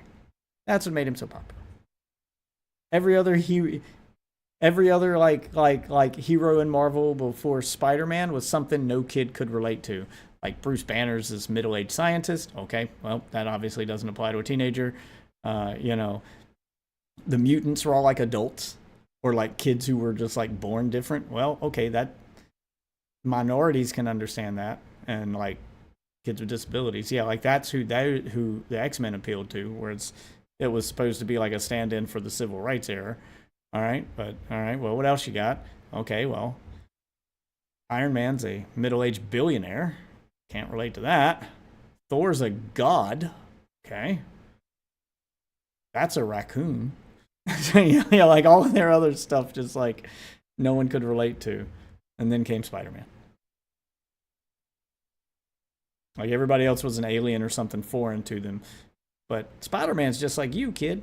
And look, he got powers and learned responsibility and became a hero, and you can too. Yeah. That's the idea. And I see what My Hero Academia is going for. That's kind of the same thing. They're kind of telling the Japanese version of that story.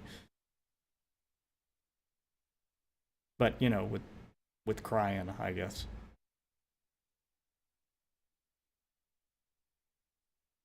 You want me to spoil what happens at the end of the show? I don't care. So, main character loses his powers. Kills off the entire, like, power lineage. And then becomes Iron Man. That's stupid. Oh, and he also works as a barista after. Yeah, this is clearly just trying to appeal to the modern teenager, which is probably why they cry all the time, because that's what modern preteens do. Because everybody's got mental problems now and needs therapy. Well, everybody actually hated that ending. They're like, bro, he loses his powers and becomes a fucking teacher? Like, that's so ghetto as hell. Yeah, because they want to believe that they could be a hero forever. Yeah. And that made them realize that he's just a normal person. What?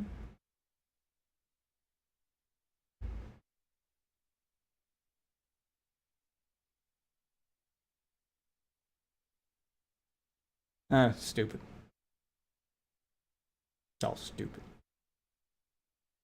Yeah, modern day anime just doesn't appeal to me. Like they're I mean, there's good ones. Like I think Attack on Titan was good for like the first season, and then it got fucking boring as shit.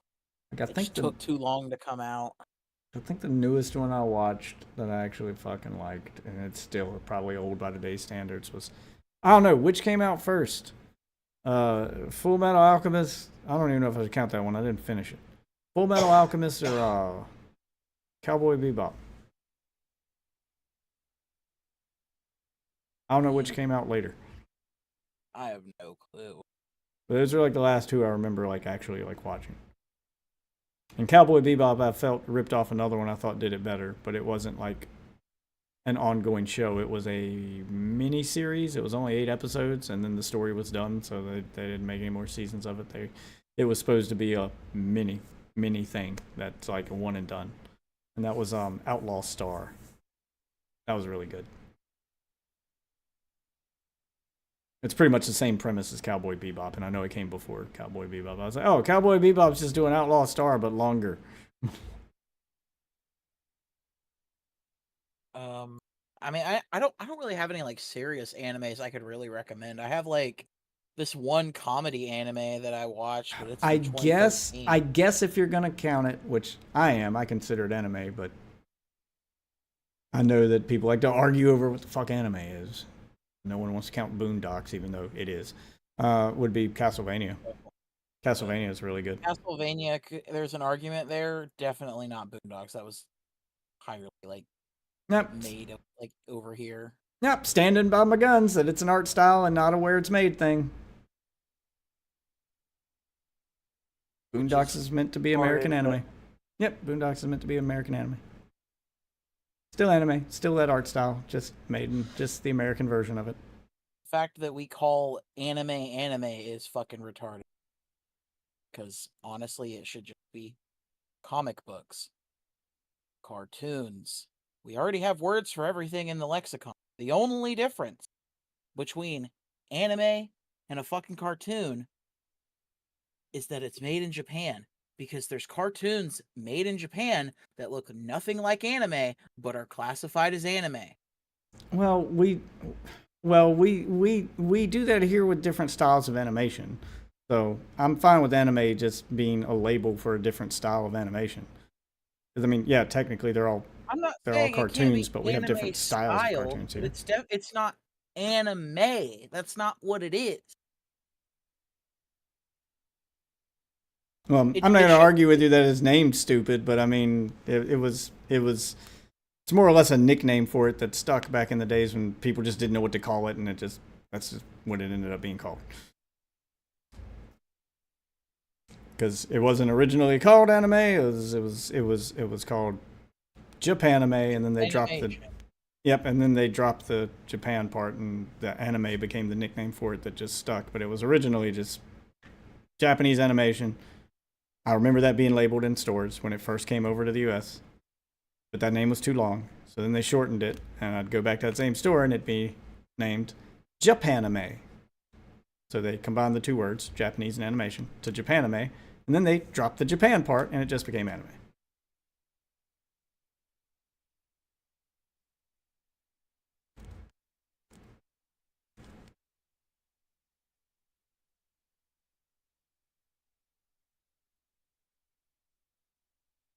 Anyway, I need to get out of here. Getting late. And then there's also the argument of what is fucking anime's art style and what's just fucking a complex art style. Because like Avatar, people say that's anime. I don't think that looks like anime. It's kind of similar. They have a very, but I don't know, man. I can't say that looks like it's a fucking anime show. I don't know. It has it does. Western. It's going for like, the visualization. I'd say it's going for the anime aesthetic, but putting its own spin on it. It's not trying to like. I'd say it's probably 80% anime, 20% putting its own spin on it. The inspiration is definitely noticeable. Like I can totally understand what someone would call that anime. It very much encapsulates that art style. They're just going for their own version of that art style, or they're very much heavily inspired by that art style. Because then, like, is Rise of the TMNT fucking anime? That's what their inspiration was. That's what they made. Like, If that was their, I would not have known that was their inspiration until you told me. They failed miserably if they were trying to look like anime. I just think it's a bad art style. I feel like if you're saying that, that's very based as hell, but because it definitely, the only thing I'd say that they don't have is the fucking over detailed eyes. Everything else screams anime. It's the overly angular fucking. It's way too It's way too simplistic. I just always saw it as lazy.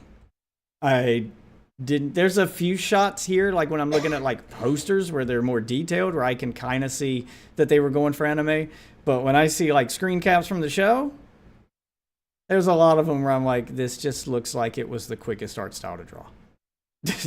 Like I would not have guessed that they were going for the anime inspiration until there's a few shots where I can see it, but like the majority of them, I'm like, eh.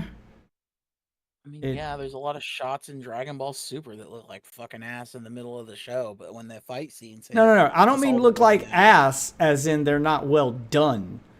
I mean they don't look like the style you're describing. I can look at an underproduced image of Dragon Ball and it still looks like anime. It just looks like bad anime. It still looks like anime. There's shots in this where they just look like poorly drawn Ninja Turtles. Almost fan art like. I would not guess that anime was the aesthetic they were going for in some of these shots. Like I said, but when I look at like the poster for the movie, where they actually put some production value behind it, okay, I see it now. So.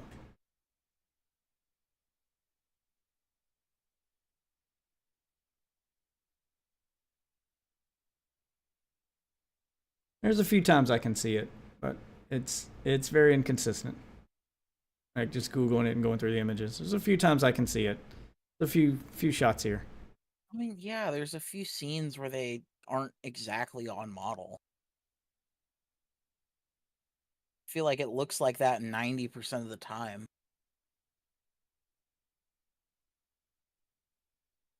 Every time they try to do it in 3D, though, oh my god, it's the fucking worst nightmare fuel of all time. I don't know. Like looking at shots like this, they just look like poorly drawn turtles. What shot? Like I don't see. I don't see. Here, hold on. I'll throw it up. Like I look at this one, and I don't get any anime vibe from this whatsoever. Oh shit! Sorry. Not copy paste. I need to upload the file. Sorry. Wrong one. You don't need the Angry Joe video. There we go. That one. I don't know. Doesn't give me an anime feel. It's got there's a. The only character that there's I feel another like show. There's There's another is Michelangelo. Like no, he has such a Donatello's rounded fucking face. Donatello's fucking oblong head. Yeah, that Oh, totally just- looks like fucking over. It's like the over stylized hair. They all have like a very unique shape. That's hella anime. Like, what two characters do you see in anime? that No, have, like, this the is same reminding me of something else, but it's not an anime, and I can't place it right now. But it's an American cartoon. This is reminding me of a fucking Nickelodeon cartoon. What the fuck was it? When I was younger, it's reminded me of something else, but it's not anime. That had like cheap animation like this. Fuck, man. I don't see That had how you these- see that as cheap, but okay. I mean, they're all just not a lot of detail here. They're all just like simple lines. It's just, it looks like it was like it's an animation style that's made to be done quick. Yeah, it was a TV show. That's every single one of them. Yeah, like look Ever. at this one. Okay, here. Same picture. They put more detail in this one. You can see the difference between the two. The first one is way more simple. Damn it, I did it again. Sorry. Keep forgetting. Yeah, Angry dude. Joe really got that fucking crazy ass video up in this bitch. I keep forgetting. I'm downloading the images, not copy and pasting them. Okay. This is the exact same image, but with more detail added. Lighting's different, more detail added. Donnie's got the spots and stuff. Like that looks higher production value on the second one to be and it's the exact same image. Like I can see it more in the second one, but that first one, it looks like it was done fast. Like it was just made to be done fast. Like Leo's entire face gives off a different vibe in the second one. Bro, those are literally the only parts that I don't think changed was their faces. They added like a little bit of detail. That little bit of detail goes a long way, is what I'm saying. He has a red smear. He has blush marks in the second fucking photo. It's not just that is a crazy simplistic way to look at that. The lighting's different. The lighting itself changes the entire mood and atmosphere of this thing. Like it's like those green blotches in the background also fucking. That looks like somebody tried to edit something out. I don't know what it is. I don't think those are part of the original image. This isn't even an original image. This is a fan recolor of a single frame. Yeah, well, the difference the recolor made is pretty good. You can do that with every single TMNT show in existence, and it would work. You're kind of missing the whole point of what I'm saying. I mean, you could probably do that with everything in existence. Sure, you can always add more detail to something. But they're very flat in the show itself and in the originals. Like this exists for a reason is what I'm saying. Someone felt the need to add this much detail because that detail was missing. If it looked good before, they wouldn't have felt the need to do this to begin with. Is this the level of detail you're looking for? I mean, it's better. That's also key art, so that's not even like from the actual like episodes. I mean, that's better, sure. But here, this is what that show looked like all the time. That's what it looked like in the promotional art. This is what it looked like 90% of the time. It still doesn't feel as flat as they feel here. I don't know if it's their shapes or just like the simple lines. That is two-tone shading. That is the same shit. It's not just in the shading; it's in the design too. Like all the angular lines and all the stuff. Colors. Like all the angular, sure, but all the angular lines and stuff, and just the way everything's drawn so flat.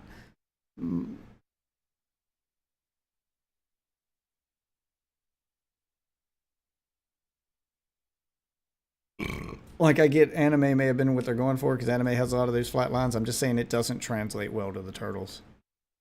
I never put two and two together that it was anime until you said something, is what I'm saying. It never gave me an anime vibe. That show none of the stuff I ever saw from that show caught my interest or gave me an anime vibe. Maybe the people in it are different. Maybe if I could see some of the human characters. It just didn't translate well to the turtles.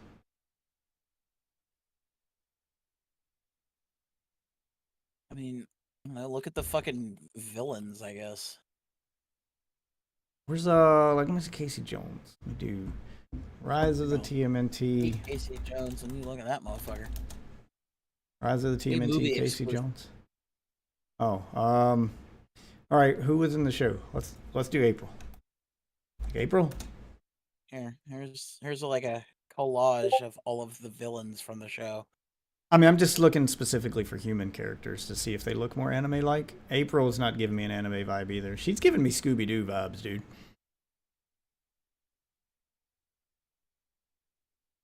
I'm getting Velma vibes from April here. Modern Velma. Yeah, but that's what I'm saying. It's not screaming anime. She doesn't look like an anime character.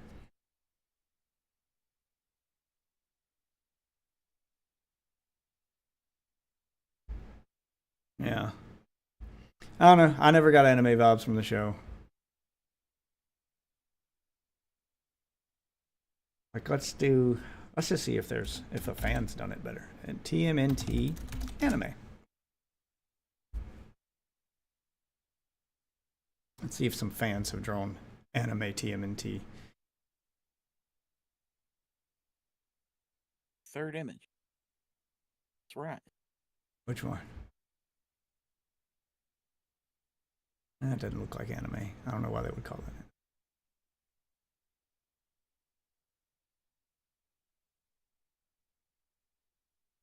Well, arguably this one. But this I'm is sure some fan has done it. I'm not gonna. I was gonna say arguably this one, but it's a style of anime. See, and anime itself has different styles. This is a style of anime I'm not a fan of, but damn it. Hold on. I hate that file format that Google sometimes uses. Fucking image. Let's try to change it when I save it. What the fuck's a GIF? It's peanut butter. It's fucking file format.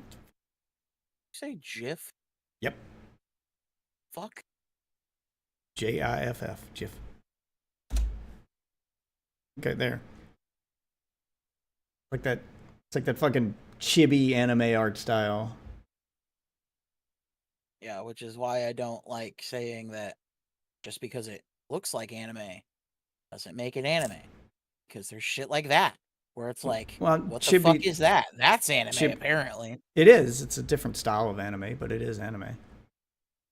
Just like there's different styles of American art. Sounds like it's all a different style of cartoon.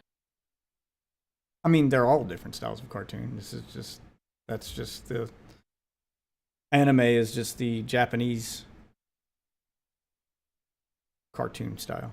Let's see if I can find another. Oh, here we go. This one looks like. All right. Is this real? Or is this fan-made? This looks real. This is actual TMNT anime. It actually does. Show me the most obvious fucking art screenshot I've ever seen.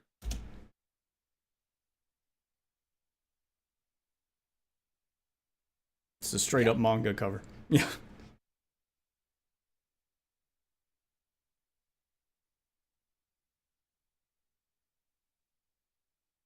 Yeah. Yeah, it's the short-lived TMNT fucking manga. Yep.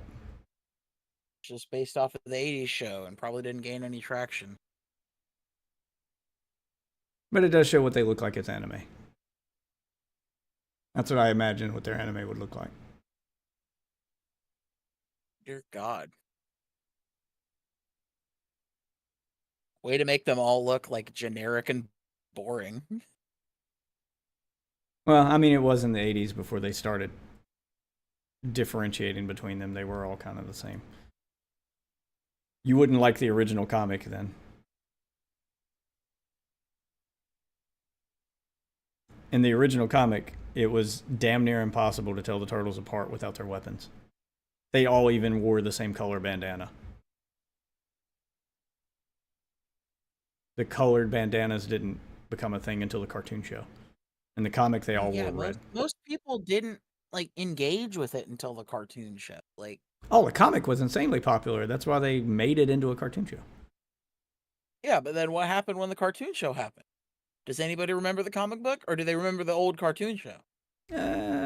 Both. They remember the old cartoon show. I swear to God, I don't think I've seen a goddamn t-shirt of the old Ninja Turtles. Like, I'm sure I have in my lifetime, but recently, it's just those old fucking 80s, like late 90s fucking turtles, bro. That art style, I think, is one of the best, fucking... the best looking ones for it. And I can't remember what it's from, but this art style was one of the best looking ones. Like if we were going to go for a more modern art style. Nope. Don't want to copy paste. I'm not sending you Joe again. Joe? Is that you? No. Is that you, Joe? That one. I can't remember what that's from. What the fuck is that? I can't remember what that's from, but that looks dope. That almost looks as bad as the Michael Bay fucking horror shits. What the hell? What are you talking about? That's Bro, the best like 2D one I've seen. What's the? Damn it! What was this from? I don't know. I just think when you do them realistic at all, it's fucking dog. It's This like, no. this is the more modern take of them. If you want to see, here I got two. Oh, here. This one's probably the best. This is one of their most modern drawings by the original artist.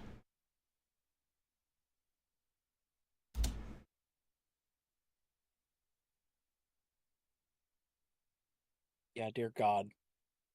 That one and Why do they all look like they fucking have old man lips? This Like they look one's- like they're all sucking on a fucking piece of hard candy. All right, what about that one? That's also another one of his. Yeah, they're supposed to be older in these. I forget what comic run this is from, but the original artists are still making the comics. They're not making all of them, but they do still have a comic run that they do. I mean, I'll give them credit. I like that. But They they're give them armor but, and they all have like a. But little remember variation. the original artists are old men now themselves. So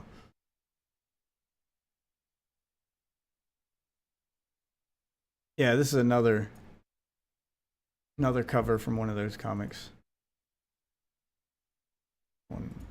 This was from the Valiant run. What year was this? This was not too long ago. A couple years ago. From their Valiant Comics run. You know what I fucking hate?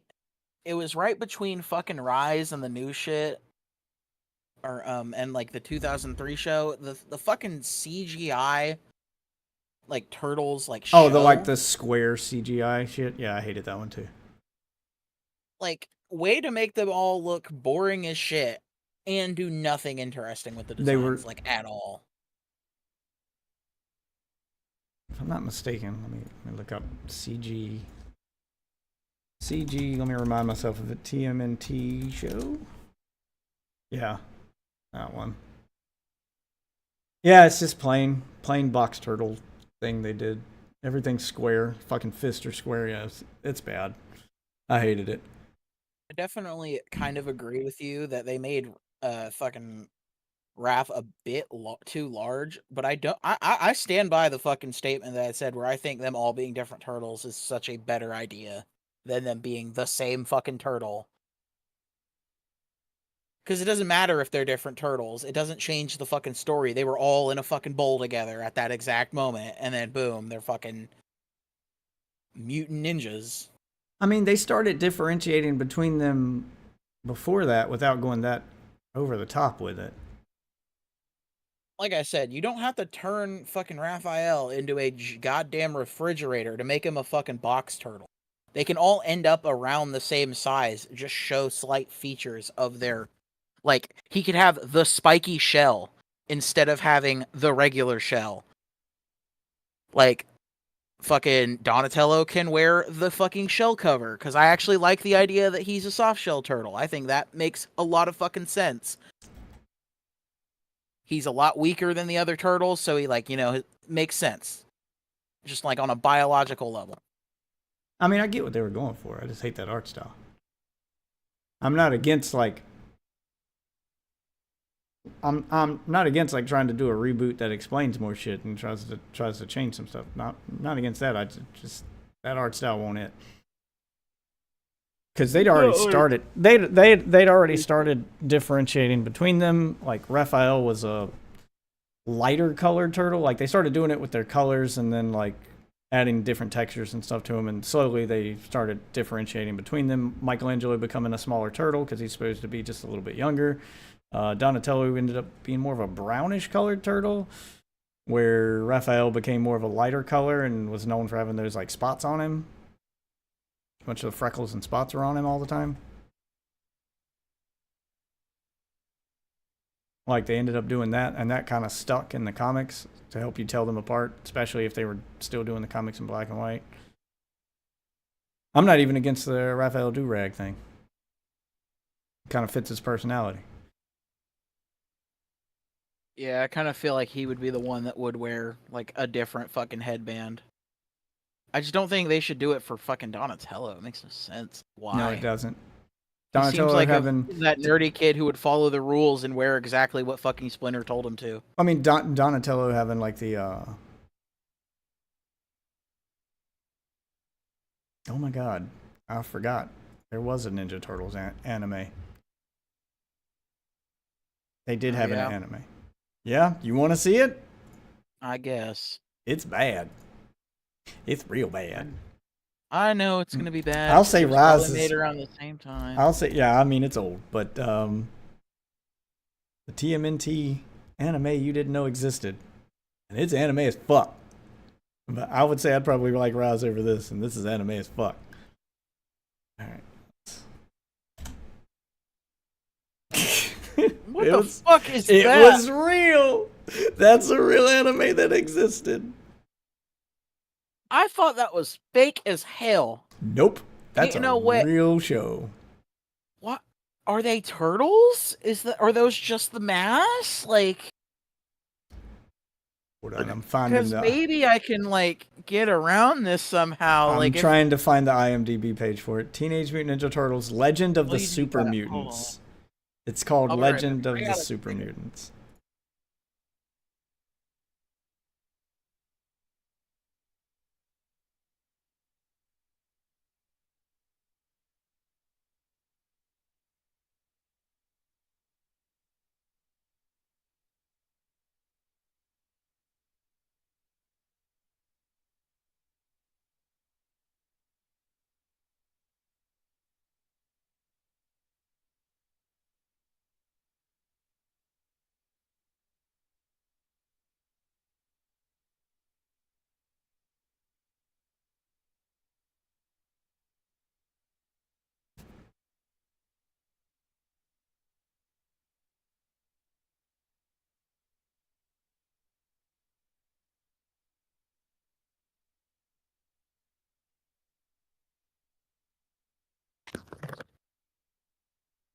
All right, sorry, I'm back.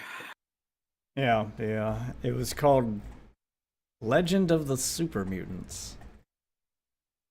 Oh. It got one whole season and had them doing anime trope things like combining together ancient spirits and plenty of action. It was just anime as fuck. I think those might be mech suits.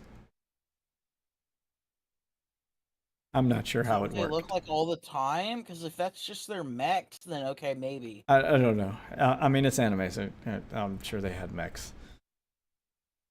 Oh, I was also very disappointed and absolutely hate this. I was very excited for it, and I cannot believe that this is the art style we got with it. Not just the turtles, but everyone in this fucking picture. They failed on all fronts right here. I hate all of this. I really like this concept and hate every single bit of this.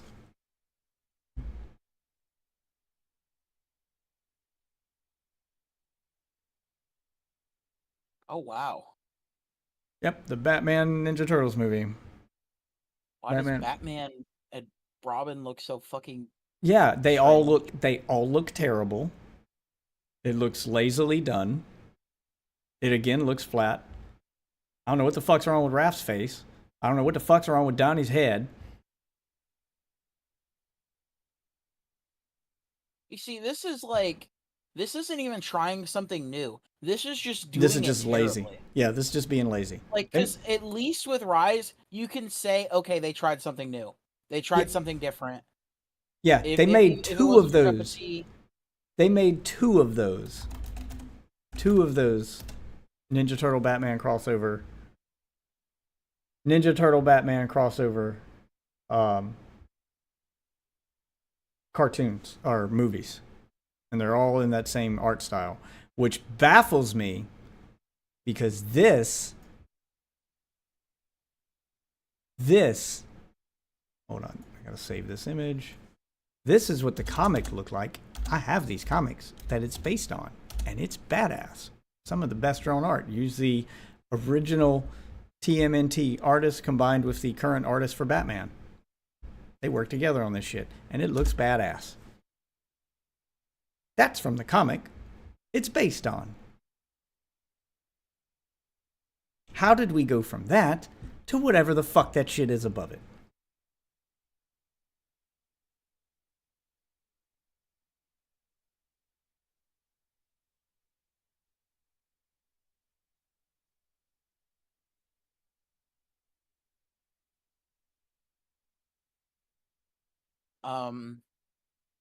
And you got lied to, by the way, in the actual show if you bought it. You want to see the cover of the Blu-ray for that cartoon that I just showed you a screenshot from?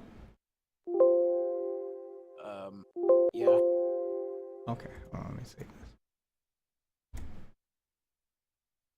This is what the cover of the Blu-ray looked like if you were to buy that cartoon, Batman versus TMNT.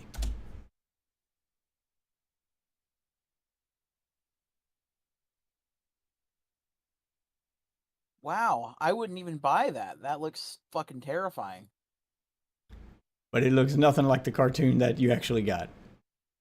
I mean, it looks too much like the cartoon that all of the bad part. Can't even be like all of the bad parts are still there. Donnie's head still looks like it was squished.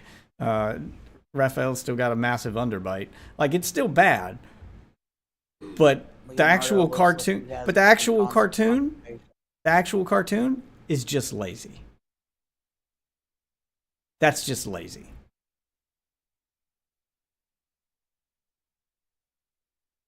That is just the cheapest animation. It's just, what the fuck? Because they don't look like that in the comic. Raphael's face looks normal in the comic. Donatello's head's the right shape. I don't understand. I don't understand. Me either. Like, who the fuck signed off on this? They probably signed off on it to look fucking more like this, but this is what they fucking got back, and they're like, well, we got to finish the fucking movie now. Yeah, here's the cover. Here's the cover from the comic. Well, the first crossover comic. This is a DC animated movie. Why does it look like it was animated? Yeah, it's terrible. And it's like official DC Warner Brothers animated movie. They don't make movies that look this bad. What the hell happened? I don't know. I don't know. I was so disappointed in this. I was expecting it to look more like their usual art style, like their Superman movies or their Batman movies. So that's why I was excited for it. And then I finally get the movie, and it looks like this. Whatever. Maybe if the fucking regular characters looked normal, maybe I'd be like, well, that's just their art style for the Turtles. Yeah, but this is something else, man. I don't even know what this is. What were they doing? Why does Batman have like shark like muscles? Like, they look like fins or like fucking gills opening up in his suit. Nobody else has that. Like, no, the Turtles have that. Just him and the Turtles, and then everybody else doesn't have it. It's bad. It's very bad. The comic was badass, It looks like they though. just fucking switched to a chisel marker and just drew over. And the sad part is they're probably going to do a third one, because there is a third Ninja Turtles Batman crossover. Here's the cover from that. This is the newest one, and I think it's only like a year or so old, so there's probably a third one in the way. It's the most recent crossover with the Batman and the Turtles. It's a very popular crossover, so they keep doing it. Yeah, Batman vs. Ninja Turtles 3. Again, looks nothing like whatever that animation was they got on the show. Okay. I mean, I don't expect them to, like, every time. Like, you can't mimic comic book art. No, but you can do better. You can do better than that. Yeah, you could make it Jesus Christ. That's just terrible. I would even accept them in, like, the Superman art style from, like, DC's current, like, Superman animated movies or, like, Batman animated movies. Like, those even look different. Like, Batman doesn't even look like he does in his own movies. They obviously just half-assed. Yeah, this was just a quick cash grab thing, man. It's bad.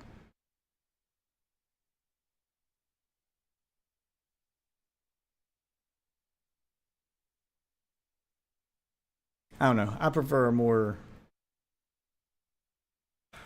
older Ninja Turtle. 17, 18, 19, as opposed to the young, goofy ones. Because that's more what they were in the comic. They were buff and they knew what they were doing. They weren't just fumbling through everything.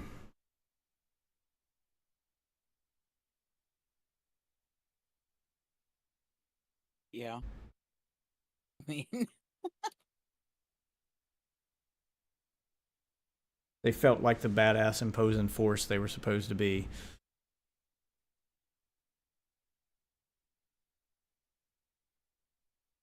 But that's because I grew up on the original comics, and that's what they were in the original comics. The comics were them at around that age. They'd already done all the training. They'd already seen some shit. And now they were seeing more, they had been spending most of their time doing beating up normal people and normal bad guys and stuff, and the comic picks up when Shredder becomes a thing and they have to fight their first super villain. But by that point they'd already been policing the streets for a while and beating up normal criminals, so it's not like they didn't they'd never been outside their fucking lair before.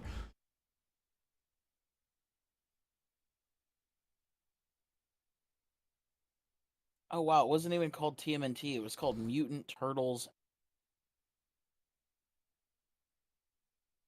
Oh wow, Bebop and Rocksteady out here looking sus as hell. Oh, hey, you want to see what they look like normally? Yeah. Because this actually isn't bad.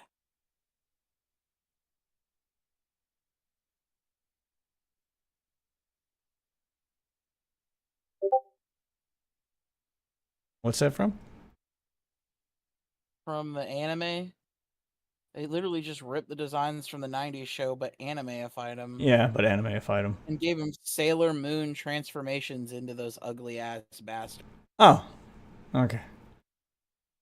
So they look normal 90% of the time, but when they're actually fighting, they look like shit. Jesus.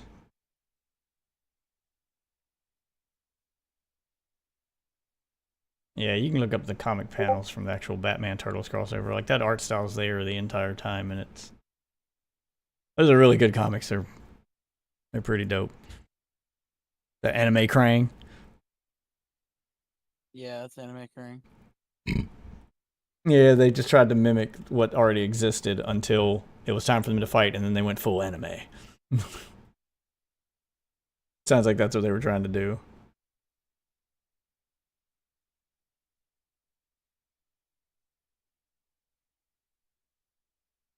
I mean, you've seen anime, yeah, anime Batman is more what I would the Batman anime. Have you seen that?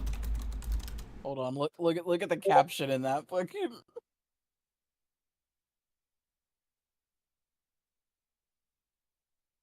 Jesus. Yeah, have you seen the Batman anime? That's a real thing. I've seen Batman Ninja.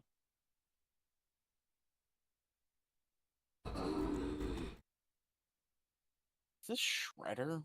Fuck is that thing? I think this is a screenshot from the Batman anime, or was that from Batman Ninja? I don't think that's Batman Ninja. Wasn't he dressed like a samurai in Batman Ninja? What the fuck happened to Robin? Oh yeah, that's a samurai thing. That is from Batman Ninja.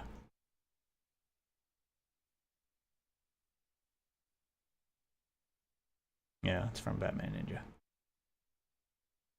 Batman Ninja to get manga adaptation in Japan. Well, Batman Ninja is going to be a manga now. So it was apparently successful.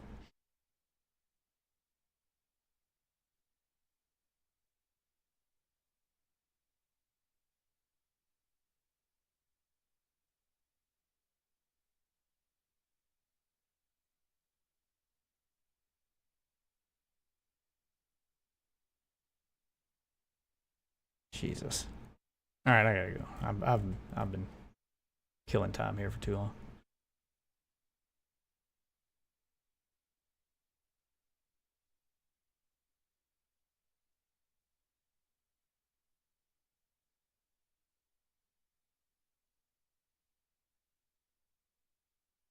Talking about nerd shit. Dude, I found the shredder. I didn't. He's been here the whole time. I just didn't realize that that was fucking him. But it makes fucking sense, I guess. Not really. Where's Shredder? You can show me that one, then I gotta go.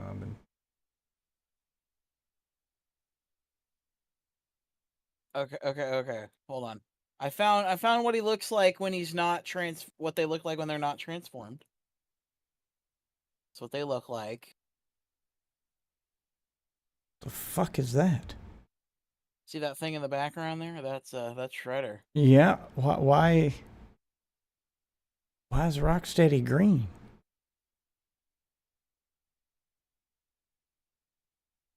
Why the fuck? Why the fuck is he green?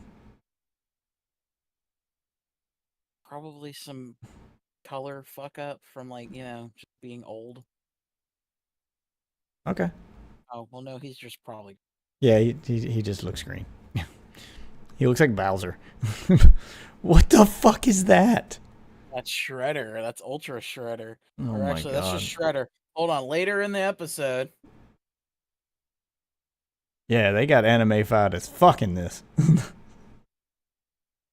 Holy shit.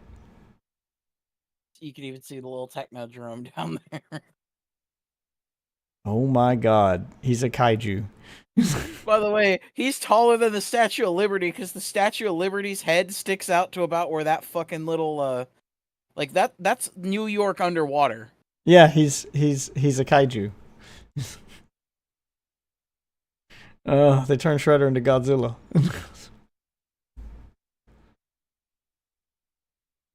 Here, look, you can here's for scale what the fuck happened.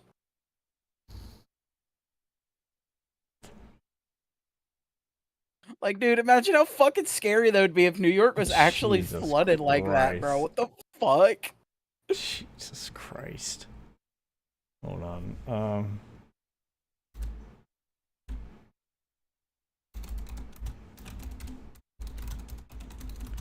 Did you ever see... Fuck. I gotta find it. If you want to know what the X-Men would look like anime, they did it by accident. In the 90s. Okay, let me see. And then I gotta go. I gotta do some stuff. I'm trying to find it. I'm trying to find it. It's hard to find it because you keep getting... amazing clips from the anime. Because you keep... I know they show a good screenshot of it in the Honest trailer for it, but... Season 5 of the 90s cartoon almost didn't happen because the show got canceled. They got it to come back, but they were given a significantly lower budget, so they outsourced the animation for the 90s cartoon to Korea. And it looks bad. and then the show just got canceled entirely after that season, but yeah, that entire season looks bad. It's cheap Korean animation on the 90s X-Men cartoon, and that was the official season 5, which they later retconned and pretend like it didn't happen. Which I'm trying to find some screenshots from it. I see it. It's bad. They show it in motion in the Honest trailer for the X-Men 90s cartoon if you were to look up the Honest trailer for it. Yeah, it's pretty bad. Just cheap Korean animation. I don't even know who, like, between Magneto and I think that's Rogue, who the fuck is that? It's Morph. Morph? Yeah. It's fucking retarded. Okay, who's the one between Wolverine and Storm? Jubilee. Asian Jubilee, apparently. Isn't that the one with the ears things? And the fucking glasses? Yep. Why does she look like that? Korea. They made her Korean.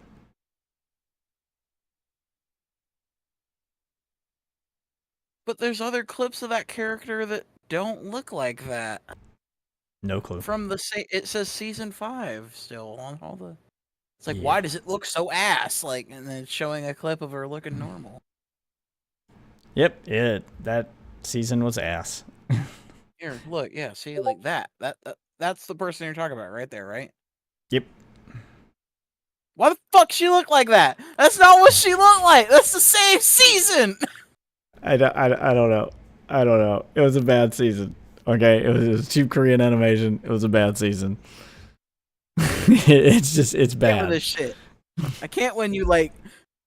It's one thing to look bad consistently. It's another thing to look bad fucking sometimes. What the fuck? Yeah, many of the characters would just not look like themselves in certain scenes for reasons unfucking known. It was very cheap Korean animation, done very quickly, so that they could pump this season out because they had like no budget. They shouldn't have even made a 5th season. I don't know why they were renewed on such a shoestring budget, but yeah, they just outsourced the animation to Korea. It's all very bad. So they pretend like that season didn't happen. Like the 90s X-Men cartoon, or X-Men 97, the new Disney show that's supposed to pick up where this one left off. That's basically what season 5 is. They just pretend season 5 didn't happen. It picks up from the end of season 4. I mean, it looks good. X-Men 97. I think they did a good job of like making something that's probably easier to animate while also looking like the original show, because that's what I heard in all the interviews. Yeah, it's CG, even though it doesn't look like CG. They did it all with CG though. I think it's cell shaded CG they used, some kind of cell shading. I mean, as long as you like, ArcSys has proven you can just achieve the 2D effect with 3D models. Yep, it which just requires a whole lot more work. Which is what they did. It's more work to get the models. Once you got the models, it makes the rest. That's what they did for the show, and it made the rest of the show easier to animate because all they had to do was import these models and then just make backgrounds. And then if it's highly stylized, you don't have to update it because it's like it's already stylized. Like, I don't know. Like, I think ArcSys should fucking be the ones in charge of the next Dragon Ball movie. Their fucking 3D animation is just so fucking good. Yeah, like if they use the same style they used in Fighters. Have you seen Superhero? I've not. Like, just go look up screenshots of Superhero, Dragon Ball Superhero. I've seen it. I got it on I think I downloaded it from a Plex server and I haven't had a chance to watch it yet. Because time is a problem. Have you been spoiled on it yet? Because it's like it's been out for a while. It's almost been a year now. Yeah, I know. I haven't been spoiled on it yet. I purposefully avoid stuff until I can actually watch it, but I haven't watched it. But if I know Dragon Ball, there's like, I don't know, are they still doing that with Super? Or are they not? Where the fucking movies are not canon. No, this is canon. Okay. Because I know that was a problem with Z, is all the movies were just like filler shit that wasn't canon. It's all 3D. Yeah, I can tell. I mean, it's not bad, but I'm trying to find you screenshots that are specifically not like super spoiler heavy. Yeah, I mean, yeah, I could see it in the ones I'm looking at. It's obvious, but it's not bad. I mean, I think ArcSys could do better, though. You're right. People straight up were saying that Sparking Zero looks better than fucking Fighter Z, and I could not fucking disagree more. Yeah, I just could not. It looks good. It's the best looking 3D camera Dragon Ball game. Like, I don't understand why that's a bad thing, that they can't just accept that it's not as good as Fighters while also being quality. It's good quality. They put a lot of work into it. like the effects, like the effects don't look like the show at all though. Like they look like Xenoverse effects. They look Yeah. like fucking, or actually no, Jump Force, because it was Yeah, made by the there's- fucking same company that made Jump Force. Yeah, there's a clash of art styles when you throw out like energy blasts and shit. Like it definitely doesn't match the art style of the character it's coming out of. That was like the first thing I noticed. The auras also do it, where it's like the aura doesn't look like, sometimes like during super moves the auras will look like they're supposed to, but then other times they don't. Yeah, it's very inconsistent and it's very noticeable. It was the first thing I noticed watching like the streamers who were streaming it before it launched because I wanted to see what it looked like, and I was like, not gonna lie, this looks like ass. I'm not gonna say ass, because I think this looks better than the movie screenshots. Oh, Like, I don't feel like that. Oh, I don't mean art style wise. I mean the characters look fine. It was everything around them that looked like ass. It felt like the Dragon Ball characters in Sparking were like copy and pasted into a different environment. There was a Yeah, the clash of art styles in environments that game. look fucking weird. Yeah, like it feels like he was copy and pasted from another game and put into that environment. And I understand what they were going for here, but honestly, ArcSys has already proven that there's no excuse. Yeah, they could do it better. They've proven it's They've possible. done it. No, they did it. They did it. They made a fully 3D arena fighter that has full like that looks like the show. Yeah, it can be done. So They do it's it like in it's their- not even. I mean, they do it in their fucking cutscenes and fighters. Here, I wouldn't watch that on stream, but All right, I'm not gonna pull it up. I'm just gonna. well, it's kind of risque. Yeah, no, I'm watching it, but I'm not putting the video on screen. I mean, it's on YouTube. So. The backgrounds look a little iffy, but they look better than fucking. And this was before Fighters, so Yeah. they've also gotten better. I don't think it's too risky. I mean, it's already up on YouTube and not getting flagged. So. I mean, there's literally just bare Yeah, ass cheeks this. Yeah, but I mean, you're describing Stellar Blade now. Yeah.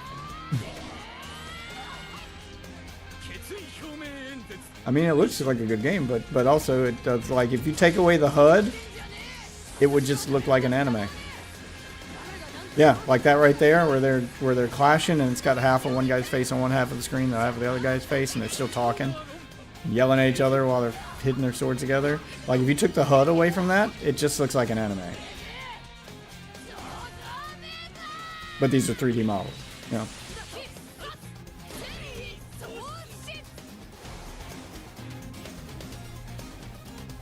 I'd play it. Also, you should watch this show. It's a great show. It's basically a spoof of Sailor Moon. So they just make fun of Sailor Moon the whole time, and like they're like, "Oh yeah, this outfit was designed for children," and then it shows the fucking outfits that you see in the show. Yeah, I mean, that's kind of what Dragon Ball did with the fucking Tournament of Power, where it had that fucking team of girls that were supposed to be making fun of Sailor Moon. Only when they transformed, they turned into fat chicks. I thought she was fucking hilarious. It was very obvious what they were doing. They did the same animation as the Sailor Moon with the backgrounds and shit and then the silhouettes, but then she just like became obese. I was like, this is like a South Park skit. How the fuck is this in Dragon Ball? She just turned into a fat chick. All right, I'm on board. I see what they're going for now, and I love it. Just fuck it. Make it a comedy again. Oh, they just went full satire during the Tournament of Power, and it was great. This is the best part of that entire fucking show. You'd like Kill la Kill. It starts slow, but it gets pretty interesting. It's It's also just consistently funny. I'll And by look the into time it. it takes itself like super seriously, it's almost over. So it's like you're having fun, and then it gets serious, and then it's over, and you're like, oh my god, that was crazy. Search for.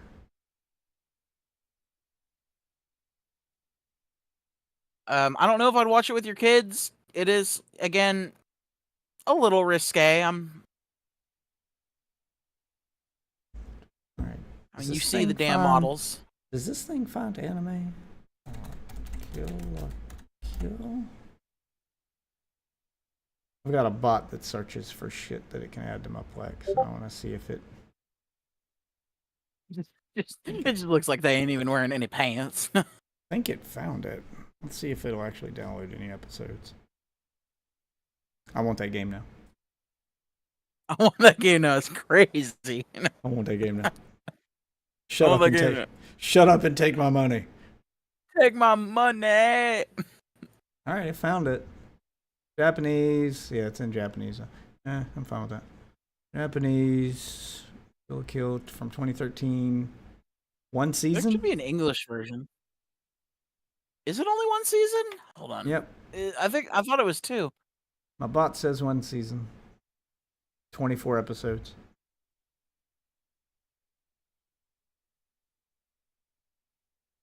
It says 25 on the overview, but that might be like a filler, so I don't know. Or some like extra bullshit at like the end that they didn't originally intend to put out. The last episode could be a two-parter. This bot, when it gets 2 parts episodes, it combines them into one and just plays them as one long episode. So if it did that thing where it was a 2-part episode, then that might be it. It might be counting one of them because it doesn't say that they're 2-part episodes, but they definitely could be considered because they just kind of flow into each other towards the end. Although the only copy of it finds for download is off the Blu-ray, and it's in Japanese. I don't see any English releases here. By the way, to transform into the magical girl, they slit their wrists. Jesus Christ. That they wear like a little glove and it like has like a blade and they slit their wrists and it just starts going. Let me try the other place I go to look for it. Is there a specific? Yes, specific tag for anime. And does it found it? Season 1. Yeah, there's only one season. That says. Oh yeah, It'd definitely be a good show for you and your wife to watch anyway. This It's like how one's- much can you watch without your kids seeing? Yeah, this one says dual audio, so there must be an English dub then. Damn. Can I download just the English I watched version? it in Japanese. I'm going. Can I download just the English version? Because the dual audio download is 30 gig. Fuck. It's huge. If the English version is like the dub sounds weird because it is an older anime, so like I don't know. Older anime. I've is never right up my watched alley. It's not that old though. That's why I'm like I don't know. I'm not gonna say don't watch it in English, but if it feels like the voices are just really bad in English, probably finish it in Japanese. You'll probably have a better time. I may look up some videos on YouTube just to see what the English dub sounds like before I decide which one I'm gonna download. These files are huge. Usually a season of a TV show on this bot's like 5 or 6 gig. This one's 30. That was a lot of hard drive space for one show. And I'm already like running the risk of filling up this hard drive I use for the Plex server anyway. I mean, it's a 10 terabyte drive, but I've got so much shit on it already. I don't know if you've looked at my Plex recently, but I have added a lot of shit to it. Is this the English? Plex is back up. It's the comparison. Yeah, I finally ported everything from the Plex over to it's on my actual gaming PC now because the Plex PC server did not survive the lightning blast to the fucking house. So I finally got everything back up and running though. Hold your tongues and watch! Ask not the Okay. aspire to nothing more than the shallow thoughts of commoners.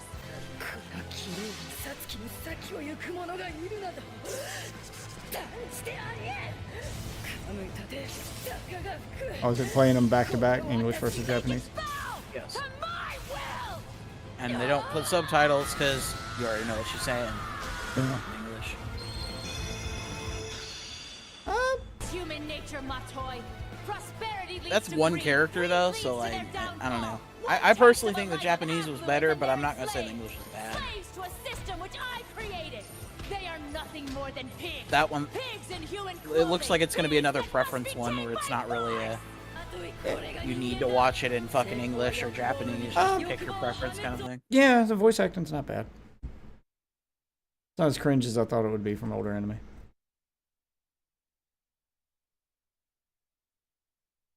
It's not pulling me out of it, so I'll probably watch it dubbed, just because I don't like to read while I'm watching all that shit on screen. I'm old and lazy.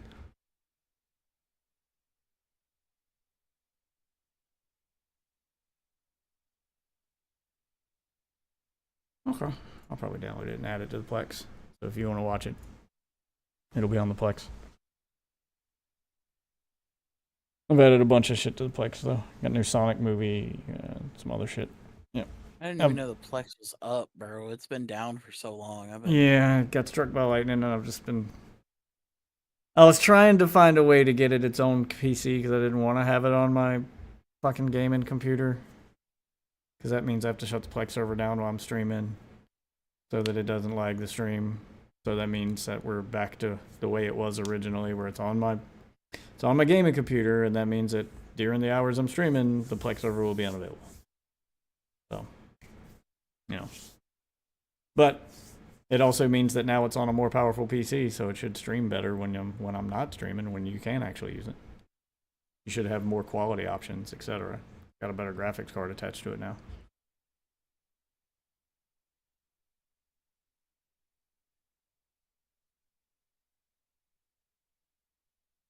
Yeah, I updated all the TV shows, so newest seasons of everything and missing episodes should all be there again. Should all be back. And got a bunch of new movies. Some kid stuff in there, so if you're interested in any of the kids' movies, you can check the kids section. It's got stuff like Moana 2, Sonic the Hedgehog 3. And then I'll put some other new movies there too. And I think we're only like maybe less than a month away or so from the new Captain America movie. Got that queued up to auto download as soon as the release becomes available. As soon as it's available for streaming, it'll grab it. That's probably the only Marvel thing I'm currently interested in. Because I want to see Harrison Ford Red Hulk.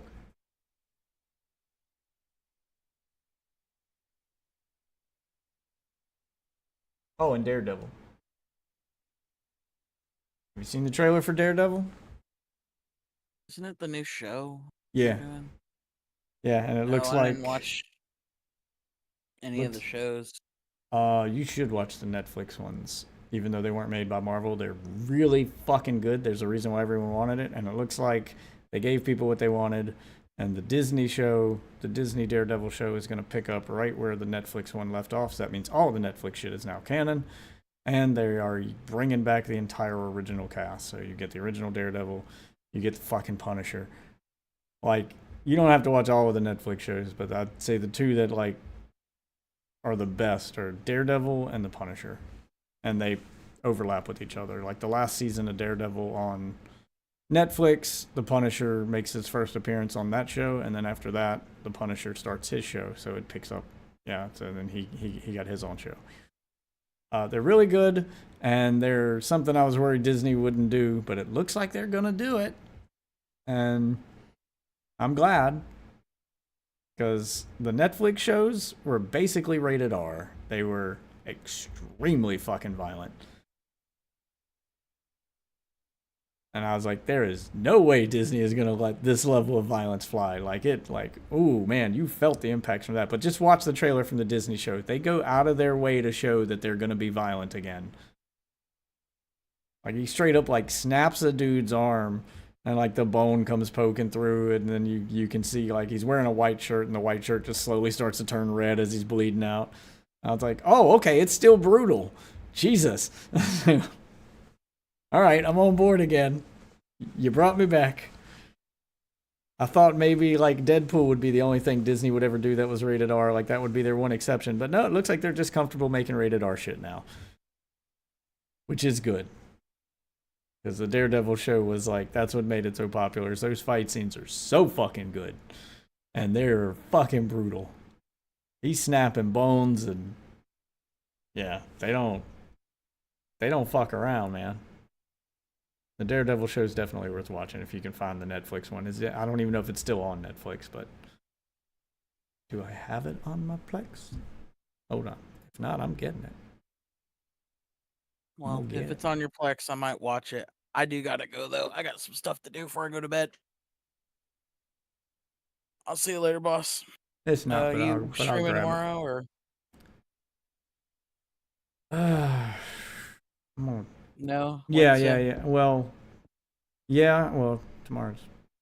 Well, I guess later today would be Tuesday, but yeah, I mean, I'm definitely doing the Diablo launch stream. I don't know about Wednesday. I'll have to see how I feel and how long I end up working, but we'll see. I'm gonna try to. All right. I'm just gonna end the stream there, guys, because I am tired. So no exit screen tonight. Thanks for watching. If you're new to the stream, socials right here. I'm Deathwitch on everything. I'm easy to find. Thanks for watching. Check out the YouTube channel. I'm posting more and more frequently. So, like, subscribe, leave a comment. Let me know you saw the videos and what you thought. I'm putting a lot of work into those. For now, I'm going to bed. See you later, guys.